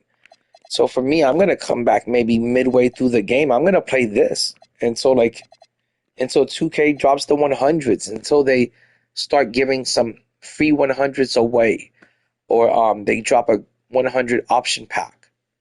But until they do that, there's no reason to sit here and grind out this game for 70 hours a week to get a diamond, to get a pink diamond, and then come August, come September, come June, July, you can't run that card in endgame. I'll eat you up with those cards and shit.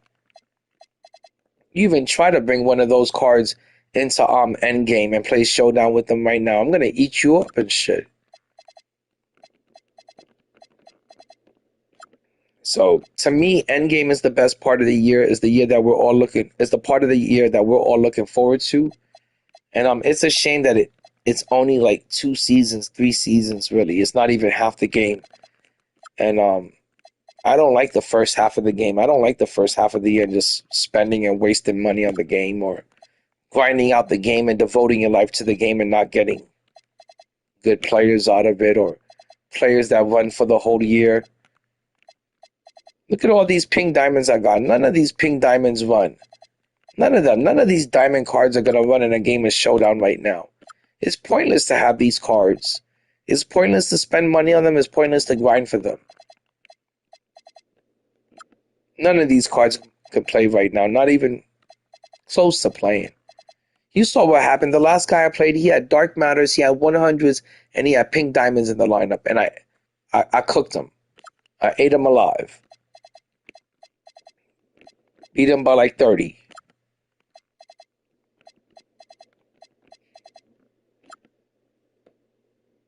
Yeah, now it's over. And Angelo, I hate to say this, but now you have to spend like at least $100 a week just to build a current, up-to-date team that can compete. You're not going to have them. You can spend $100 a week and not have the most elite team out there. So now you have to spend that just to compete in the game, just to stay, afloat, just to, be on the same level, as some other people. But you're not going to have the best team with just a Hondo a week.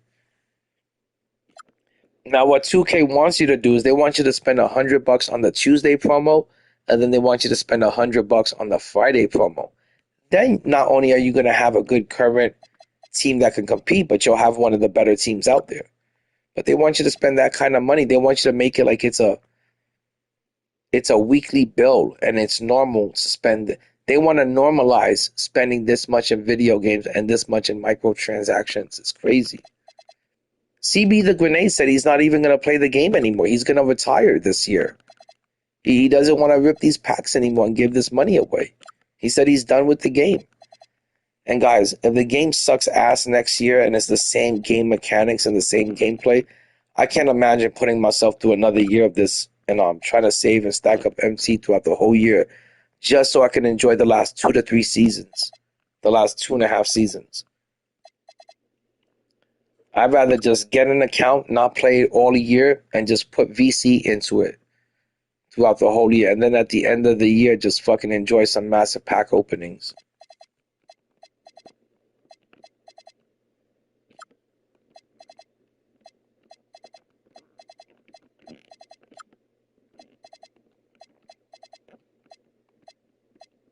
Ooh, I forgot I got Magic Johnson. I got Magic Johnson and Beasley. I gotta run them eventually. You know what? I'm gonna throw Beasley into my ultimate cheesy lineup. Okay, guys, I didn't have anything to sell or anything that I was able to make much MT off of. Let's go over here to the auction house. And let's claim and redeem this George Gervin that I got for 11,000 MT. Can you believe that? I can't, but that was a snipe right there, guys. That was a good snipe. 11,000 MT on a GOAT. And motherfuckers say that I can't snipe cards, that I don't know how to work the auction house. Just because I don't want to stare at the auction house 24/7 and not play the game doesn't mean I don't know how to work the auction house. I just find it boring.